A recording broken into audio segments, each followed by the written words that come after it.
Good morning, everyone. Welcome back. You will see a QR code on the screen. We ask that you go ahead and scan into it, or if you prefer a URL, the URL is also on the screen. We are going to start this morning with a power poll. Our first segment is going to include a live poll, so we ask that you get all set and log in now. That QR code and the URL that's on the screen can get you there. Thanks so much. We're looking forward to getting started in a few.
Please find your seats. Winning the Middle will resume shortly.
Good morning. Once again, folks, we're going to kick off in just a second, and we're going to start with a fun power poll. The QR code and the URL on screen will take you there. We already have a bunch of you in, but we'd love to get even more. So go ahead and get set up so that we can get started. Thanks so much.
Please find your seats.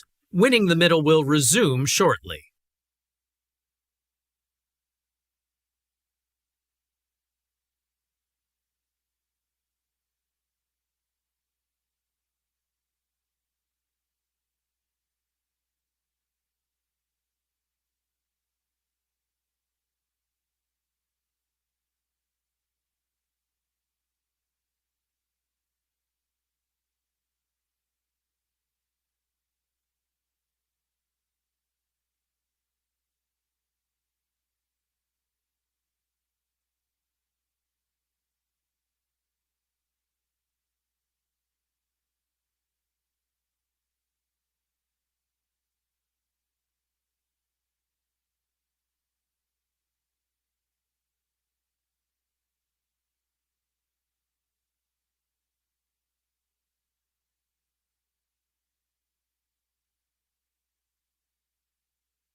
Please take your seats. Winning the Middle will resume momentarily.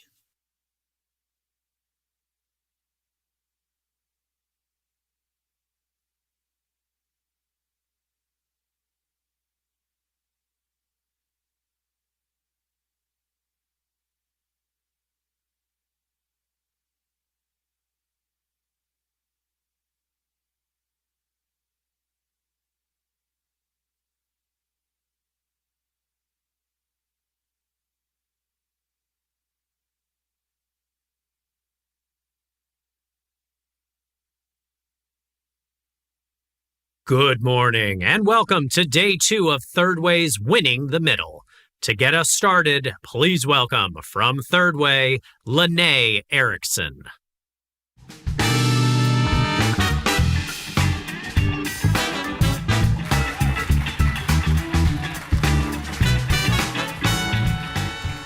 Good morning. Thanks so much for showing up. I feel like for many of you, it's only been a couple of hours since I last saw you, but so glad to see your shining faces this morning. I know that we are a group of huge political nerds, but I thought that jumping into a whole bunch of charts at 9 a.m. on a Monday morning might be a little much. So let's get warmed up.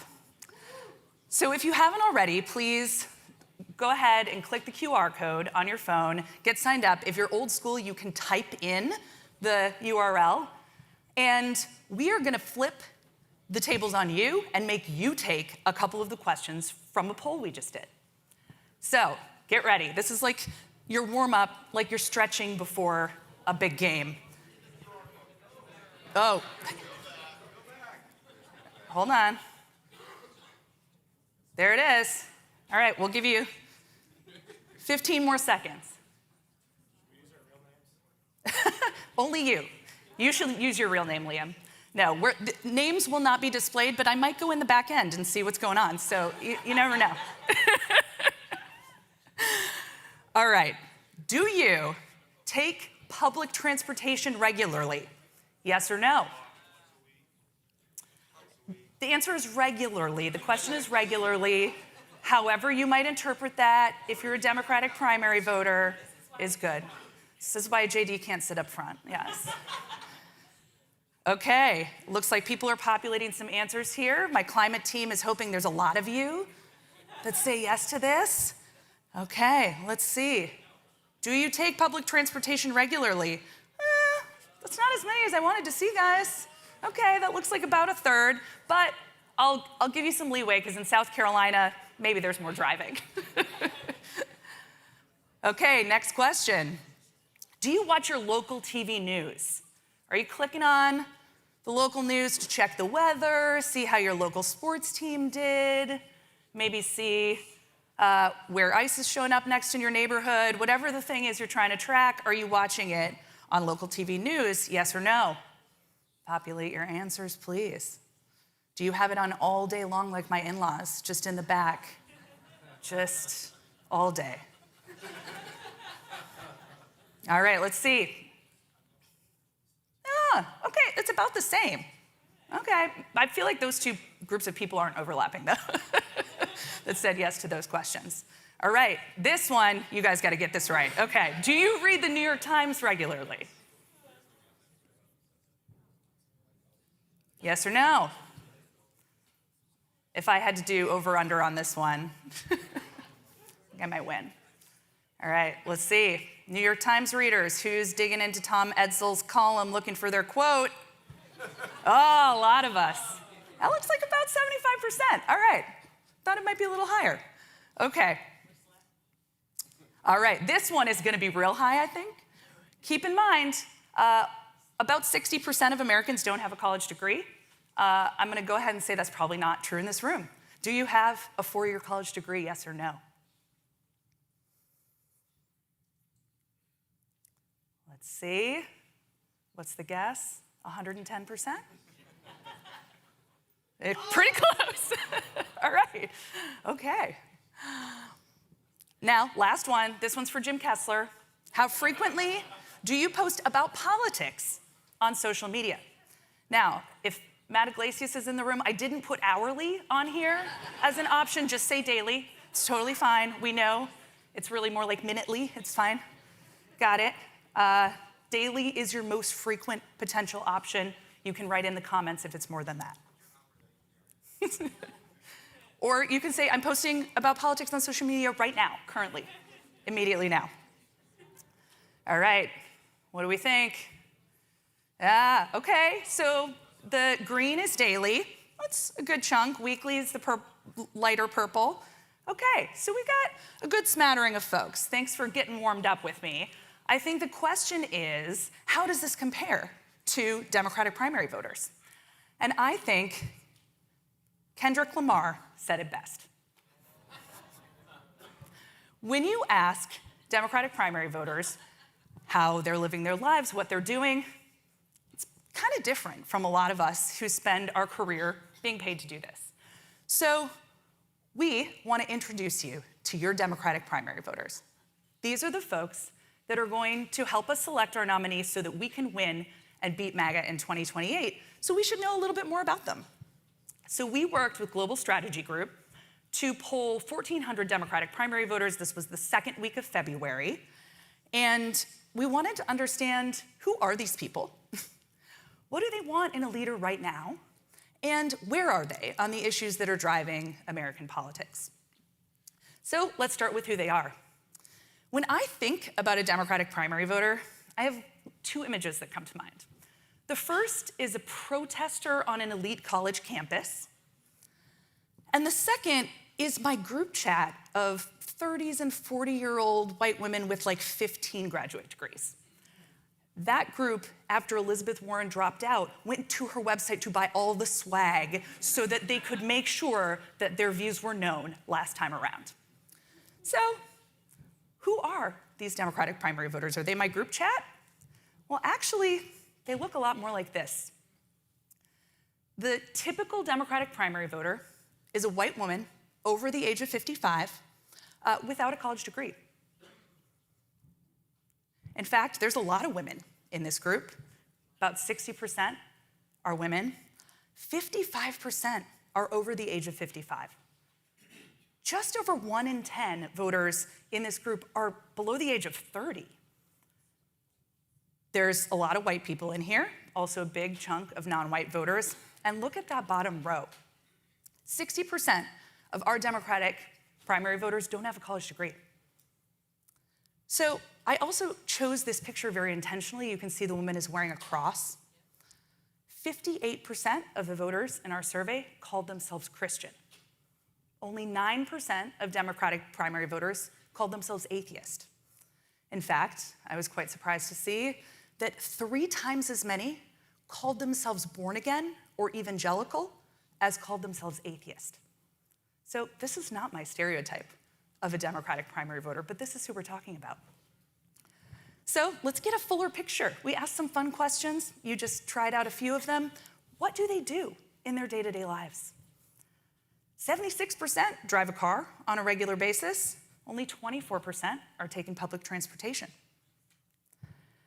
56% are watching the NFL. Only 7% are in that lovely feminist book club that my friends run. Only 41% say that they have 3 months' worth of emergency savings, and only 33% say that they have money in the stock market. Only 15% have college debt, and only 16% say they have attended a protest or a demonstration in the last year. So when you think about who these Democratic primary voters are, they're much more like the rest of America than my group chat. And of course, we had to ask them, what are you watching on TV? Now, if I had to take this poll, it would say heated rivalry, the morning show, maybe a little Colbert in there, sure, we've got Colbert. But this looks like you gave this poll to my mom. Like, Law and Order could not be bigger on here. How much Law and Order are we watching? This is really, this is the typical thing you might think with average, everyday Americans. And this might be a little surprising, all of these facts, because what we found is these folks are not posting online. So only 13% of Democratic primary voters, we're talking about people who 3 years in advance are like, yes, I am voting in the primary in 2028, only 13% of them are posting online about politics daily. 3 times as many say they never post about politics online. And Rui will not be shocked by this. The people who post regularly don't look like everyone else. You can see when we put together this chart, I was like, it's a perfect V. Very, very liberal for those who post regularly, and much, much more moderate for those who are never posting online. So we're hearing from a very specific segment of these voters, but it is absolutely not representative of the whole cohort. And when they are online, they're on Facebook, they're on YouTube. They are not on X. Only a quarter of them are on X, and only 10% are on Blue Sky. Now, I bet if I asked all of you as you walked into the room, is Blue Sky representative of the Democratic primary electorate? Your answer probably would have been no, because Blue Sky is insane. But this really puts a fine point on it, that it is a very small segment, even of our primary voters, let alone the general electorate, that is engaging on these platforms. They're also watching a ton of local TV news, a lot more than the folks in this room. 50% say they watch their local TV news regularly. Got a lot of folks getting their information from broadcast, ABC, NBC. CBS is a little down there. I wonder if that's from recent events. But you can see my beloved NPR politics podcast is not representative. Only a quarter are saying they're reading the New York Times, they're listening to NPR, and way down at the bottom, 12% are like me, obsessed with the breaking news from Politico. Thank you. So we asked them to tell us about how they thought about their ideology, and we gave them 5 possible answers. Not surprisingly, a lot of people said they're liberal. These are Democratic primary voters. 43% said, I'm just a regular old liberal. 34% say they're moderate. 11% called themselves progressive, and those folks trended more lefty throughout the survey. Only 6% are self-described socialists. And you may see, there's also 5% that call themselves conservative. So those basically equal each other out and cancel out if you look at all the averages. You will see throughout the rest of the questions here that the liberals and the moderates really track together in terms of their approach to the world, what they're looking for, and how they're thinking about the issues. The progressives and the socialists tracked more together. So if you combine them, liberal and moderate make up 77% of the Democratic primary electorate. The progressives and the socialists, 17%. So keep that in mind as we move through the rest of the survey. This is the big question everybody wants to know. What are these people going to want in 2028? So first we had to figure out what they don't want. So we asked about what are their biggest frustrations with the Democratic Party and the Republican Party, and we let them choose multiple options. The top one, this is evident in so much public polling, they are frustrated that they don't feel like people are fighting hard enough. They want to fight back against Trump and MAGA. There's another chunk. Primary voters say, there's too much compromise, middle of the road, but it was a lot lower than the fight. The fight was really what people were looking for. And for Republicans, overwhelmingly, it's that they are enabling Trump's authoritarianism and extremism. Amen. That's correct. Now, the statement below that is correct too. They're racist, sexist, demonize anyone who doesn't look or think like them. I'd also agree with that statement. But the thing that people are the most frustrated with is just laying down and letting Trump do whatever he wants. So we asked them, what qualities would appeal to you in a presidential nominee? And again, having the guts to stand up to Trump and MAGA is number one. People also like the idea of cleaning up corruption, bringing people together, reforming government, being patriotic. Only 31% of Democratic primary voters said they would find a Democratic socialist appealing. There's other conventional wisdom that you might have in your head that's also off. We hear this a lot, moderates are boring. Well, actually 9 in 10 Democratic primary voters say just because a candidate's moderate doesn't mean they're boring. Another big chunk say, I'll vote with someone I don't agree with on every single issue if they're authentic, or if they speak honestly about what they think, or if they're strong and they'll fight. So they're not looking for a tick box of every single issue. And you'll see, fully 2/3 of Democratic primary voters said that nominating a Democrat who is too far left risks losing the general election to MAGA because America is not liberal and someone too liberal will turn off swing voters. These are primary voters that are agreeing with that statement. Now, they're conflicted because 45% say nominating a moderate would be repeating mistakes of the past because moderates don't generate excitement and we need to turn people out to vote. So they're looking for a mix in there, but 21 points more people say they're worried about a candidate that's too far left than one that's too far to the middle. And we made them choose between a couple of statements. Do you want somebody who works across the aisle, gets things done, or someone who sticks to their beliefs, even if it means less gets done? Well, you can see where the socialists rank on this one. 73% say, no, I don't care about getting things done. I really want to stick to my beliefs. But for everybody else, they say, no, I'd like to get things done. That means compromise. And you can see there's a pretty big delta here between the daily posters and the never posters on this. So 83% of people who are not engaged in the online conversation prefer the blue statement. We asked them about authenticity or agreement on the issues. Again, somebody who's authentic, down to earth, even if they don't line up on every single issue, is more popular than someone who stands with you on most of the major issues. And again, you see progressives split down the middle on this question, as do the daily posters. But the never posters overwhelmingly want somebody who is authentic, relatable, down to earth, and they're not checking tick boxes for ideological statements. We also asked a couple different hypotheses of what does a fighter look like. So do you want someone who will be fighting for working people? Or do you want someone who's fighting against the oligarchy? You can see this one splits a little bit more. You can see where the oligarchy crew is coming in. 90% of the socialists want to go after the oligarchy.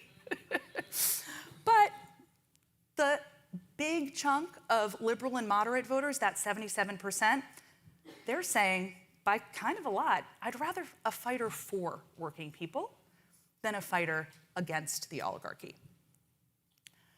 So that's how they're thinking about the world in a more abstract way. Where are they on the issues that we spend so much time talking about? Well, there's one thing. This is a theme. They want to fight, and on gerrymandering, they want to fight. So we asked the question, when Republicans are going in and fixing the rules, do you think Democrats should fight fire with fire, or we should pull a old school Michelle Obama and take the high road? No. We're not in a Michelle Obama era at this moment. We are in a fight era. We want to fight fire with fire. We asked, how about capitalism with guardrails, or would you prefer socialism? The socialists, true to their word, 100%, they know what they got here. But everybody else, even the self-described progressives, prefer capitalism with guardrails over socialism. Now, look at the daily posters on this one. They're literally split down the middle. And they are well off of where those folks are that are not posting online. We asked a super important question, what do we do about this out of control ICE? And overwhelmingly, people said, we need to hold ICE accountable. And we have to overhaul the agency, but we don't think we need to abolish it entirely. Only 34% of Democratic primary voters said we should abolish ICE. Here, the progressives and the socialists trend towards abolish, but everybody else very solidly in the accountability, tough, overhaul the agency, but we do need some immigration enforcement in this country. So that was making them choose between hard things. Then we said, you can have everything. Say yes to whatever you want, all of the things. We'll test all of the proposals, and you can have puppies and unicorns and rainbows and say yes. Turns out the top testing things, when not having to choose, saying yes to everything, are a bunch of center-left ideas. Building on the Affordable Care Act, 96% among Democratic primary voters. More vocational training, apprenticeships, 95%. A range of energy sources, all of the above energy, 95. Scaling down ICE to focus on dangerous criminals and redirecting that budget back to health care that the Republicans cut, 94%. These are principles that unite this entire cohort. We also asked about a bunch of the far leftier ideas, of course, and not surprisingly, there was a fair amount of support for some of these ideas. Democratic primary voters, if you just ask them without going too deep, 83% say sure, Medicare for all. 74% say Green New Deal sounds fine, cancel student debt, abolish ICE, but look at the difference, the delta between the uniting statements up top and the erosion that happens when you start getting into those other policies. The thing that really struck me about this is that if you listen online or watch MS, you might think that embracing these policies on the bottom is necessary to win a Republican or a Democratic primary. You might think you have to embrace these ideas, that the least risky option would be to be for all of those things. And it turns out that it's the riskier path. The thing that unites folks is the center-left ideas. And they're eroding a little bit when it comes to getting further left. And I think there is exactly one reason for that. It's that these folks realize the Democratic primary voters are about 23% of the electorate, and they know they gotta get another 27% if they're gonna do the number one thing they want, which is to win.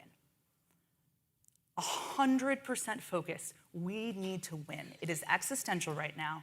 And these numbers didn't used to look like this. But throughout the Trump era, Democratic primary voters have gotten more and more interested in just winning. We have to do it, right? We will vote for someone who can win in a general election rather than someone who stands by their progressive values. And it's not even close. So when you are thinking, as you're talking to these candidates and the folks around them about Democratic primary voters, I want you to remember that blue sky is not the place to go take the temperature. And the person in your mind should not be the campus protester. It should be my mom.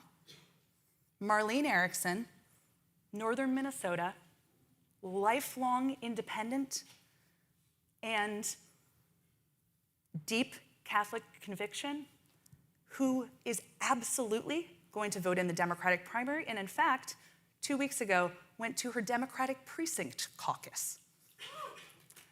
That is the person that we need, and if we get her, I believe we can get everyone, and we can beat these guys. Thank you.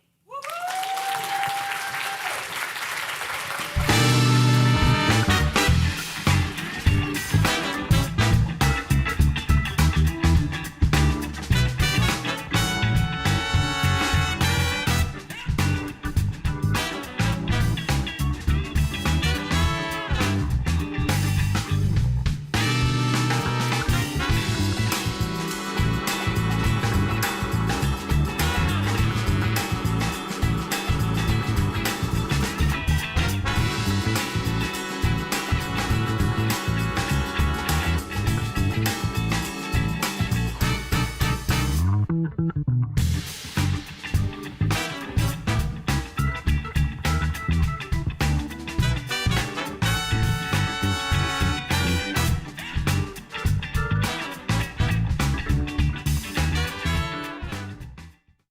now, please welcome our panel discussion on dueling donkeys, how the Democratic primary is won, moderated by Third Way's own Matt Bennett.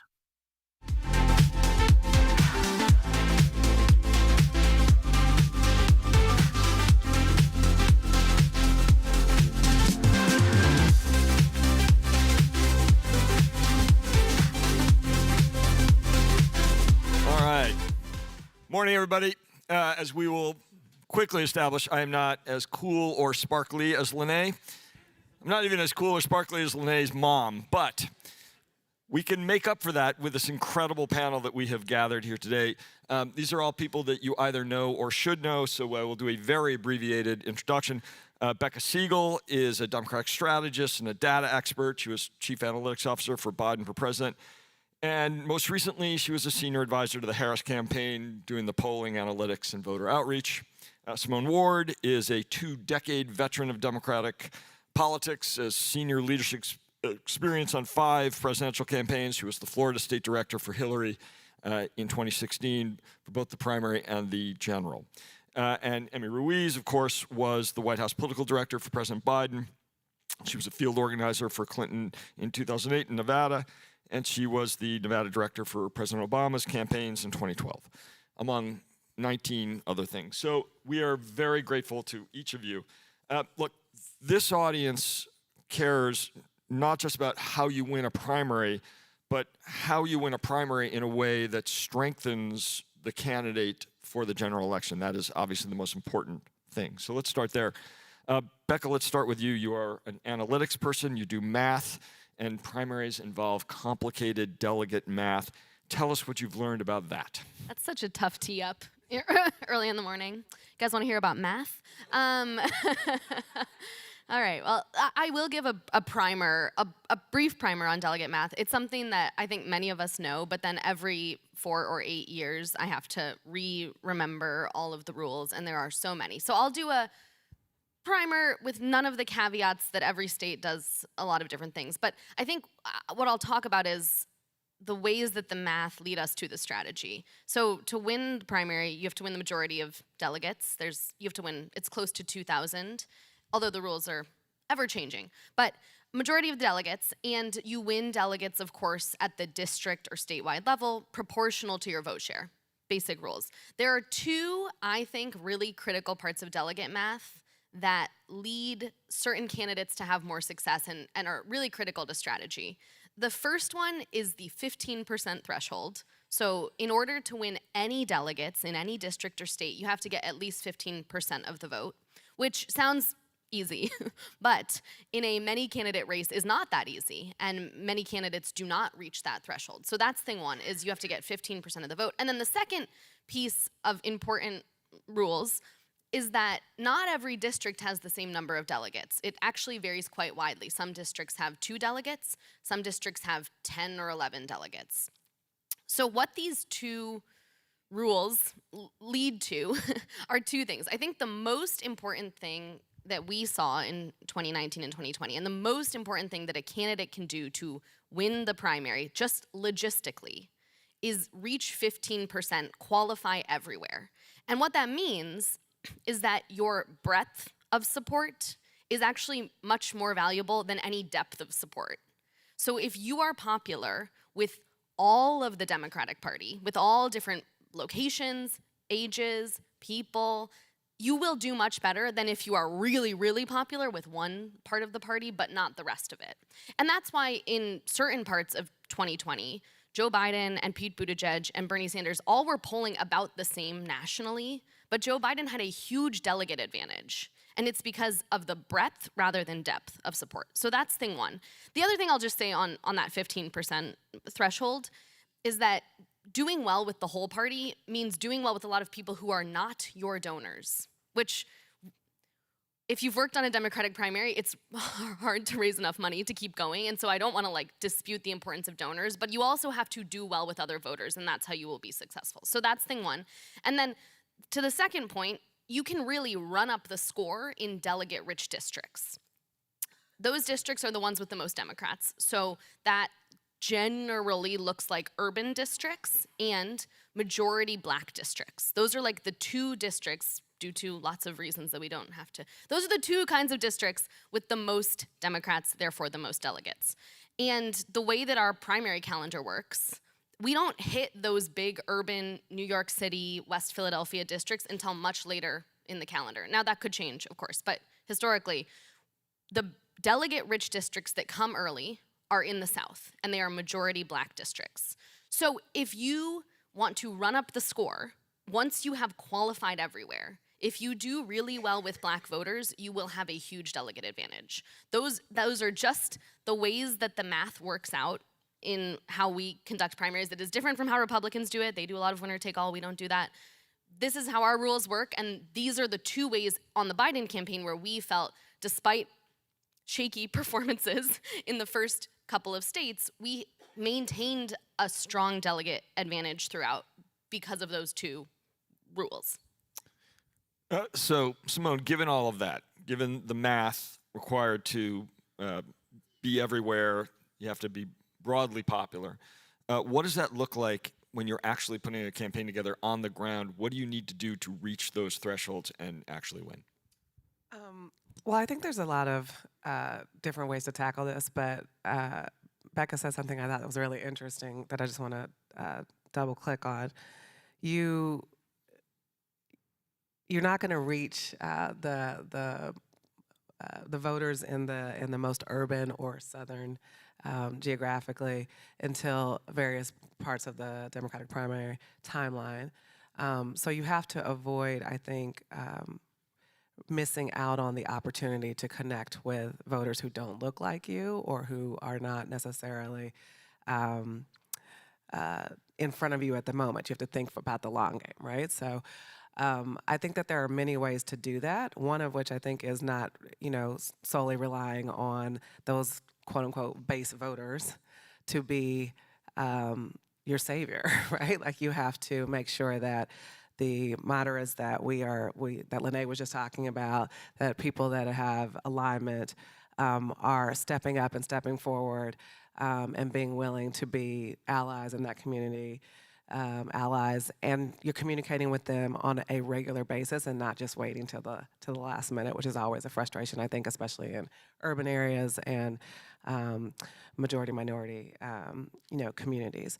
So I would say that's the first thing is taking responsibility for how you show up as a moderate in those areas. Second, I would say is, just building a quality campaign, right? Like you got to have infrastructure. You got to know what your values are. And I would argue that you don't want to shy away from those values, that in primaries, people are looking for authenticity. And as we've already discussed this morning, fighters in particular, people who are willing to stand up and say, this is what I believe, and sort of be unapologetic about it. I think there's also the need for you to be willing to outwork your opponents, right? And certainly be able to have a strategy in place, not just for the delegate count, which is interesting. And Matt, you aged me a little bit with the 2 decades there, but I'm going to tell myself here because I'm 4 decades, so. Fair enough. But I've actually done 7 presidential campaigns, not 5. I can't do math like Becca, so that's my bad.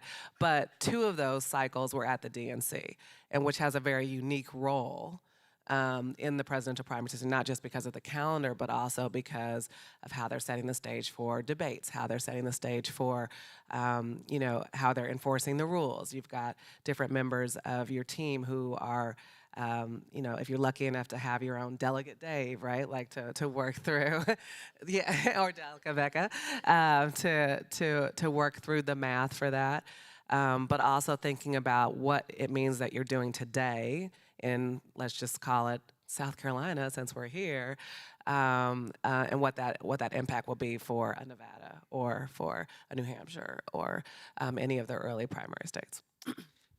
I mean, we're in the part of the presidential cycle where people like me thinking about, I just it's a privilege to serve the people of my state. When we all know, come on. So this is kind of the invisible primary happening now. How important is this period, and how important is the next period where people are gathering endorsements and that kind of thing to actually reaching the math and doing the work on the ground that we just heard about? Well, I mean, I'll tell you, I think it's really important. And I think we should all be really excited and proud that we have so many, I lovingly call them the wannabe 2028ers, right? That are really rising to the occasion. And I think we're seeing it day in and day out with so many of our governors that are already taking action and fighting back. And you see that in their approvals. You see it in their grassroots fundraising. I mean, you see it also, for example, with Senator Mark Kelly out of Arizona, who just had a really successful quarter. Why? Because he's taking the fight head on. And so I think it's really important. I think what we're also seeing behind the scenes is a lot of them are being very smart in building relationships. A lot of really smart, although, in the interest of X state, to widen their coalition, even if their base coalition isn't reflective of what a primary base voter might look like. Having those relationships with leaders, civil rights leaders, with major donors, taking and accepting invitations, for example, to come to South Carolina. I don't know how many listening tours we've already seen in Iowa, and so on. And so I think it's really important. I think it's good. I think it's great for them also to work out some of those kinks. What is their message? Some of them probably need to get really comfortable shaking hands, talking to people, answering questions ranging from domestic to foreign policy, as we have seen over the last few weeks and months. And so I think it's a critical, important step, and I think it will also be beneficial for them to really gauge, is this something that they want to do? Because I think a lot of, oftentimes we don't talk about how hard it is actually to run for president. I think we see a lot of the benefits, a lot of the engagement, a lot of the enthusiasm, but it is a really difficult endeavor. And I think we're going to see that as, this year progresses, and after the midterms, I think a year from now, we'll have a better understanding of who all has jumped in. I mean, we could stipulate no sane person would do this, but let's talk about another aspect of what you need to win, and that is coalitional politics. And Simone, let's start with you. Candidates often assume that core Democratic voters will come home at some point. Let's talk real talk. What does earning black votes look like?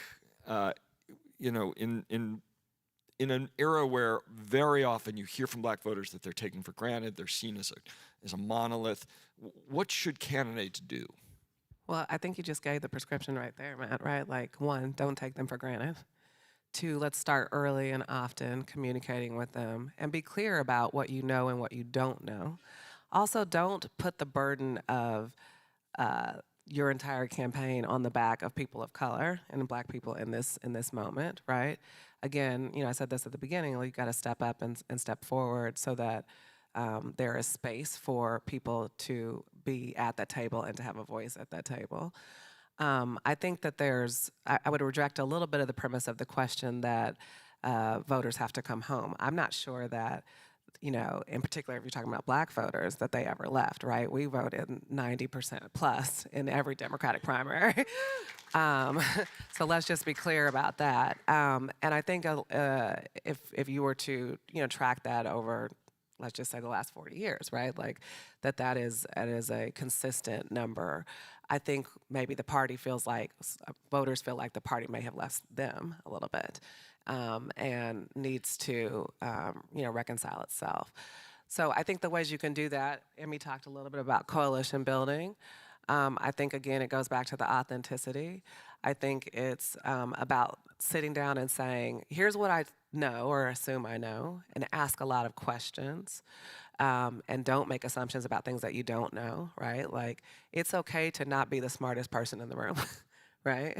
It's okay to say, like, I grew up in, rural Michigan and wasn't exposed to things that the common black voter in rural South might be experiencing. And I think if you start with those realities, you will begin to coalesce, build a coalition, build some, and that people will respond to it in a way that is beneficial to your candidacy. I also think you have to be willing to take some risk, right? You can't assume that you can say something in the primary that won't follow you in the general, right? And while there is certainly a math equation that you have to follow to get out of the primary, I think in this day and age of 24-hour news cycles, 24-hour social media, of AI, of misinformation, of disinformation, you are setting yourself up to not be successful if you are not an authentic character and candidate from primary to general. Well, and the math bears this out too, for the record, right? I mean, yeah, always good when that is the case. But I think voters can tell. Voters are actually really good. I mean, I think it's so funny. We sit around and we're like, who should we support? We don't decide. We don't decide who wins the primary. Voters do. And voters are good at this. Voters can tell who is consistent, who can speak authentically, who has the juice for the general election. Voters can tell that. I think they do, generally speaking, a very good job of picking nominees. So it's really giving them the, getting everyone on a playing field where voters have the best set of options. Emmy, you ran a bunch of primaries in Nevada where coalitional politics are complicated. Picking up on the points we just heard about how often maybe the staff on some of these campaigns don't have a lot of experience talking to the people in these coalitions who are going to make the math work. How do you manage that as somebody running a primary in a place as diverse and complicated as Nevada? Yeah, I mean, look, here's what I'll say, with all due respect to present company and this incredible state we're in, is that there is no state like Nevada. And it is really the best state of, some would say it should go first, but we'll leave that for another day. Look, but let me tell you why I think Nevada is incredible. Let me tell you why. No, but this is gonna tie into that. Nevada is an incredibly difficult state to organize in. It is rich in diversity in all of the ways that is required for us to win a general election. It is working class. It is a state where if you have a dream, if you have an ask, if you want, we're gonna get carried away, any time of day, any time of night, it can become reality, right? It is driven by a diverse set of communities. You have a large population of seniors, Black voters, Latino voters, AAPI voters. You have the geographical differences of Washoe County versus Clark County. The unions are the backbone of the state. Now, those are all incredible things. And what I'll say on the flip side, though, is that Nevada is oftentimes one of those battleground states that really feels the impact of what we're living nationally. So if the economy is rough here, I promise you it's much rougher in Nevada. And in Nevada, it's a state where you can really see some of those impacts of the federal challenges. Now, you have to figure out how to organize in all of this. You have to figure out how to build relationships, how to build these coalitions, all in 120-degree heat, okay? So it is really difficult, but I will say, because of the work that's happened in Nevada, that's how you end up with 2 U.S. Democratic senators, when 20 years ago, that was not the case in Nevada. So my advice to people who are setting up shop there is to always lean on the local leaders there. Take their guidance, take their advice, build those relationships, because Nevada is also really difficult. It's not a state where you can just go, jump in, and jump out. It's not a state where you can just invest in media. It is the most expensive media market in the country, right? The Las Vegas, LA media market. And so it is really important that you have somebody that's connected locally. It's really important that it's somebody who understands the cultural competence of building relationships with the leadership, with the unions, understanding that none of our communities that I mentioned are a monolith, right? There are subgroups, there are, people who in a state like Nevada are very transient, maybe just moved there the year before, or maybe have been there since they were born. And so it really requires a lot of these different intricacies. Now, the other thing, going back to #math, is that although you have Clark County and Washoe, there's 14 other counties and the city of Carson City, which is its own separate cutout county. It's more complicated, leave it for another day. And so you also have to make sure that you're running a program where you're not going to get wiped out everywhere else. For Hillary in 2008 and in 2016, we did a great job. But here's the thing. But Senator Sanders and President Obama really did an incredible job in the rural counties. So much that Obama did wipe us out in 2008, and Senator Sanders almost wiped us out in 2016 because of that. So it's a state where you really have to lean into every single crook and cranny, but it's great. So if you want to talk about Nevada, we'll gather in the back later. We're running a little low on time, so I want to kind of do a speed round here on the idea of momentum. It used to be like there's only 3 tickets out of New Hampshire, or the winner of Iowa is the winner. And sometimes that's true, and often it's not true. How do you think about early state momentum and its impact on the outcome? Let's just go right down the line. Well, no, I think when in 2019, our plan was not to get 4th place in Iowa, for the record. We didn't draw it up that way. But I do think the campaign had a real sense of why we were doing this, why Joe Biden was running, who he had built support with over 5 decades of public service, and we knew those voters were to come. I will say, had to run a full court press to make that case about why we should stay in the race. My parents were like, so now that Joe Biden's dropping out, who do you think we should vote for? I was like, he hasn't dropped out yet. But I do think those early contests are important, but there are other things that can be important too, and really sticking to why you are in the race and who you are serving, and that the entire party should have a say in who the nominee is, I think can be important.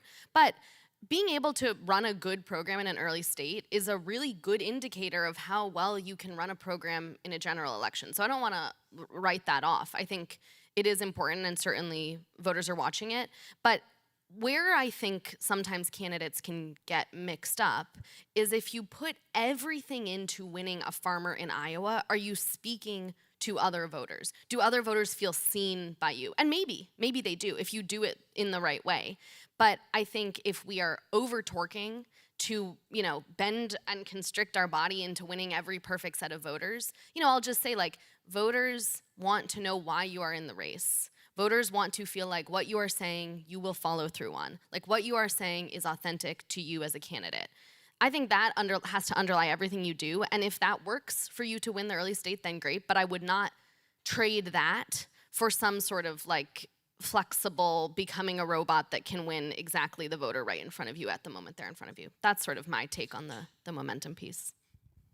I would just say, echo everything Becca said, but also to your question, Matt, I think momentum matters till it doesn't. Right? We live in a never-ending cycle, and the reality being you can be up one day and down the next, and up again the day after, right? And I say that as somebody who, was state director in Florida, with all deference to Emmy and the wonderful experience she had in Nevada, right? It's a 1% state, right? At least it was when I was working there. You win by 1%, you lose by 1%. And it is also reflective of, the different communities that are all across our country.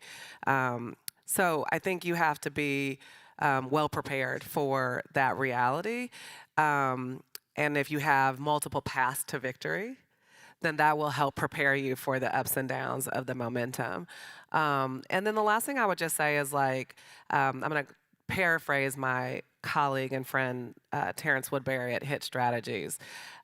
He talks about the sort of reality of how voters are seeing the electorate these days, right? There's three ways he sees it. The old way, which is the system was rigged, and everyone, the rich were getting richer and the poor were getting poorer. There's the sort of current reality of where we find ourselves and that we're dismantling everything, including the Constitution, right? And that's having an impact on people's everyday lives. But that the third piece is the new world order, and that we really have an opportunity to reimagine what success looks like, reimagine what momentum looks like, reimagine how we are addressing the concerns of the people, and an opportunity. And that doesn't, in my opinion, mean going back to the status quo of pre-Trump era. I think that means imagining what the world could and should look like. And as a candidate for president, I would hope that you have that vision. And certainly remember that it's going to shift and evolve just like people are shifting and evolving. I mean, I agree with everything that's been said. I think there are a few things that I would underline is that these momentum states or these like big victories, in my opinion, have been how things used to be, right? In how we were consuming attention, how we were consuming news, how we were consuming and spending resources, right? And so one thing that I'm really looking forward to, and I'll leave this in a future forward-looking frame, is how will things look different in 2028? Right? I think that if you look at the past few presidential cycles, Iowa was not the deciding factor on the Democratic side, right? In the same way that they can really spring forward momentum, they can also blunt it, as Simone mentioned.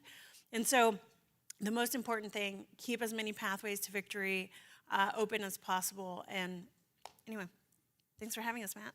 Thank you, and please join me in thanking this both cool and sparkly panel.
For our first Take 5 of the day, please welcome Linda Tran.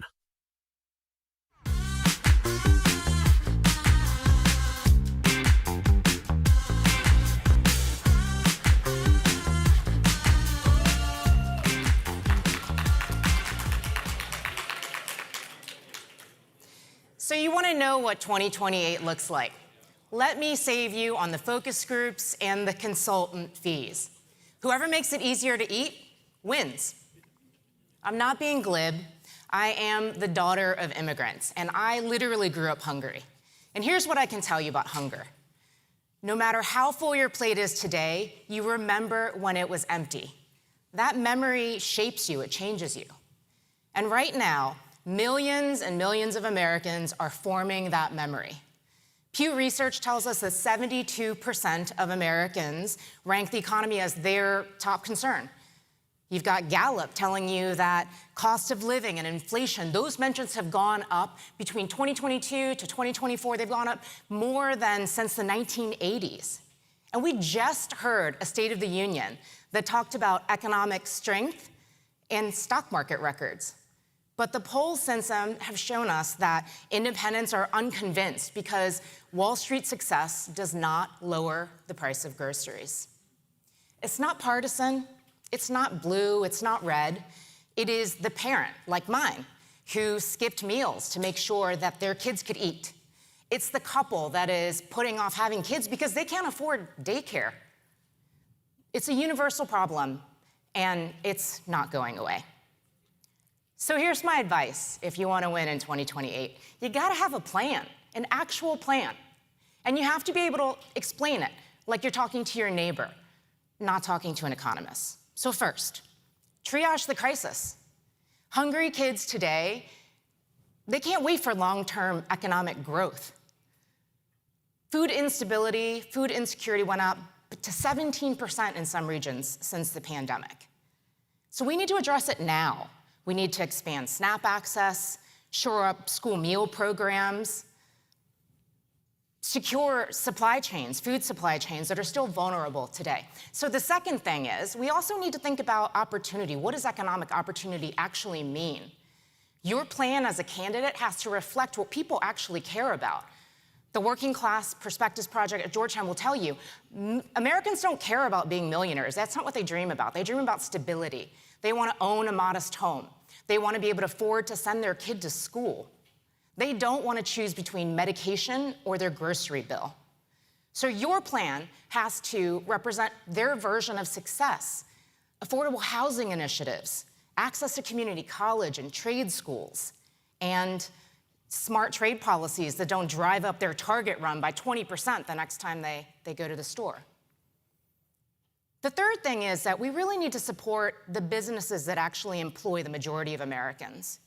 70% of the jobs in this country come from small businesses. And what do those small businesses need? They need access to capital. They need reduced regulatory burdens where it makes sense. And they need stable supply chains. So that's the plan piece of it. But even more important than having a plan is telling your story. And I don't mean telling your policy director's story or telling the focus grouped narrative that you were told to say. I mean your story. What does affordability mean to you? What's your empty plate? The fractured media landscape that we're all living in right now means that voters are encountering candidates everywhere, from Substack to Joe Rogan to your church parking lot, as we heard yesterday. And you can't control where they find you, but you can control whether they meet the exact same person in every single one of those spaces. So go everywhere, but be yourself everywhere. The mom who's listening to call her daddy, or the union worker who's watching clips on YouTube, they should hear the same person in both of those places. Mind the commonalities of your lived experience. I talk about hunger because I lived it, but you have to find what you lived. And you have to connect that to affordability in a way that doesn't sound like a talking point, but it sounds personal, because it is. So that's pretty much all there is to it. Have a plan, actually have something that you know you're going to be able to do about it, and tell your story. Make it easier to eat, tell us why it matters to you, and win.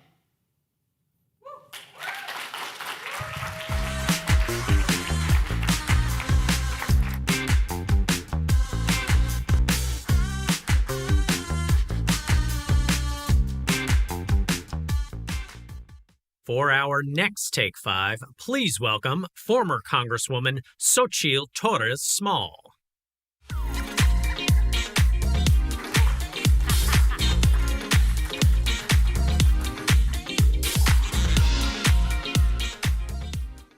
Well, I love that Linda was talking about making it easier to eat, because last weekend I was back home in New Mexico at a matanza. Does anyone know what a matanza is? Okay, so it's basically a family cookout, except for that matanza actually means killing. So you slaughter the pig, then you butcher it, then you cook it, and you all eat it together. It's kind of a big deal with my family, and we only do it once a year because it turns out it's a lot of work. So it's a great chance to get to catch up with everyone. I was in DC in Congress and then at USDA, so it's only been 2 that I've been back so far. And I know it'll be another 2 at least before I stop hearing, "'Cause long time no see." But it's the great way to connect back with family. I know I'm gonna see my Auntie Stella, who, when I left for college, told me, "Mija, don't forget where you come from." I also know because we're a big family. So, we do eat an entire pig in one day. So I'm always gonna meet someone new.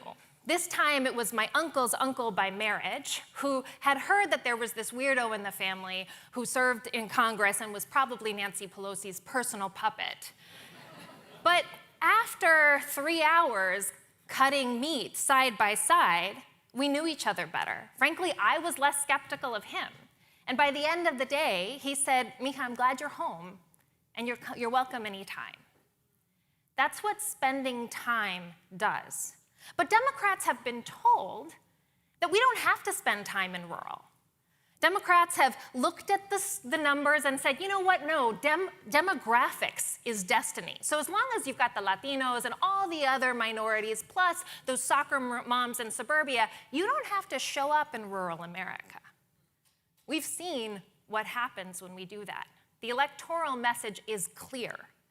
If you abandon rural, we abandon you. And those consequences are only going to get worse. If you look fast forward to 2040, 2/3 of Americans will be represented by just 30% of the seats in the Senate. If you're worried about the Electoral College, it is clear that the pathway to the White House goes through plenty of American main streets and some dirt roads. And if you're worried about electoral integrity and actually votes counting at the ballot box, I represented Otero County, a rural county in New Mexico that refused to certify the votes in 2020. I mean, they are the birthplace of Cowboys for Trump. 2/3 of counties in the United States are rural. The good news is it's not game over in rural America. In 1992, the rural-urban divide politically was just 2 points. By 2024, it was 20 points. And those same issues about the economy, about jobs, are coming up now as parents are trying to figure out how to pay for food now that they don't have SNAP for their kids. As people are worried about the bills from the hospital that are stacking up because Medicaid no longer supports. Or as people in rural America can't have their babies in the town they grew up in because the rural hospital is closed. Not to mention the tariffs that are making all of our food more expensive and driving up farm bankruptcies by 47% this year. The door for Democrats to come back home is wide open, if only we're willing to take the drive. And if you need another reason why, I'll just tell you that matanza that I went to last weekend, it was in Las Cruces, New Mexico, which is a city of over 100,000 people. There were people there from Albuquerque, from LA, from Washington State, because all of us actually have a rural part in us. Sometimes it's a part that you feel like you have to shed to fit in at college or to make it with that big job. But one of the most surprising things for me in Congress was that after I talked about my nana who immigrated from Mexico picking cotton, someone would come up to me who I would not expect, who wanted to tell me about the person whose sweat on rural land made their life possible. Recognizing that connection builds common ground. It creates a space where we don't forget where we come from. It recognizes and celebrates tradition. It honors and respects sacrifice. And it's a promise that where we're from is part of where we're going. Thanks.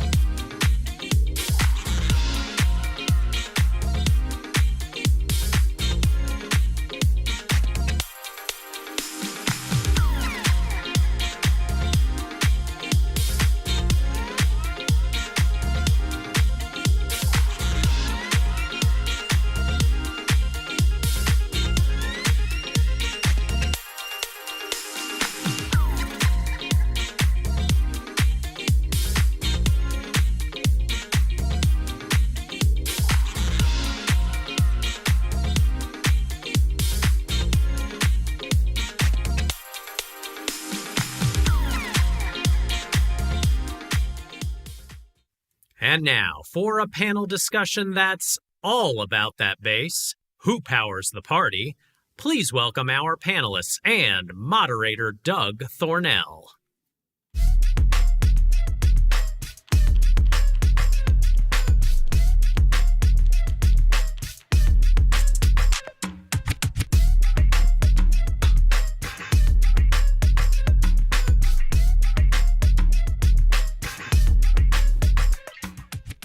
All right. Good morning. Good morning. I'm Doug Thornell. I'm CEO of SKDK. And I want to thank Third Way for convening us and being on the forefront of challenging the party to think differently about how to win. Because at the end of the day, all that matters is winning. And then we can do everything we want after that. I am joined on this panel, which is called All About the Base, who powers the party. And we're going to delve into some issues that I think earlier have been touched on, but really thinking about what do our base voters care about? What are the issues that are driving them? What do Democrats need to do differently about reaching them? Our panel, esteemed panel here, I'm joined by Shauna Daly, who is the managing director of the SAM Project, which is Speaking with American Men Project. Shauna is that studies the political and social views of young men in the United States, as well as the media driving those opinions. Shauna, great to have you. Josh Doss is the senior research manager at HIT Strategies. He spearheads HIT Strategies' Black voter and economic narrative research, and has done incredible research in this space. Josh, great to have you.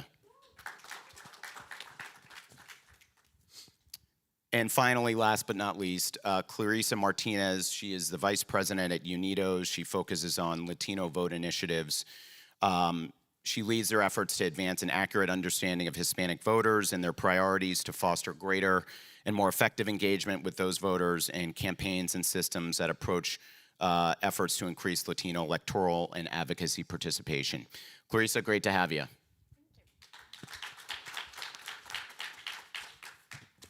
Okay, it's March 2026. Lene talked earlier about the Democratic primary voter. I thought that was really interesting research. I want to ask a pretty basic question, though.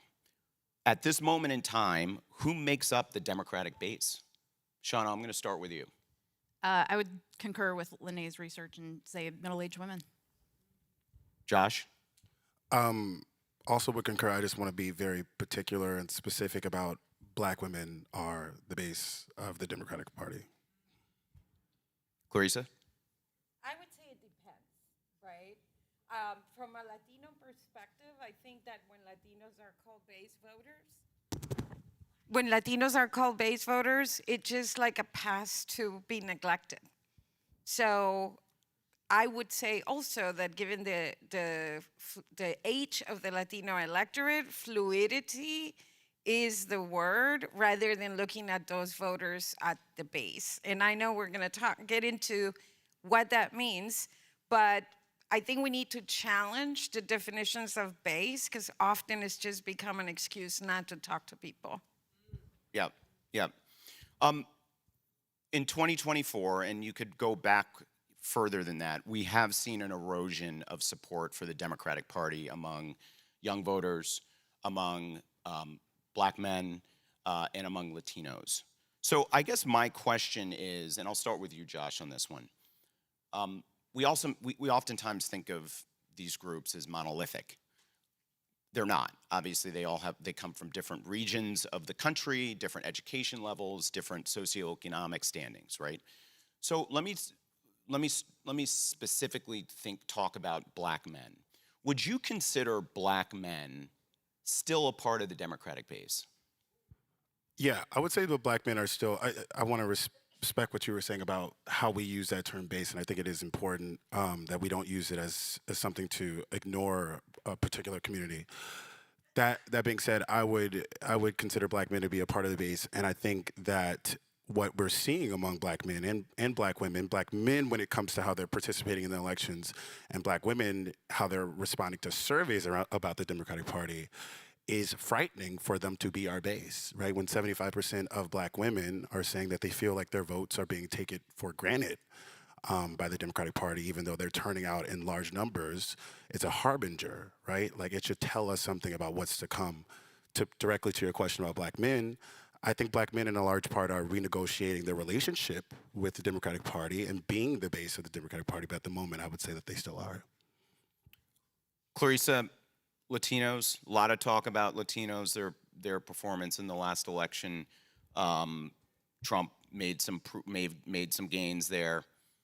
Are they part of the Democratic base? I think if you define base as somebody who's voting for you, a majority voting for you, that would fit Latinos. Even in 2024, a majority of Latino voters in every state except Florida supported Harris, right? Now, for Democrats, considering the erosion they've experienced with the white working class in particular, winning a simple majority is not enough. And so whether you hit 65 or higher starts becoming more and more important. But there is affinity on the values. I think that when you look at what Hispanic voters value, you see greater affinity with the Democratic side, but not overwhelmingly. And to me, what that tells me is that there is weakness with the Democratic brand among Latinos. And part of it has to do with the fact that this is a young community. The average age is 30, which is about 10 years less than the average US age. Every year you have 1 million Hispanic citizens becoming eligible to register to vote, turning 18. And so when you think about the fact that Democrats have usually not engaged these voters meaningfully, let alone if you are new to the electorate or infrequent, about 1/5 of Latinos voting in any general election are voting for the first time. So you are leaving all of those folks basically to their own devices without any outreach or without building the Democratic brand with those voters. Now, when you look at 2024, I could say, right, the economic discontent helped Trump beat Biden. Economic discontent helped Trump beat Biden and Harris. She didn't distance herself from Biden. And so economy is the big thing. 80% of Latinos are part of the working class. So the big surprise, perhaps, given democratic erosion with the white working class, is that we didn't see that erosion get steeper among Latinos. I think Democrats are still getting the majority of the Latino working class. You teed up my question perfectly, Clarissa, for Shauna. So we saw movement by young voters towards Trump in 2024. What happened? Well, the Republican Party correctly diagnosed that there was weakness and frustration among young voters, and particularly young men. But they had been investing and laying the groundwork for a decade or more in an always-on media environment, particularly for passive news consumers, that paid off.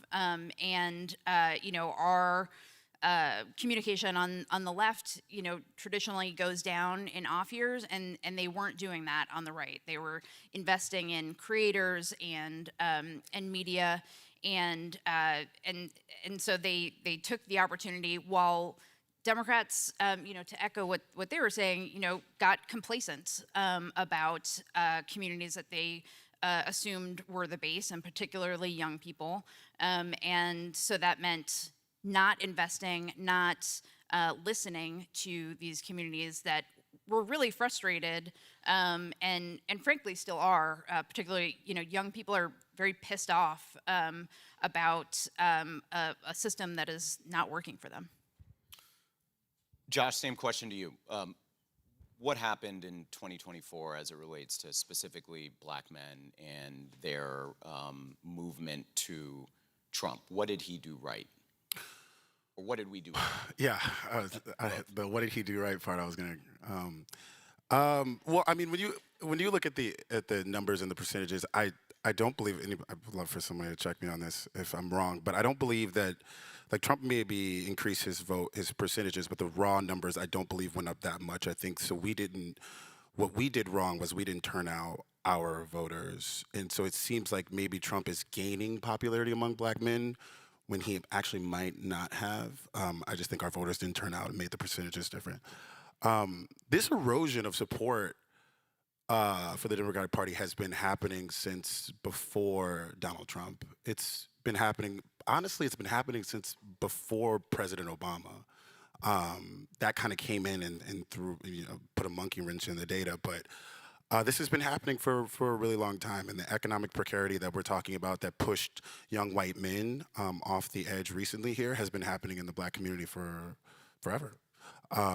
And so as I think black voters are getting closer to self-actualization, I think one of the things that the Democratic Party is doing poorly is speaking to us about poverty reduction and not wealth generation.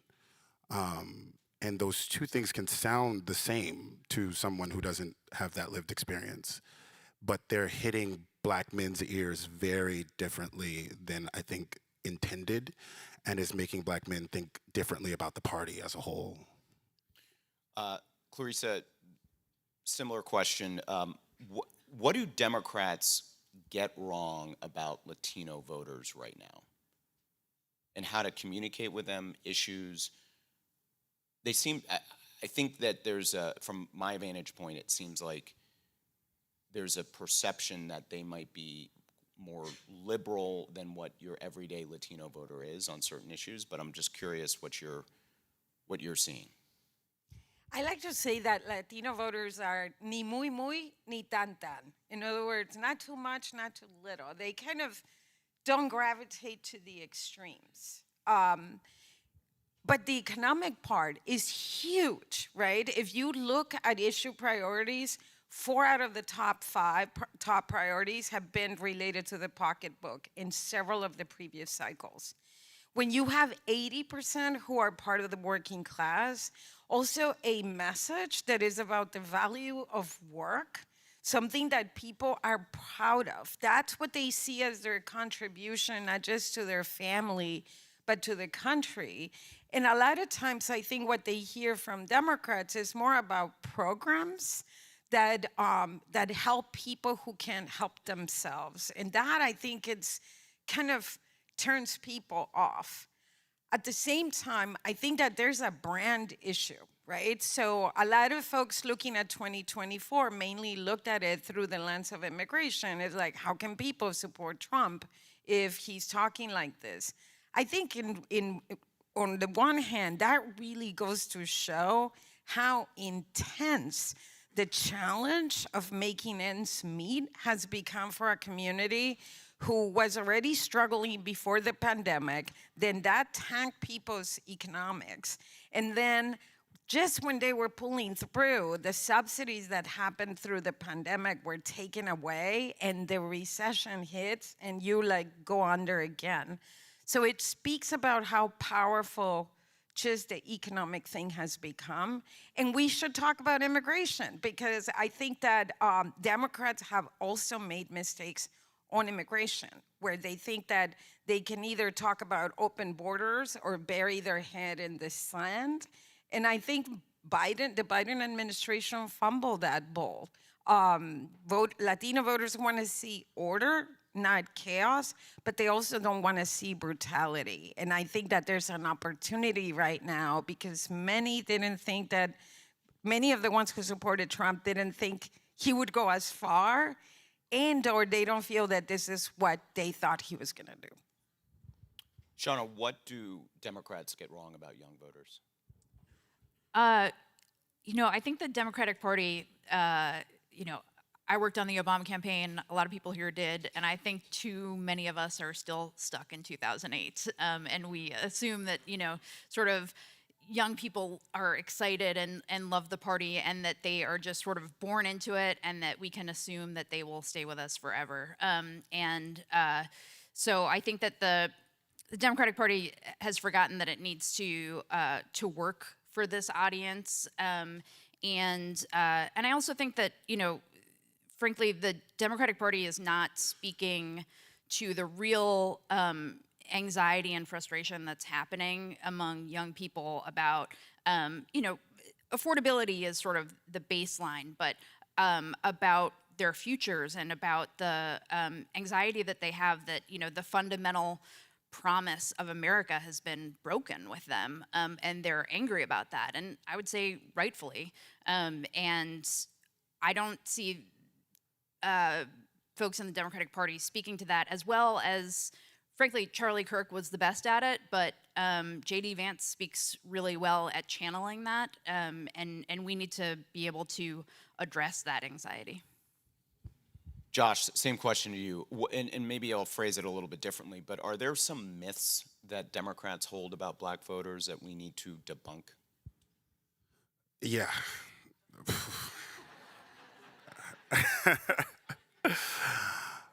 I don't even know where to start, but You got 14 minutes.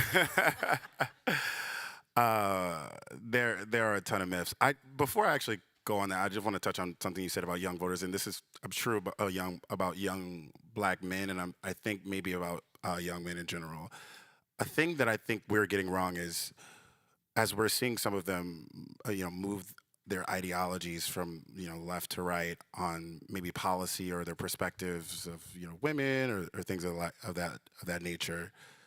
I think that we sometimes believe that their subservience and their loyalty is to the ideologies themselves, and everything we see in focus groups tells me that their loyalty is not to the ideologies. Their loyalties are to the space that those ideologies provide for them online, the community that comes. The ideologies are just payment into rooms where there's friends, right? And so we work to debunk the ideologies, but they don't really, once they've paid for the space, they have something more important than the ideologies. They have community.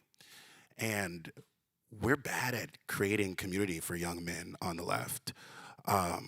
We had a very particular idea of what we did not want masculinity to look like. We talked about it a lot, but we didn't create a horizon, a destination for positive aspirational masculinity.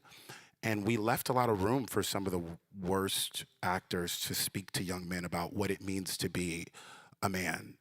And so I think that that's been a big failing that we have suffered, that has allowed a lot of our young men, and young black men for that matter, to kind of be enticed by some really sadistic perspectives of what masculinity is. So I think I kind of missed the question a little bit there, but that was something I really wanted to get out. It's a great point. It's a great point. And Shauna, I mean, running the SAM project, you obviously did a lot of research into this. And what do you think about what Josh just said? Oh, concur, absolutely. And this sort of ties to something Clarissa was saying too, is, we're not really providing an aspirational or a joyful vision for young people, particularly young men, of what their future looks like. Whereas, you can disagree with it. Certainly, we all do. But Trump was providing that in 2024. I mean, you can get rich, you can have fun. His rallies were really fun. They were community, and we were really providing a vision of what men should not be doing. So I want to just touch on the term base voter and whether or not anyone would actually want to be considered a base voter. We've all done a lot of campaigns. Typically, there's your persuasion universe. The budget is allocated in certain ways to reach those folks through heavy forms of communication. The message is often designed to reach that persuasion audience. That persuasion audience isn't often considered or doesn't often include base voters. So resources and time are devoted to a smaller portion of the electorate, a very important portion of the electorate, but not to base voters, in part because they're considered base voters and not persuasion.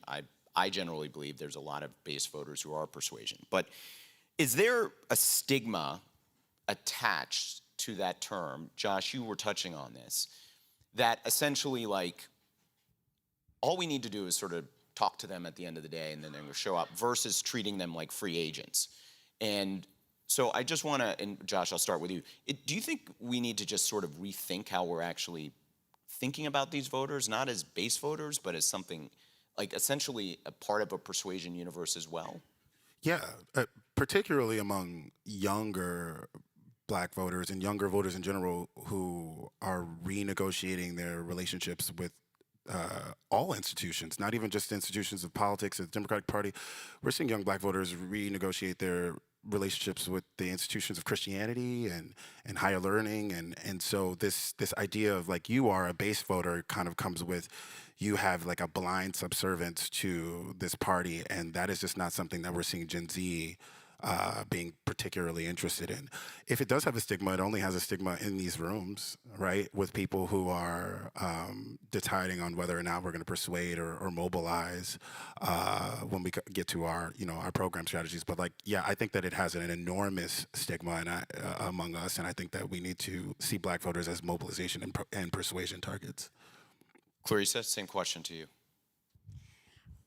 I don't know if the stigma is with the word. I go back to, I think that there's a need to rethink what investments are made into the voters that a candidate or a party wants to win, whichever one of those categories is in. I mean, I think a lot of people here, because they're nerds like me, subjected themselves to watch the State of the Union. What did Trump do? He doubled down speaking to his base, right? Now, Democrats need to do broader than that, but that doubling down with the base, at least if Latinos are considered part of the base, you just don't see that, right? Folks talked a lot about the Rio Grande Valley in Texas. I can tell you that for a couple of cycles, we were hearing from folks on the ground, I am a lifelong Democrat. I've gotten door knocks from Republicans, not even a robocall from Democrats. And so then when people don't show up, those who do, guess what? You get points for showing up, and you show up, and you show up, and you show up. And eventually people are gonna be like, hey, at least you're showing up, right? So I think it's about that. It's about taking, again, into account that this is a young and in an electorate in churn.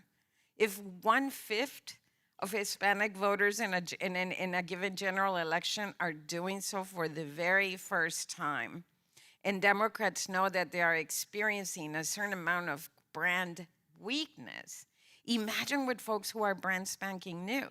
You gotta build that brand. You gotta reach out, and you gotta engage people, and you gotta engage people on the things that matter. And right now, there's always been opportunity for Democrats on the value side. But I think just that engagement is not happening, and now it's being made more complicated by some of the things that we're talking about here. We've talked a little bit about this, but what are the perceptions of the Democratic brand among young voters, Shauna? That they, as other folks have noted, that Democrats are weak. Also that Democrats talk a lot but don't follow through. Particularly among young men, there's a sense that the Democratic Party doesn't care about them. Not big fans of the Democratic Party, unfortunately. Of the Democratic brand. That is distinct from Democratic policies, which they do agree with. And that's the real challenge and what we have to get at. Josh? All of that, and so to not repeat you, I'm gonna say something that's a little even more specific. There is, and this is true not just of Black voters, this is true of a lot of voters, there's this feeling that Democratic leadership want to help people at the expense of the American economy, right? Want to help poor people or people who are less than at the expense of the American economy. And so one of the things that we do at Hit Strategies is, we throw in this little phrase at the end of our messages whenever we're talking about the economy or economics is, we want to do X, Y, and Z. It's just good economics. It's just smart economics. And we see that like pushes support significantly because the idea is that Democrats want to help these people who are maybe a little less than, but will do it with reckless abandon. So I think a particular answer to that is that we don't have smart economics. And then the other thing I would just say is, we talked about like weak and such, but they agree with the majority of our policy priorities. They just don't think we have plans to get them done. That's why Project 2025 was so interesting, because it was an implementation plan. And so the thought there is that we want to do the right things. We just don't have the legislative or political chops to get our ideals over the fence. Clarissa, for you, perception? Yeah, I'll give you, I completely agree. I think that there's a sense that Democrats are weak, ineffective, and under-deliver, right? Immigration is a perfect example. I think Hispanic voters have been hearing from Democrats for well over 2 decades. We're going to do immigration reform if you vote for us this time. Now, of course, we know there's all kinds of reasons that things happen or don't happen, but it is true that from a voter perspective, there were times when Democrats had control of everything and it still didn't happen, right? So at some point, an issue that was sort of a, okay, we know Democrats are better, became a sort of a wash, right? And then you have Biden, who decided that they weren't going to talk about it and ended up being described and defined by his opposition. You can't win a debate you're not having, whether it's on immigration or on anything else. And so I'll give you a quick example. We just got results from a flash poll of Texas Hispanic primary voters. And I think this is a good takeaway. Hispanic voters in the Republican primary, there was a greater deal of intensity on those who said, I'm coming out to support the Republican candidate, as opposed to oppose the Democrat or come out to support or speak up for my community. Among the Democratic primary voters, it was even between those who said, I'm coming out to support my community, as those who said, I'm coming out to support Democrats. So in some ways, on the Democratic side, Democrats are relying on voters turning themselves out. And that is true with Latino voters. Okay, so I don't want this all to be doom and gloom. I want some of this to be actionable. And, there have been bright spots for the party, certainly in 25. 2 big wins in Georgia, in Virginia, in New Jersey, a lot of special election wins. And the environment right now looks a little more positive for Democrats. So where do we go from here? What do Democrats need to do to improve their brand, their perception with, and I'll start with young voters. What's the roadmap? What are a couple things that we need to be thinking about as we head into the midterms and then head into 2028 that the party really needs to focus on? Well, as I said, the sort of boom and bust cycle that happens on the left with funding, particularly with outreach to young people, that needs to be an always-on system, as it is on the right. I think that there does need to be, I don't write policy, I shouldn't, but there does need to be a conversation and speaking to this real anxiety that people are having, that is not just young people complaining about everything. But I do think that young people are an opportunity, and we should, despite a lot of what we've said up here, they have the lowest approval ratings for Trump of any age demographic. They're very, as someone said, they're still pissed off about the economy, and so we should view them as an opportunity. But still, we need to persuade them and talk to them, not just turn them out. With that, Josh. Yeah, I echo that with Black voters. I would also just go back to my Project 2025 point.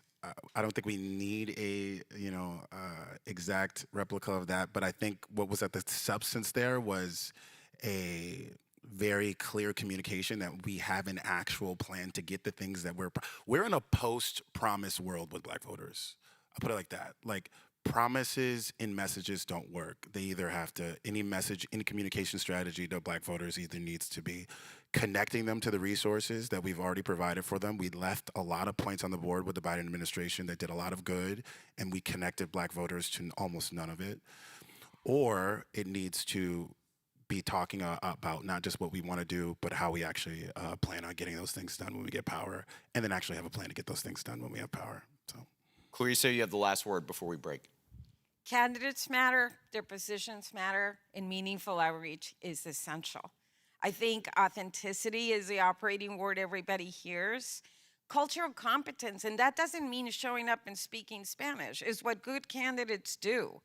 They understand the communities they're going to go into so that people can see that they are comfortable being in those spaces with them.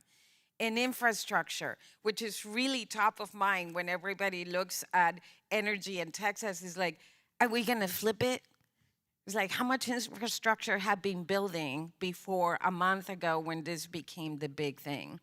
So I think those are important, but it's not rocket science, and I completely agree. There's a great deal of opportunity on values and policy alignment, and that's where growth is, folks, is with these young communities.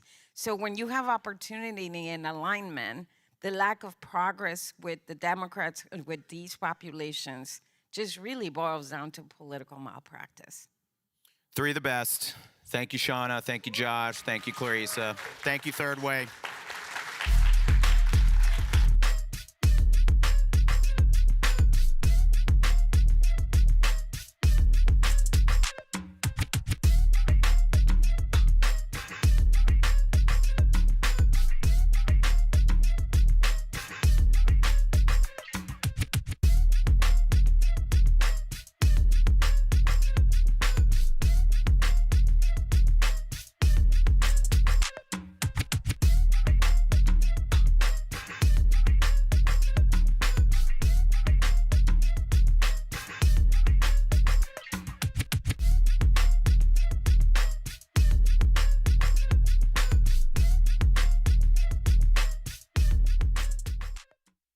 Coming up next, you're gonna flip. A conversation about new strategies for effective persuasion. Please welcome Lene Erickson and Yasmin Raji.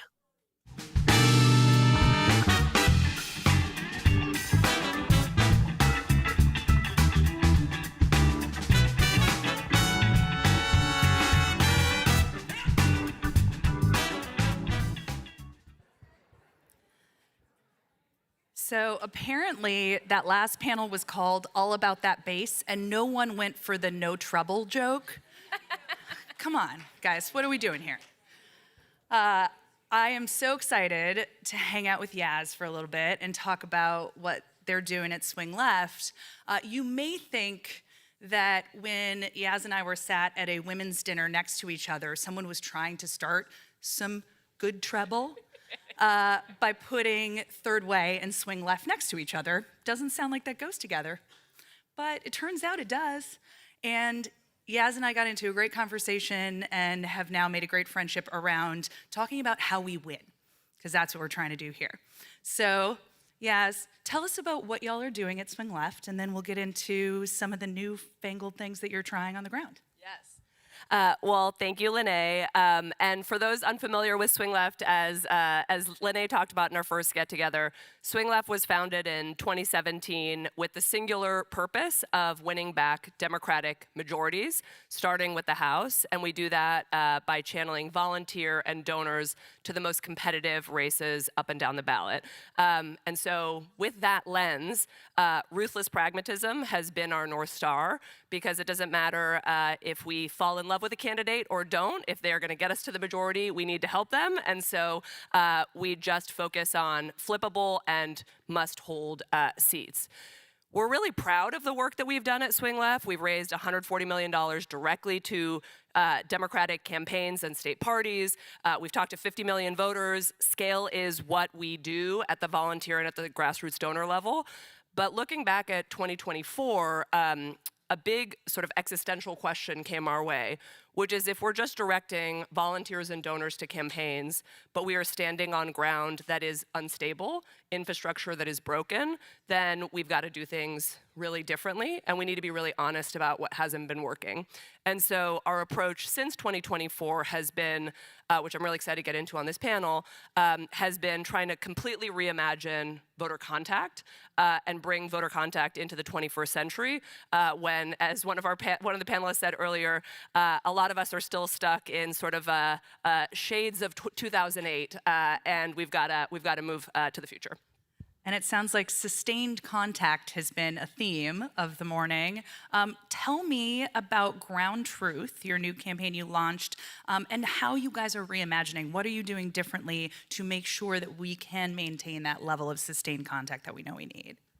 So I think the big problem that we're trying to solve with Ground Truth is that we believe, as I think folks in this room probably agree with us, is that Democrats have a trust problem. And if we want to rebuild trust to win Democratic majorities, to win back the balance of power, both federally and in the states, we have to start listening more, and listening is something that is not baked into voter contact programs in the ways that it needs to be. And so we became incredibly nerdily obsessed with a change in federal election rules, of FEC advisory opinion, which everyone in this room needs to know more about. We see it as a hatchet in the toolbox of Democratic campaigns that we'll talk about more. But basically, what it is allowing us to do is rebuild democratic technology, democratic data, and democratic organizing all in one. And what we mean by we've got to go out and listen to people is we don't listen to people 2 weeks before an election. We are doing things too late, too transactionally. We're using scripts that are exhausting and boring. What we're doing is we're going out. We started in September of 2025 in 14 competitive districts, going out and asking people open-ended questions, things that we've learned from the deep canvassing movement, lots of RCTs that back up how important this all is. And we're asking them how they feel about the direction of our country. And importantly, we're not just starting early, we are talking to every voter, not just Democratic-based voters. We're talking to Republicans, we're talking to independents, and we are rebuilding the tech and data infrastructure on top of it. So if I have a great conversation with a voter, that voter is idiosyncratic. They say things that surprise me. All of that data that I get from those conversations, we are sharing back with campaigns thanks to that shift in federal election rules. Tell us more about the tech. I'm not an AI person, but I hear that you're doing some new super cool things to help take massive amounts of input and then turn it into something that's useful. So tell us how that works. Yes. So the kind of long and the short of what's possible now is we can spend unlimited resources in what feels like an independent expenditure, but coordinate unlimited with campaigns, meaning we have incredibly shitty apps on our side of things. We have data that is good but insufficient. And so when we go out and we talk to a voter, starting over a year before the election, and we ask them that open-ended question, 2/3 of the people who are answering end up talking to our volunteer canvassers for more than 10 minutes. A 10-minute conversation is a long conversation. We're getting really rich qualitative insights of how that person feels, not just about issues, but about the vibes. We're, picking up on things if they have a Marine veteran sticker on their doorstep, they have kids' chairs on their lawn, all of those things that are incredibly rich data points about who a voter is that might disrupt some of our assumptions. When our canvassers walk away from that 10, 15-minute conversation, they hit record on their app, and they repeat back like a doctor would a patient visit, everything that they talked about, with as much detail as possible, and they've taken handwritten notes. We're also going to be testing direct recordings. We are managing the creep factor of that all and the consent of it all, but we're going to be testing that as well. We have not done it yet in the pilots. So that then what we get is a mess of really, really useful data that normally would just be interesting for us, and we would say, oh, that's great, maybe we'll publish an article about it. But instead, we're using AI on the back end And we are aggregating all of those insights, and we are able to share them back with campaigns. And that is really important because you all know this as folks who work with the same campaigns, with frontline Democrats, with red to blue Democrats, and we know that so many of them are hungry for more qualitative insights. They don't have the resources necessarily early on in a race to do focus grouping, to spend enough time out in the community. We talked, Congressman Greg Landsman, one of our targets this cycle, was a target of ours last cycle as well, and he said part of the resources that we raise on the money side of swing left gives him the gift of time in his district because he doesn't need to be out fundraising. He can go out and talk to voters. This is another tool in the toolbox of those Democrats to be able to see in as much detail as they want, not just what are my core Dem voters who are really active on Blue Sky saying, but what are the folks that are harder to reach saying, and how are they feeling, not just in a singular moment, but every single week as volunteers are going out and talking to them. Speaking of the volunteers, I would guess that people who come to volunteer with Swing Left probably are not representative of many of the people they're talking to. How have your volunteers reacted to this new program? Was there pushback? Have they been into it? It's hard work to do that deep canvassing at the doors. I did it one time during marriage equality and said never again. But how are they reacting, and then what is their feeling after they've done that hard work? So Swing Left, we've got about 1 million members around the country. Every time we survey our membership, it's a 50-50 split of people who identify as progressive and people who identify as more centrist. So again, we are ideologically neutral. We don't do primaries. We are just trying to win elections, meaning that our volunteers may have very strong disagreements with the candidates that we're working with. Adam Gray is a great example. Many of our San Francisco volunteers who are real lefties are going out and knocking on doors in the Central Valley, and they do not live in the Central Valley, right? And so something that has been really core has always been, if you are serious about helping the candidate win, you have to park your own opinions at the door, and you need to do what Adam Gray needs to get across his incredibly narrow margin as the Democrat who won by, just over 200 votes last cycle. So with that, what our volunteers are also saying over and over again, and they've been saying this, since the day after we lost the 2024 election, is do not serve us reheated leftovers from previous election cycles. We want things that are new. There are so many things that have felt broken, that have felt insufficient, and we've all been just like doing the work because we want to win, but come on, we've got to do something different as Democrats. So they've been really hungry for things that are different. They've also been confessing to us how much they've been going rogue over these past few election cycles, meaning volunteers who have gone out, there's one volunteer she's a healthcare researcher, super canvasser, and she felt like the campaign that she was volunteering for was so transactional and so uninterested in any follow-up that was so rich for, this person needs information about how to get their daughter into community college, all that kind of stuff. So she made her own rogue spreadsheet of all the qualitative insights, and she was like, please don't tell the campaign, I don't want to get in trouble.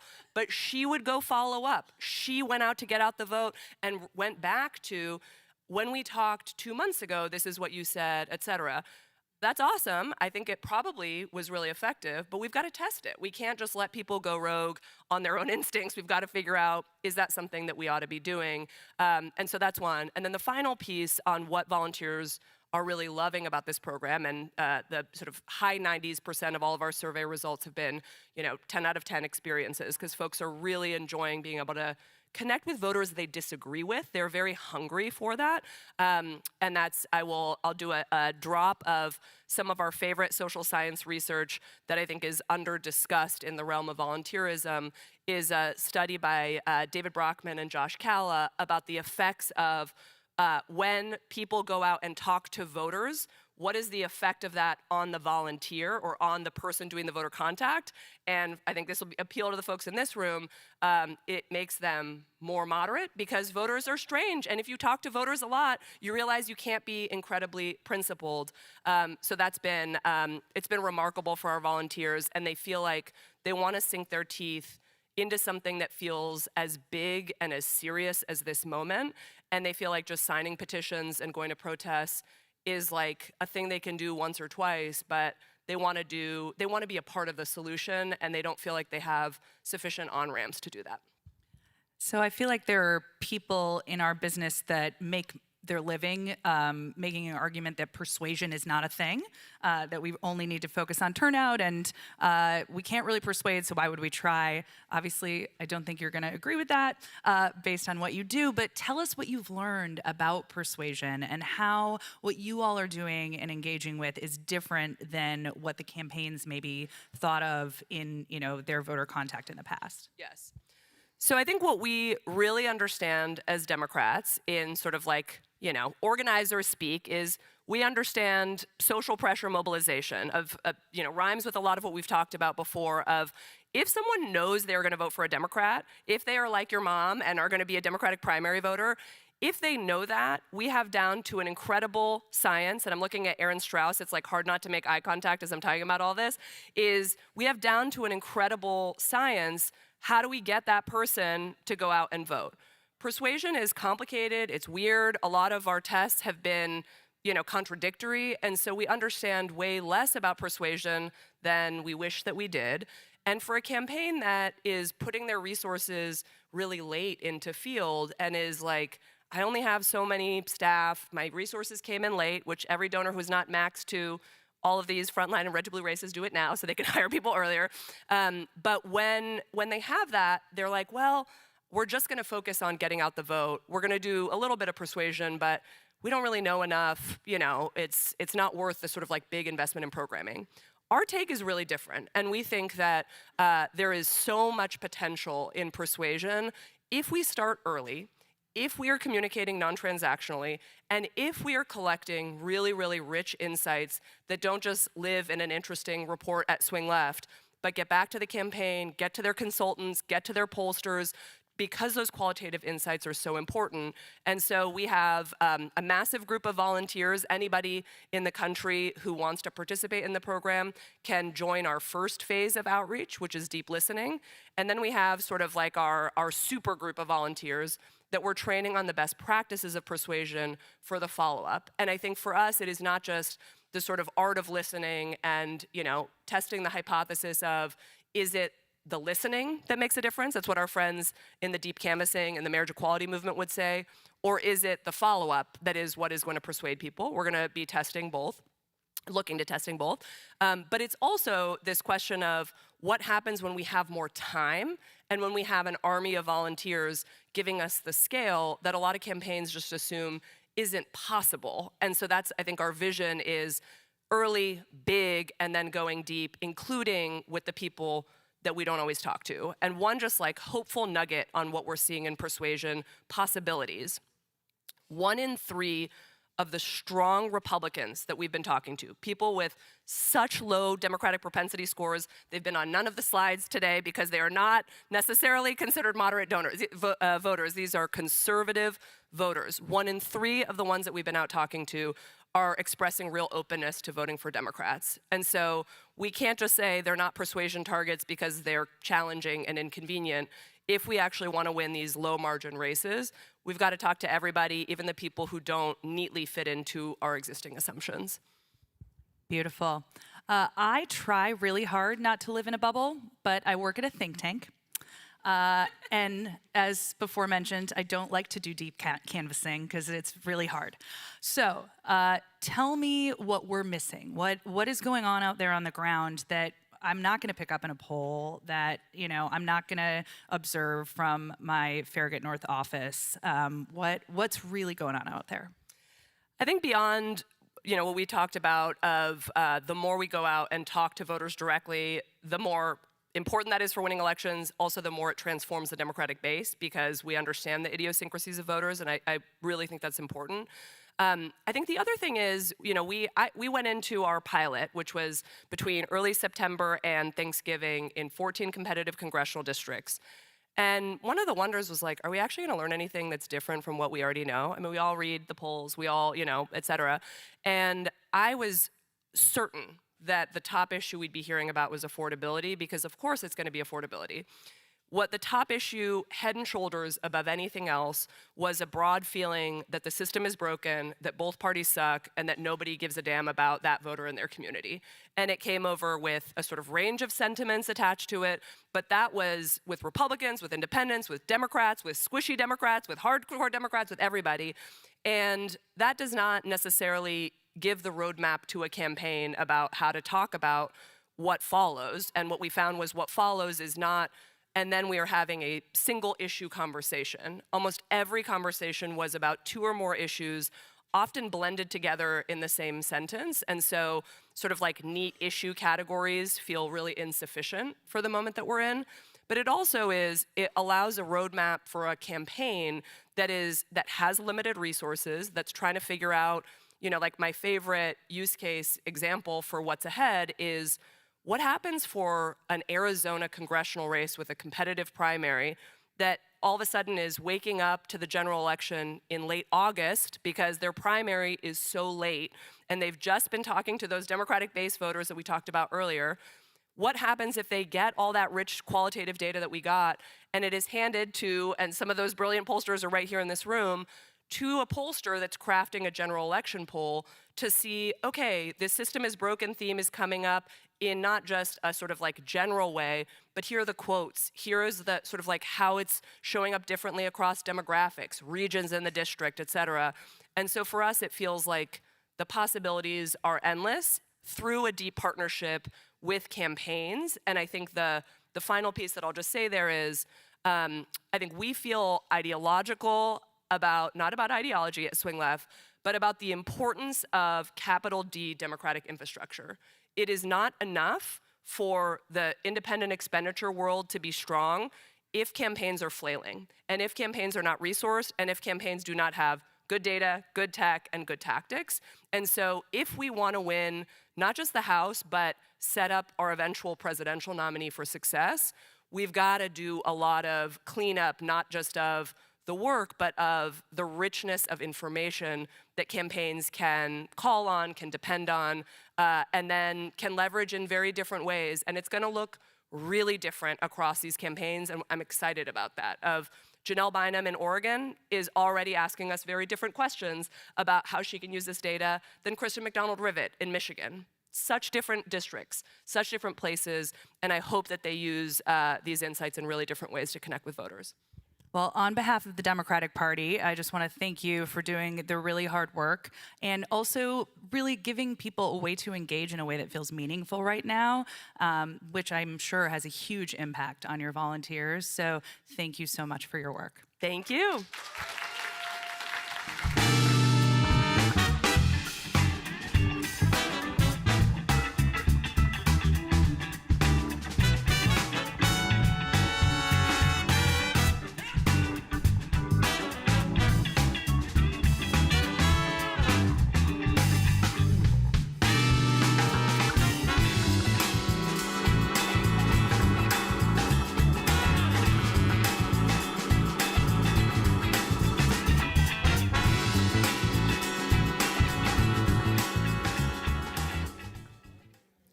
And now, with our next Take 5, please welcome back Matt Bennett.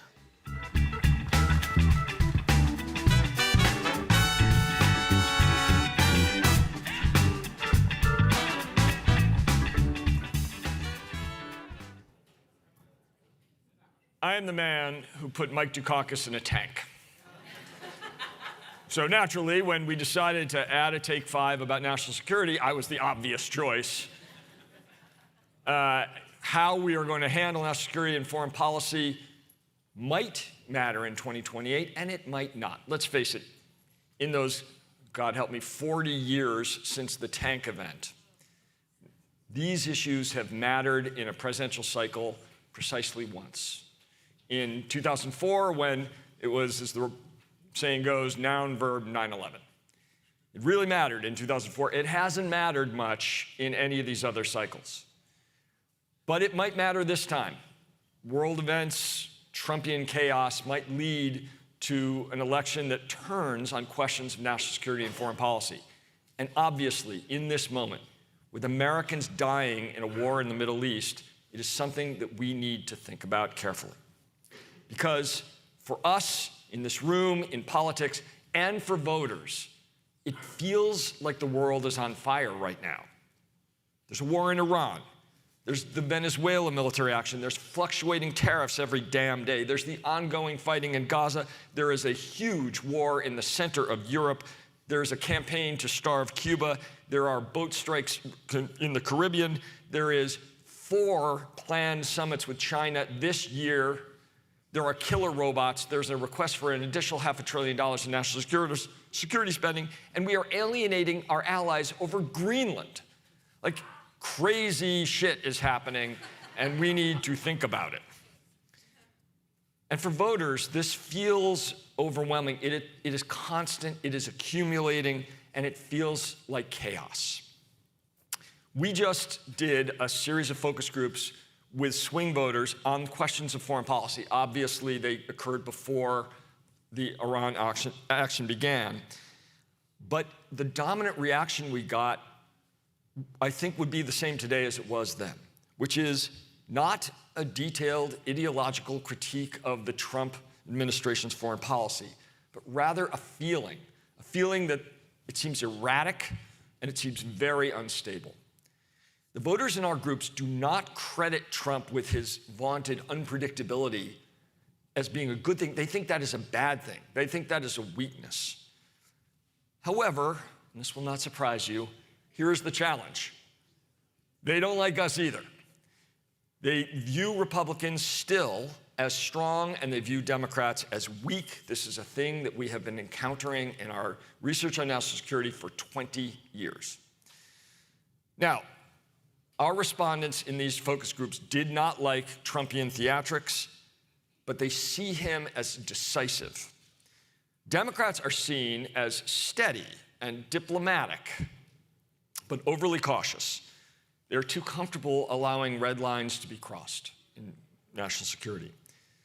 So what do voters want? What they want is engagement with the world that is in the American self-interest. That is what we heard over and over and over. Now, military escalation is viewed as a failure unless America has been attacked. And to be sure, some snap polling that came out yesterday from Reuters showed that the Iran strikes had the approval of 27% of the electorate. They do not want that. And the appetite for ongoing war among the voters that we talked to was 0. But one area that they do want decisive action is China. The voters don't want a new Cold War. They don't view China as an enemy. They view it as a frenemy, but a very serious competitive risk that needs to be managed. And we found that with China and with basically everything else, the strongest frame for 2028, the one that we hope our nominee will carry forward, is tough and smart. Voters are going to ask, who can steady the ship? Who's going to avoid another endless war? Will we demand fairness from our allies, something they do credit Trump with and they think that we are weak on? Who sounds tough and smart? If you sound moralistic without being concrete, you will just play into the stereotype of democratic weakness. If you sound hesitant, same problem. If you sound like a democratic socialist or those lunatics in New York that were protesting on behalf of the Iranian regime, you will sound un-American. Instead, you must be decisive and you must be clear that American self-interest will drive your foreign policy. And right now, voters are defaulting to Republicans on these issues because they see them as strong and they see them as weak, but they are frustrated and they are concerned about Trump. There is an opening, but it is a small one. It is going to be hard to walk through it, but we must. In 2028, the winning candidate will be the one that convinces Americans that American power can be used carefully, strategically, and in our self-interest. That is the lane, that is the thing that we have to follow. Thank you very much.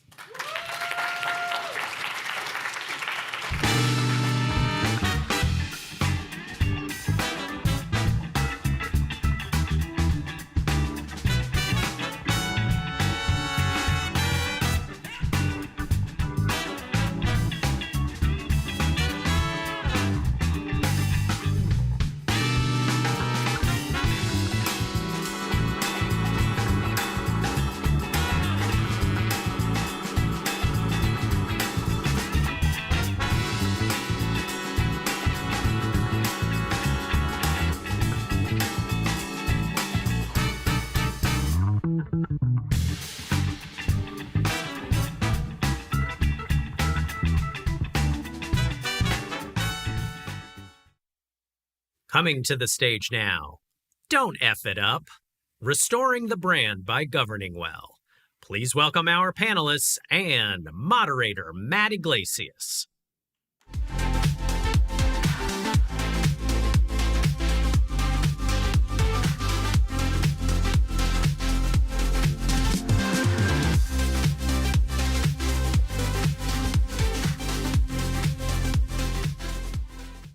Hello. Thank you all. You know, I think the premise of this panel is that it's sort of fun and interesting to talk about messages, to talk about political strategy, so on and so forth, but that ultimately, you know, parties are defined by what people see them do when they're in office, when they're governing. Some of the things that President Trump has done have been probably a bigger gift to Democrats than any kind of, you know, new talking points that we could possibly cook up. You know, he does things that don't work out. It looks bad. There's a backlash. But we have problems in our own house, problems on our own side. I was going to start with District Attorney Jenkins in that regard because, you know, San Francisco is such a beautiful city.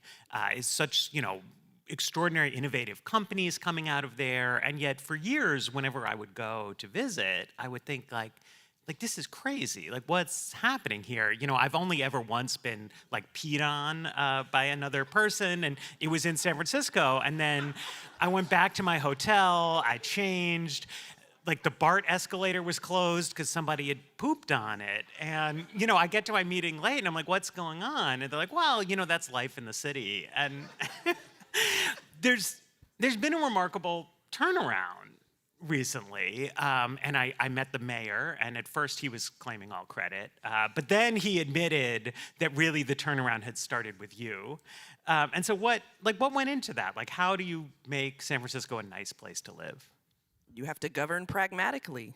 It's not about ideology, and I think, you know, most people don't necessarily know, but we recalled the DA before me, in large part because he was radically progressive and refused to prosecute crime effectively. And one thing that I will say about every single human being, they all want to be safe, right? No one wants to step in poop as you're walking to work. And so for me, it was about coming back to those basics. Just do your job. If your city charter says you're supposed to prosecute crime, prosecute crime. If it says you're supposed to clean the streets, and do it effectively. Don't just check a box.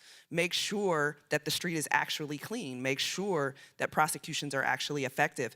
And I have found that San Franciscans were so fed up with that being the norm and the status quo, not just our visitors, our residents were fed up with that being the status quo. And once you actually go back to governing pragmatically, things start to shift.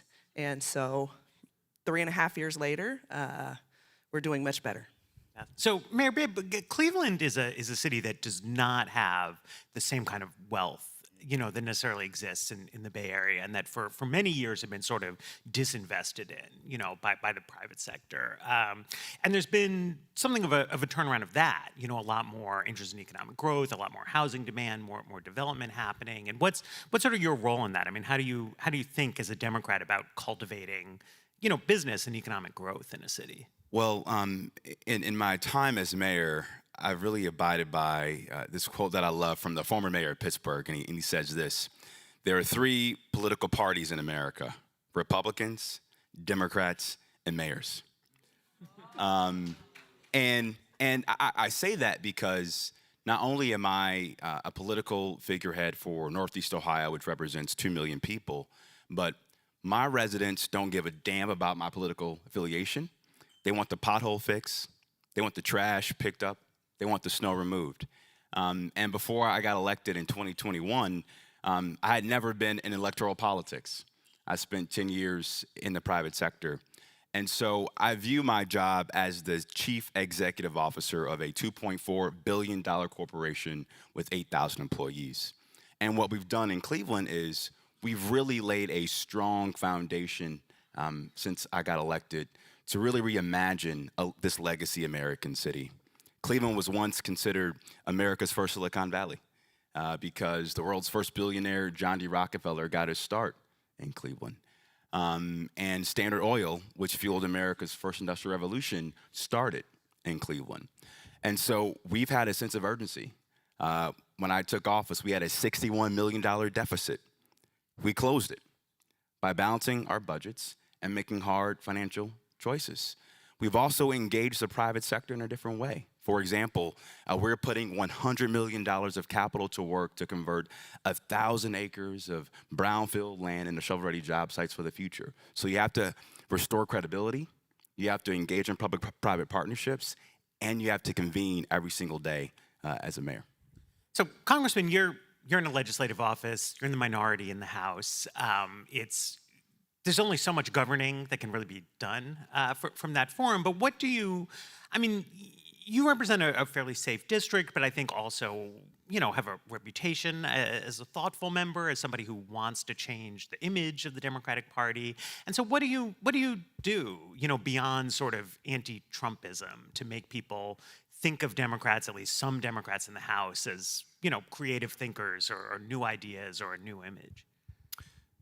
I'm on stage with two Get Stuff Done local leaders who I think, as they've both described, are non-ideological and pragmatic in their approaches. I think serving in Congress is a slightly different job because, in fact, my constituents do want me to be ideological. They view my role in Congress as their voice and vote, as somebody who is, one, I think, countering an administration that is detestable on many fronts, but two, as helping to define a new center of American politics going into 2028. And that is, there is ideological wood to chop to be able to do that. And I'll give you one example, which is the role of social media corporations in American public life, which is going to be turbocharged now with the advent of AI and AI bots on these platforms. I think the Republicans have vacated the field on this question about the public health of our youth online. They are trying to issue a 10-year moratorium on any state regulations, for example. Well, I've been putting forward a package of bills that are broadly about putting parents over platforms, about how do you give parents confidence with the tools and the laws that they need to ensure that their children's well-being is the priority online. And I've been able to get Republicans on board with this legislation in a way that I think is carving out a new center, but is still has a chance to get marked up and passed in a quiet Congress format.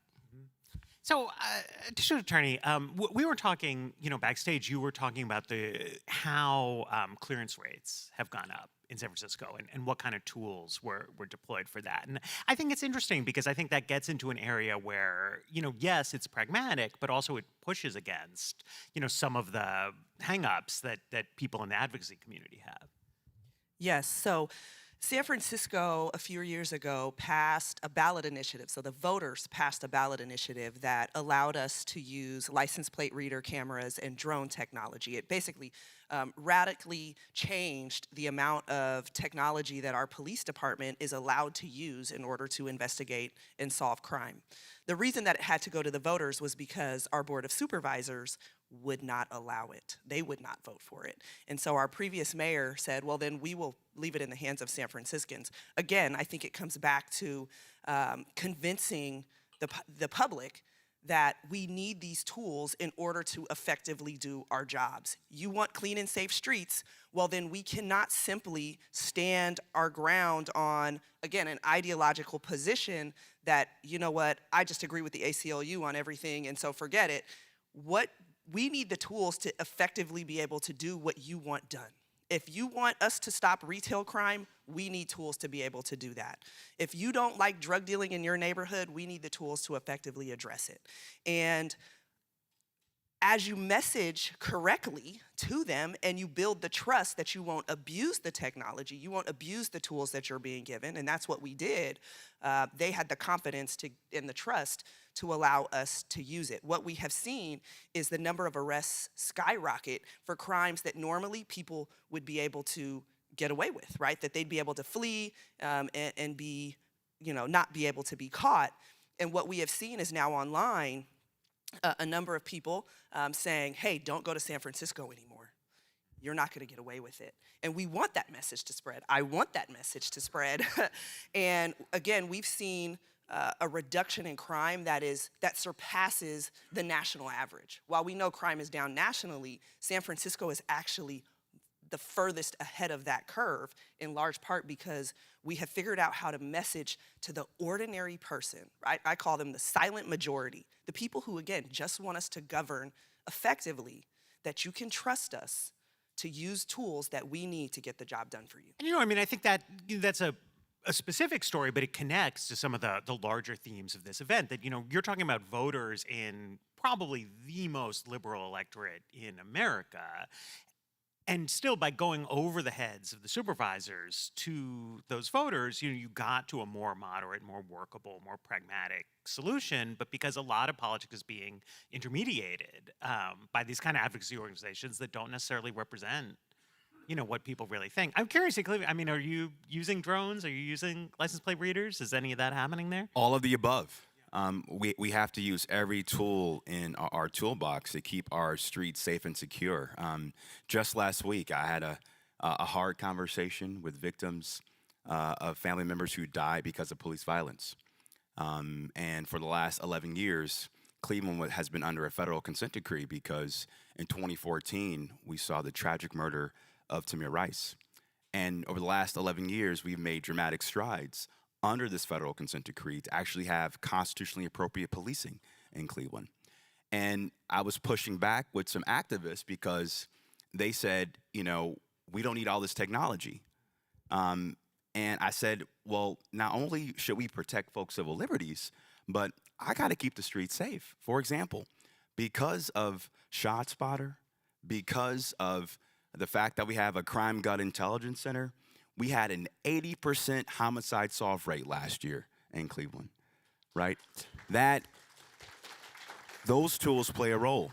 And so we want to make sure we're protecting folks' civil liberties, but Miss Johnson on Abel Avenue on the southeast side of Cleveland, she wants the bad guys to get locked up. She wants her block to be safe, but she also wants her rights to be protected as a resident of our city and of our country. And so we can and must do both as Democrats when it comes to public safety. Matt, can I just point out also that at the same time as these two are driving down crime in their cities, you've got Republicans at the state and federal levels who are gutting the Alcohol, Tobacco, and Firearms Agency, who are trying to make it legal to have ghost guns. That's when you assemble a gun at home with non-serialized plastic input so that you can walk through a metal detector with it, who are trying to make it legal to carry assault weapons near schools and churches and hospitals. The fact that our party is underwater on public safety with the electorate is because we are not platforming individuals like this who are actually getting it done, and we're allowing Republicans who actually have a terrible track record on this. They are trying to arm criminals and pardoning those same criminals like they did after January 6th. So this is an issue that Democrats need to seize unapologetically.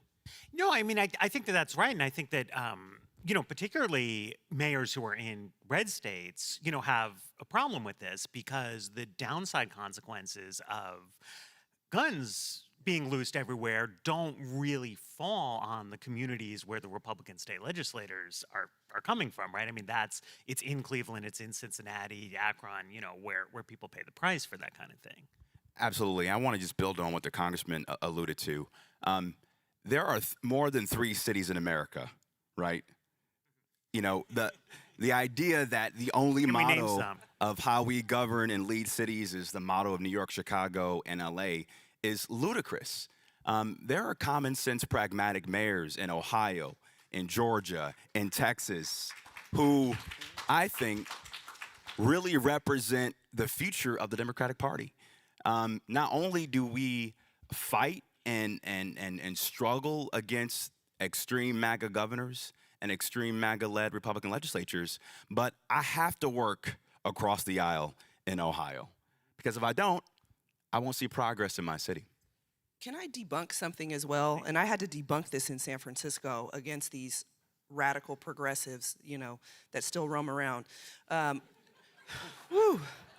They're still there. The DSA are still there.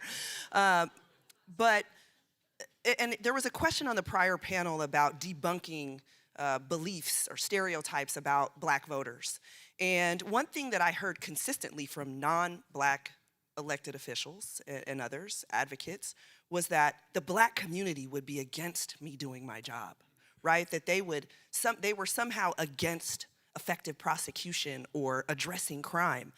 But yet, of course I'm black and I knew that wasn't true, but when I go into black neighborhoods every day, they say, we deserve more police. Why don't they patrol here at night? Why aren't we given the same law enforcement resources? Can our business corridor have a set of surveillance cameras so that we are protected and the criminals here can be caught? The message that is coming out of, again, the progressive left is that the black community, the Latino community does not want law enforcement, does not want safety, essentially, which could not be further from the truth. When crime is out of control, those are the people most oppressed by it. Those are the communities most overrun by it. And so our messaging as a party has to be, that is who we are protecting. Those communities deserve as much safety as my constituents in the richest neighborhoods in San Francisco. Until we start to message that, we are going to be on our back foot. You know, it's fascinating to me because there's somebody who used to hold your current job who was quite prominent in the Democratic Party recently, and she made some of those points in a book that she wrote when she was running for Attorney General, and it really went missing, I think, as she took onto the national stage. And there's a premium put, or was, on a certain kind of non-contentiousness, right? People didn't want to fight inside the coalition, inside the party, about different stakeholders. But Congressman, we were all talking off stage a little bit about questions to do with mental health and drug addiction, and what we do with people who need help but don't necessarily go seek it out, right? And there would be you would have to have a fight inside Democratic Party politics to get change in how we address those kind of problems. Yes, and that's one of the missions of the organization I chair, Majority Democrats, is to build out a faction within the Democratic Party that has the ideology, has the campaign infrastructure behind candidates going into 2028, so they don't get dragged into these really self-defeating questionnaires and propositions. And I think, a specific and good example that we were talking about backstage here is undertreated or untreated schizophrenia. Cost this country about $300 billion per year, as well as untold emotional suffering. And I think there's a huge lane for a Democrat, as they're talking about public safety, local, state, and yes, federal level, to say, we are going to have a flagship enterprise devoted to how do we address schizophrenia in this country, where it's the basic research, of course, for it, it's the medications that we bring to market, and it's also a public health, public safety approach that doesn't privatize the pain onto families, but actually addresses the fact that states have a responsibility to care for these people humanely, but to require that they get the care that they need, because otherwise they become threats to public safety. Yeah, and you were telling me, you're going to be dealing with cutbacks to healthcare and other social services that are available, and that's bad on a humanitarian level and a straightforward sort of progressive level. But I also think there's a case to be made that we need those services to maintain safe communities and decent conditions for people. Absolutely, and one of the things we do a really good job of as mayors is we love stealing each other's ideas. And shout out to New Deal Democrats, who continues to be a source of good ideas for how we address issues like housing. And there's a direct correlation between a mental health crisis in America and housing. For example, in Cleveland, what we saw coming out of the pandemic was, as the COVID-19 subsidies went away, folks lost their housing vouchers. We saw an increase in mental health issues and an increase in encampments on our streets. And for some reason, there's a state and county rule in Ohio that says you have to prove you've been homeless for 6 months or 12 months to get access to a housing voucher. That makes no damn sense to me. So the city of Cleveland, we didn't have a dedicated budget for sheltering folks that are homeless in Cleveland. So what do? We took ARPA funds, about $2 million of ARPA funds, and now we have a housing first approach where we're not asking any questions. We're putting folks in housing, getting them furniture, putting social supports around them, And in just 18 months, we've closed over 50 encampments and housed nearly 200 people, right? So if we can work with a future Speaker Jeffries and streamline all the housing regulations for HUD, we can solve America's housing problem for our homelessness folks across this country immediately if we get these regulations and red tape out the way. Interesting. So you were telling me conversely, the state legislature in a very blue state can create problems for people like you who need to implement the rules that they hand down. Yes, in California, while San Francisco's political temperature has shifted, I would say, and the moderates are coming out much more of the closet. No pun intended. They are. The state legislature is still very progressive, and what I have experienced is a complete repeal of many of the laws that have given prosecutors the tools to do our jobs, right? And cities the tools to do our jobs effectively. And so what we have seen is, over the last number of years, passage of legislation involving diversion programs that, while used to be in the hands and the discretion of prosecutors, are now being given to the court.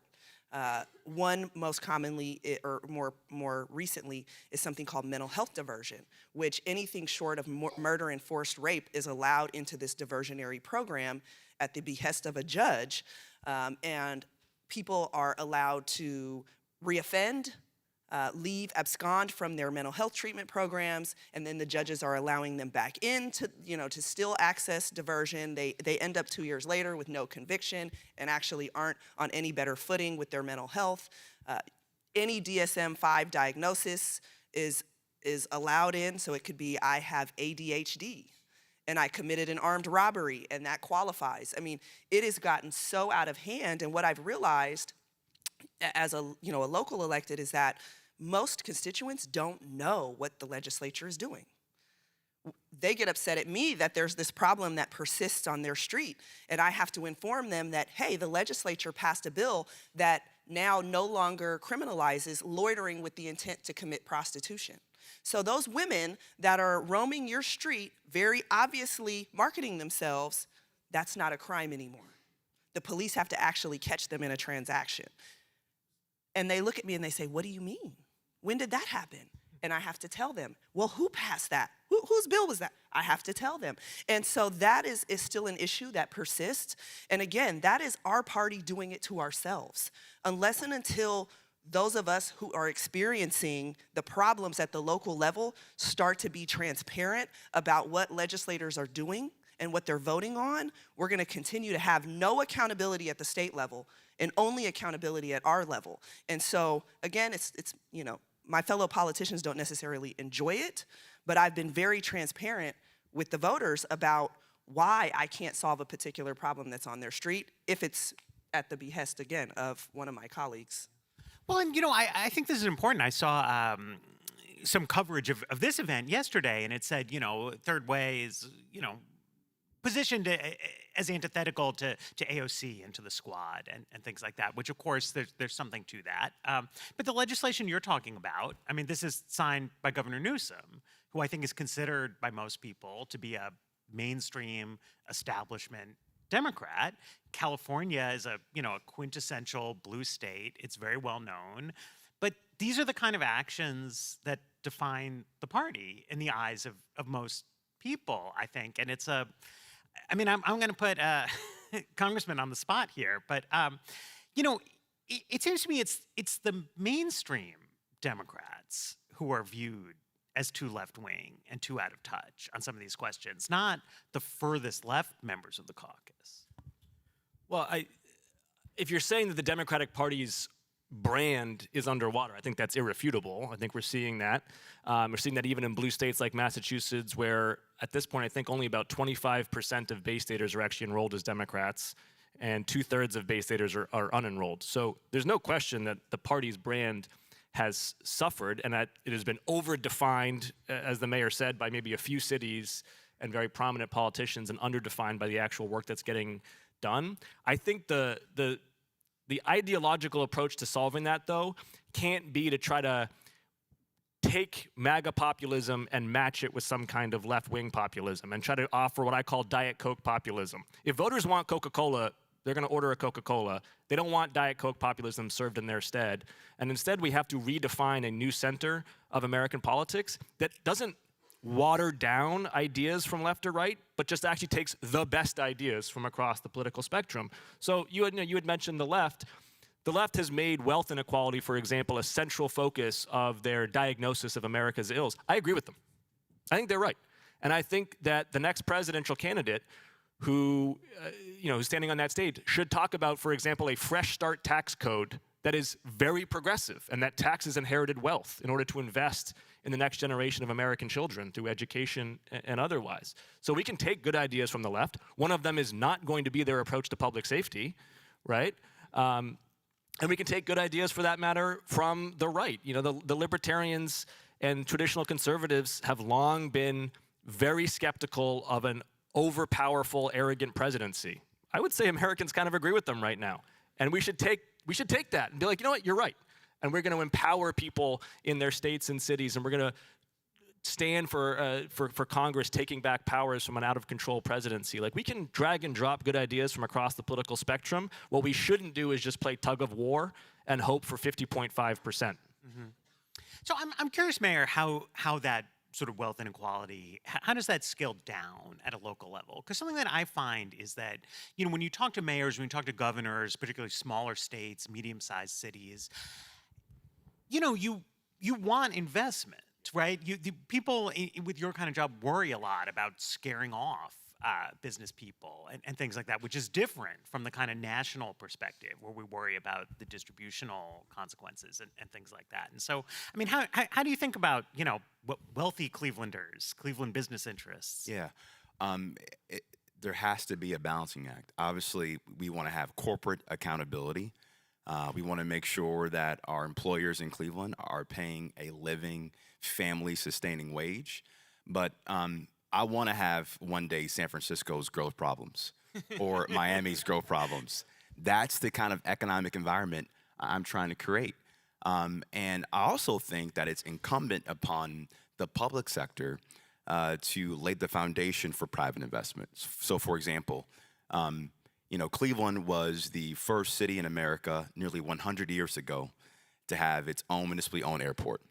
And just last year, we announced a $1.6 billion modernization of our airport. I did it through a public-private partnership. So if I want to attract companies, that's one of the most important front doors to the city. But we're going to have a project labor agreement to make sure I have unions at the table through an apprenticeship program to hire Black and brown Clevelanders and women to not only work on the project, but build the project. So what I really believe is that the local level presents a prime example of how we can have an agenda focused on work, wages, and wealth. And those are the ideas that should be influencing what Congress is going to do in 2026 and beyond.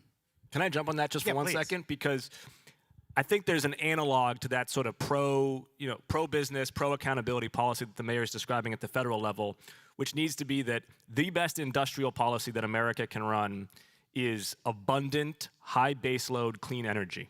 It is just a generalized subsidy for free enterprise that is non-distortionary. This president's crony capitalism, where he's like got these separate slush funds and he's taking tariffs out of here and he's got side deals there, and this is not industrial policy. It's just corruption and it's incompetence.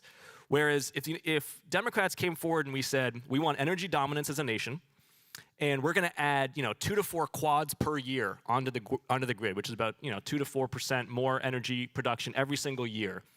And we're going to drive down the cost of energy such that it's almost too cheap to meter. That's just good for business, period. And by the way, it can all be clean. And I got a bipartisan bill that invests in super hot geothermal, and it is everything that Democrats and Republicans can like together. We're drilling, which Republicans love, but it's clean and it's high base load, which Democrats can get behind. And that kind of legislation at the federal level, I think, can be an unlock. Matt, I just want to say, I think you're touching on something. In San Francisco, we are at a reckoning point with the labor unions putting a wealth tax, or they're collecting signatures for a wealth tax. We have the highest number of billionaires in the country in San Francisco, most of whom are Democrats. Yeah. Most of whom not only donate the most money to Democratic candidates, but also have extensive philanthropic records of giving money, to our city. And right now, our mayor, I will say, is very strong on the public-private partnerships, and they are investing millions of dollars into helping us recover. And so I think we are, again, at a reckoning point in our party with whether or not we can continue to be anti-business, whether we can continue to alienate the people who, yes, have been very successful in this country, and we want them to pay their taxes and give what's due and give back, but at the same time not making them the enemy when we know that they are giving more than most, really, to the endeavors that we think are important, right? And making sure that our city, when the president, when the shutdown was affecting SNAP benefits, they are who stepped in and said, we are going to give the city $20 million to backfill, what the administration took away from families who need it. And that has to be acknowledged. You could probably use a few more billionaires, right? Yeah. Cleveland is open and ready for business. It's Let's go. We're trying not to run them out of town because right now many of them are thinking of leaving. The lake is great. There's a lot. So Congressman, I think beyond energy, right? Traditionally, part of a sort of a democratic case for growth, right? That's distinct from Republicans, has focused on education. Right? Democrats are the party that believes in education, that believes in investing in education, and that human capital is really important to the economy. But that's also something where I think Democrats have lost a lot of confidence, in the public in recent years, have lost the trust of the American people as the party of education. I wonder, why you think that is, or what can be done about it. I think the school closures are a parable for how we lost our way on this. The schools stayed closed for way too long.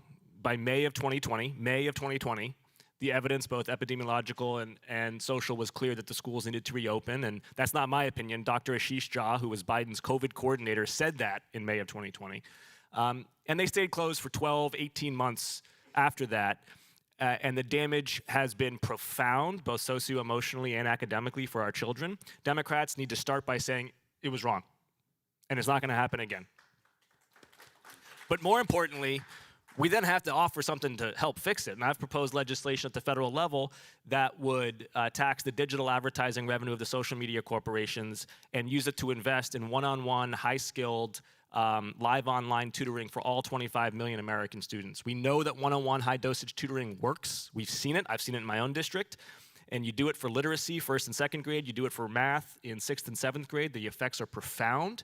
And because of technology and because of high-speed internet at the schools, you can do it now, and Democrats should make that commitment because Republicans have no plan for education. Mm-hmm.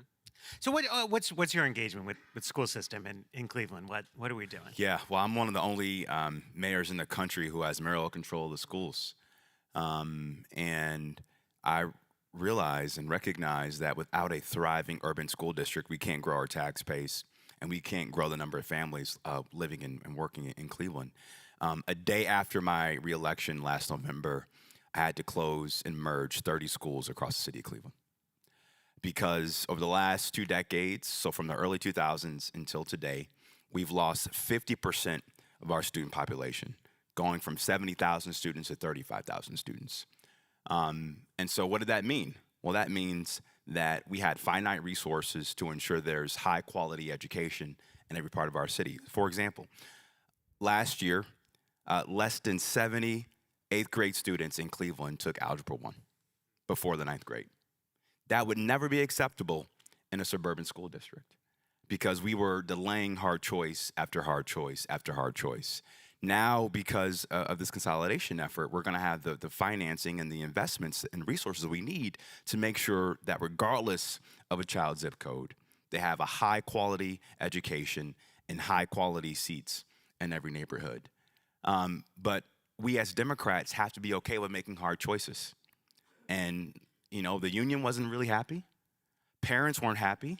council was screaming at me every single day, but we had to do it because no political decision in politics should never get in the way of our children's education. You know, and that's the nature of executive authority, right? I mean, nobody likes to see school closures, but when you're the mayor and you have control, you have to assess the trade-offs, right? None of the options were great under that kind of falling enrollment, but you were going to be accountable, so you got to try to make the best choice. In San Francisco, it's not a mayoral control system, and you know, I mean, I think a lot of problems in the city and in many cities are downstream of this kind of diffusion of authority away from the officials who people know, right? I mean, they look to you to deliver on public safety, so you try.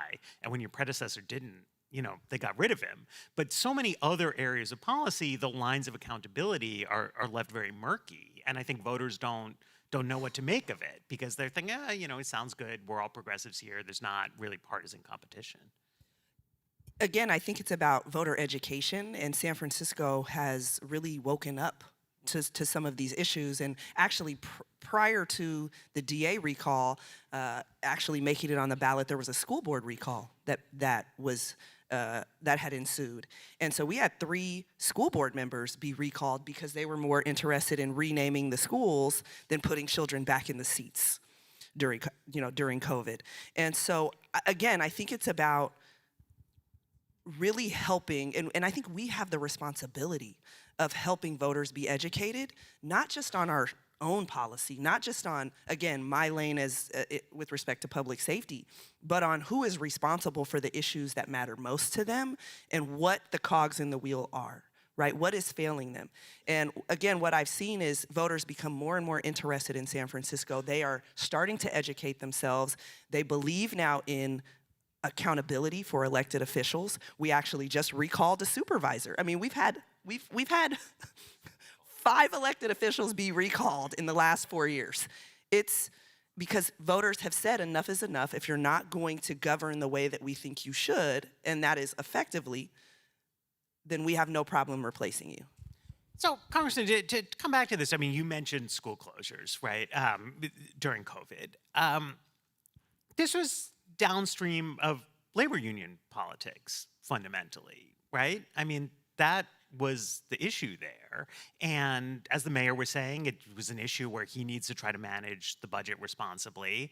And I think, you know, this has become a problem with the current iteration of Democrats who don't want to have any of these fights inside their own coalitions. And if you want to have high quality public services, you need to value the people who are doing that work, but you can't be endlessly deferential to them either. I mean, I think it's true that voters want to see Democrats willing to challenge, you know, what's called the groups, right? Of which public sector unions can be one, environmental lobby, another, for example. They want to see that you're willing to think for yourself, and most importantly, that you're going to be authentic to the district that you represent. Voters are happy to disagree with you from time to time, but they want to understand that it's based on consistent principles that you hold, and they want to feel like at the end of the day you're showing up for them and not for any peripheral interests. And so Democrats have to be able to demonstrate that. I think we have a better opportunity to do that than Republicans do, because unlike the groups, on the Republican side, it's just the guy, right? Yeah. Like that's just dominates their entire media ecosystem, is whatever he tweets or says or whatever.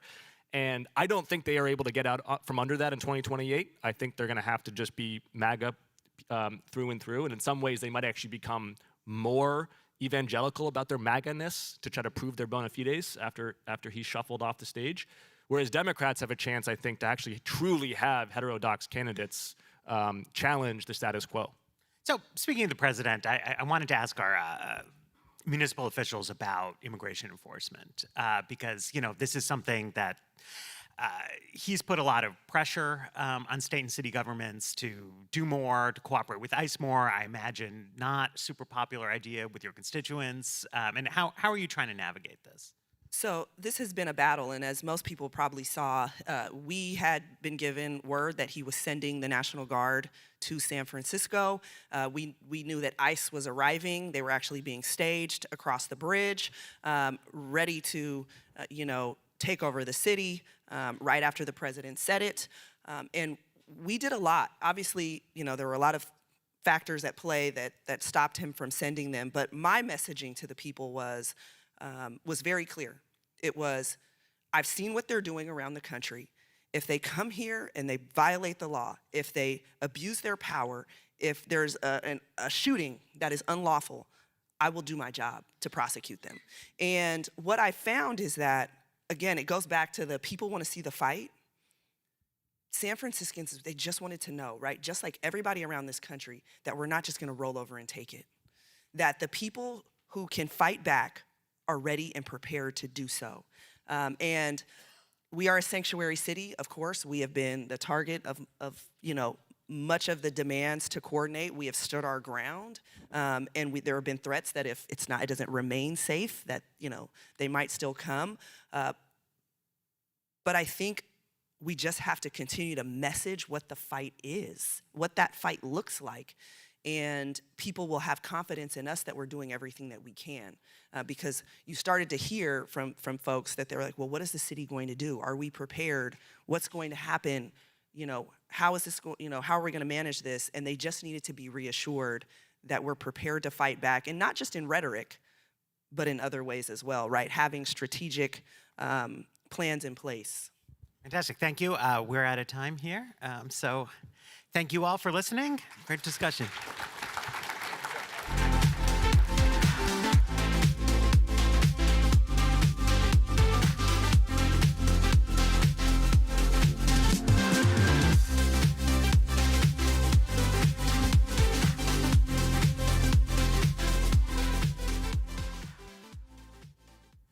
This concludes our morning session. Lunch is now being served in the Colonial Ballroom. Our afternoon session will begin at 1:15 here in the Carolina Ballroom.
Please find your seats.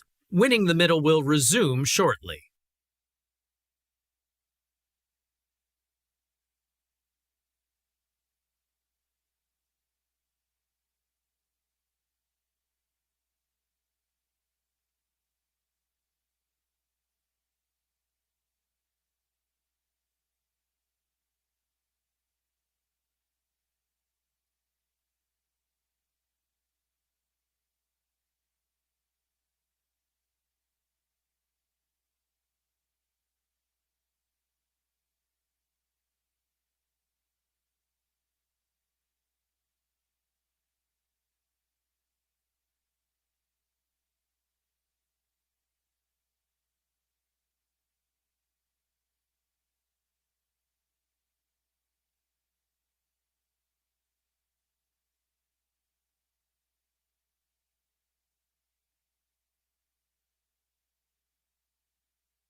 Please find your seats. Winning the Middle will resume shortly.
Please take your seats. Winning the Middle will resume momentarily.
Please take your seats. Winning the Middle will resume momentarily.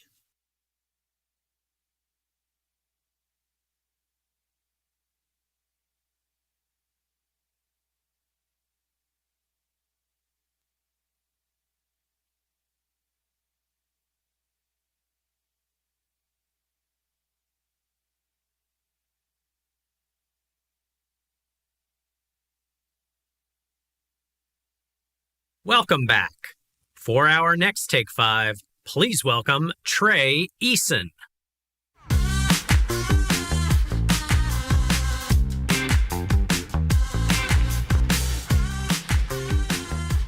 Hi. Hi, guys. Come on in. I know I'm not Beyonce, but I'm just as fun, I promise. Yes, you are. Hi, team. I want you to imagine with me. Close your eyes if it's helpful.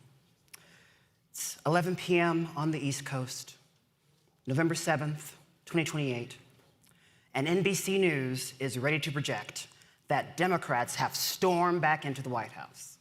Woo! Right. Took the House, we took the Senate, it's a trifecta. We are back, baby. And then the very next day, all hell breaks loose. Because the very next day, every group that you have ever heard of, and some that you haven't, is banging down the door of our sweet, newly minted president-elect with their list of demands. You gotta do this, you gotta do that, you gotta implement this, you gotta do this on day one. Oh, reconciliation, can we do a reconciliation bill? Can we do 2 reconciliation bills? And before you know it, we are well on our way to the Clown Car Pileup Policy Act of 2029. I don't wanna do that. And I think that there are ways to avoid doing that. I think we have to decide right now what we won't be doing then. To even be in a position to implement policy in 2029, we have to decide right now what we won't be doing then. I think the path forward is fairly simple. It's actually connected to something that I learned fairly early in my career. The best boss I ever had in the Senate, and sometimes I like to pretend like she's the only boss I ever had in the Senate. But the best boss I ever had in the Senate was Patty Murray. That's right, mom in tennis shoes. Patty Murray had a very simple rule for meetings with constituent groups, regardless of where they were on the ideological spectrum. If they're from the state, you take the meeting. Always take the meeting. But if in the course of that meeting, they ask you to commit to something or support something or pledge to do something that you know the office does not support, you say no. You take the meeting, but you say no. And that say no part is really, really important because when you say no to these organizations, you establish a firm boundary. You let them know that they can't just pull you around any kind of way because I guarantee you that if an org thinks they can pull you around any kind of way, they will. So you take the meeting, but you say no. And you perhaps maybe say, Trey, oh, these organizations, you know, they represent parts of our coalition. You know, they help us set the agenda. And to that I say no. No, they do not. These organizations have agendas themselves, and their number one objective is to make sure that whatever their priorities are the number one priority amongst everything. And we know from very recent history that when everything is a priority, nothing is a priority, and nothing gets done that's lasting for the American people. So you take the meeting and you say no. And it's really important for us to start this early because the groups are already starting early. I will give you a real-world example. It was just brought to my attention that a certain group, which will remain nameless for now, is hosting a candidate forum inside a competitive primary, inside a competitive House district that Democrats need to flip this November. And the candidate forum is about immigration, and part of the forum includes a raise your hand if you agree portion. I know. And some of the questions that they're gonna ask these candidates in this competitive district, mind you, include raise your hand if you agree that we should abolish ICE, or raise your hand if you agree that we should decriminalize border crossings. And by the way, if you're a candidate or campaign and you get invited to one of these things, do not go, okay? Just don't go. And if you can't get out of it for whatever reason, you show up, you take the meeting, and you say no. And I know saying no is hard for Democrats. It's not in our nature. We like to be agreeable. We like people to like us.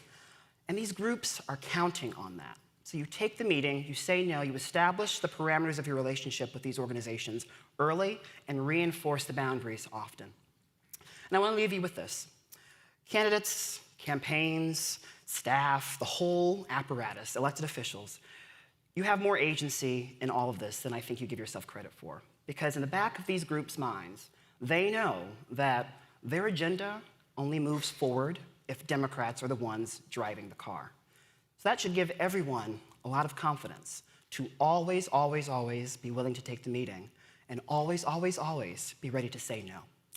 No is my favorite complete sentence in the whole wide world. It might just save our party, and it very well could save our nation. Thank you.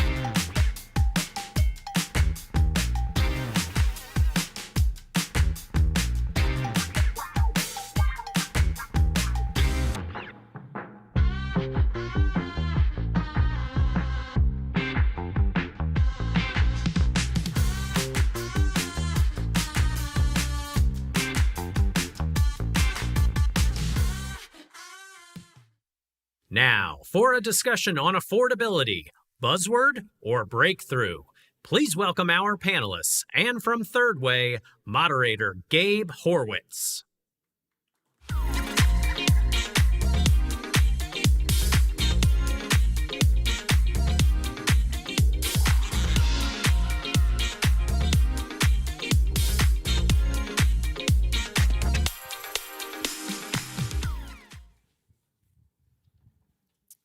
If you work in Democratic politics, and I see a handful of you that do, you've probably said the word affordability more in the last year than your own kid's name.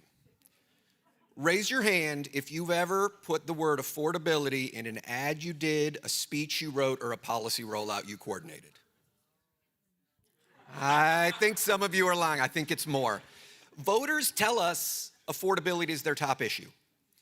And yet, after a year of Republican chaos, Democrats still aren't crushing it on the economy.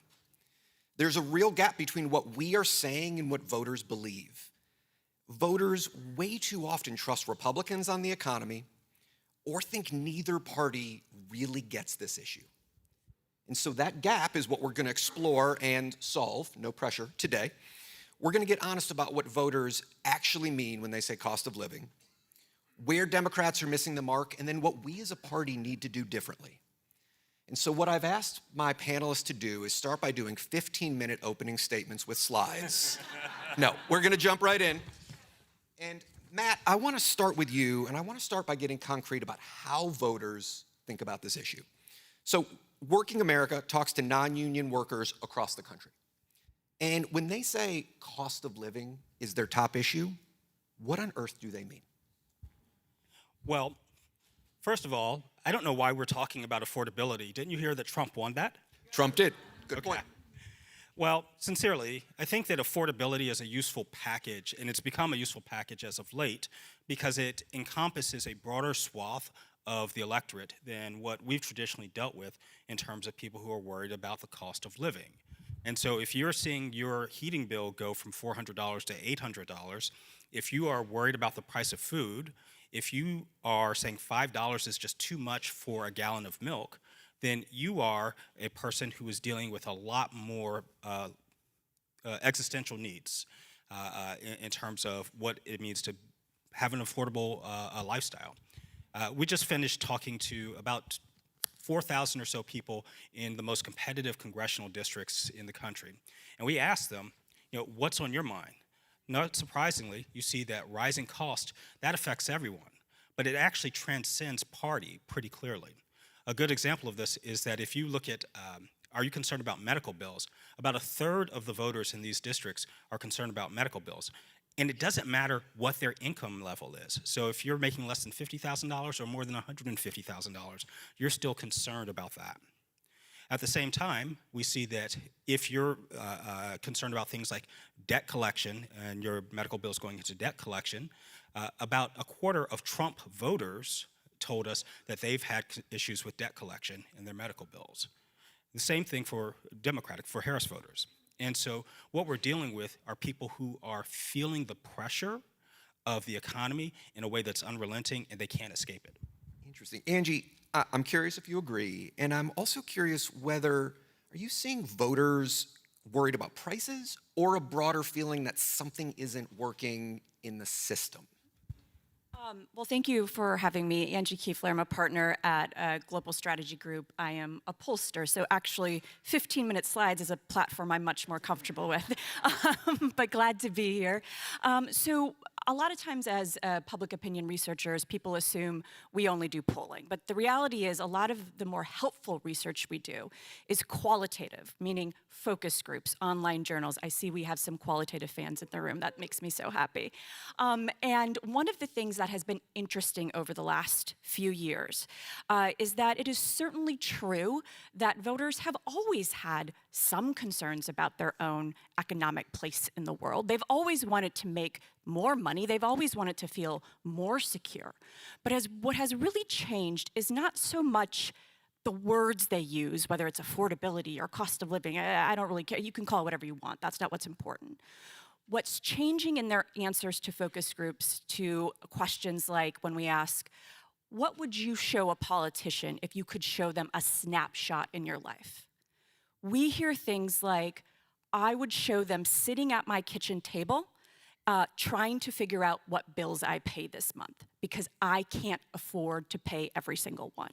So it's like, oh, well, I'm gonna get my water shut off if I don't pay this one, so I gotta pay that one, but that means maybe I don't have to pay the electric bill this month.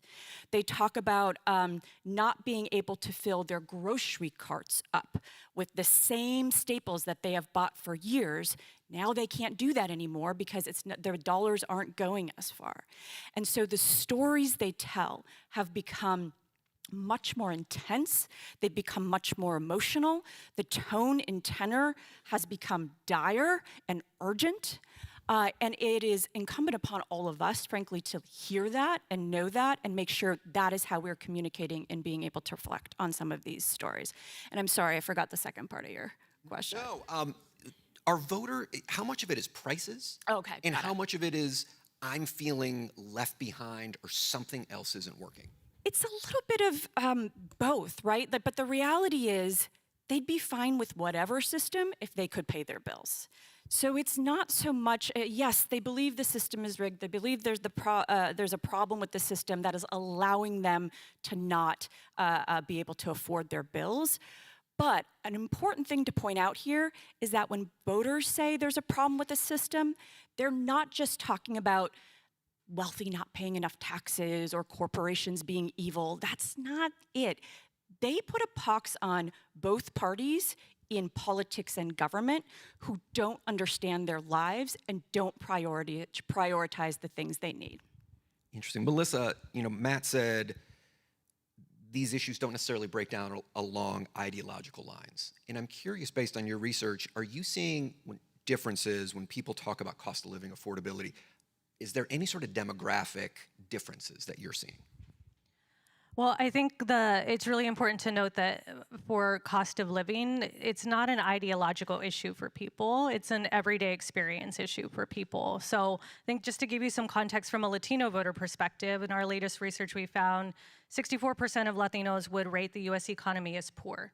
70% said that they believe that the Trump tariffs made the cost of things that they buy every day go up. And 12% said that they live comfortably in their everyday economic lives. 12%. If you're a Latina woman, that drops to 10%. So it's not ideological for people, it's experiential. And what that means is that people are experiencing the economy as a set of recurring economic stressors every day, and they're framing the cost of living as the trade-offs that they have to make every single day. Am I gonna pay this bill or am I gonna pay that bill? And so, and I think more alarming for us is seeing that when the language that people are using to describe the economy in the long term, or like aspirationally, has become much less long-term viewing and much more in the immediate. So the example I like to give is if I look at the conversations we were having, especially with young Latinos in the 2020 election versus the 2024 election.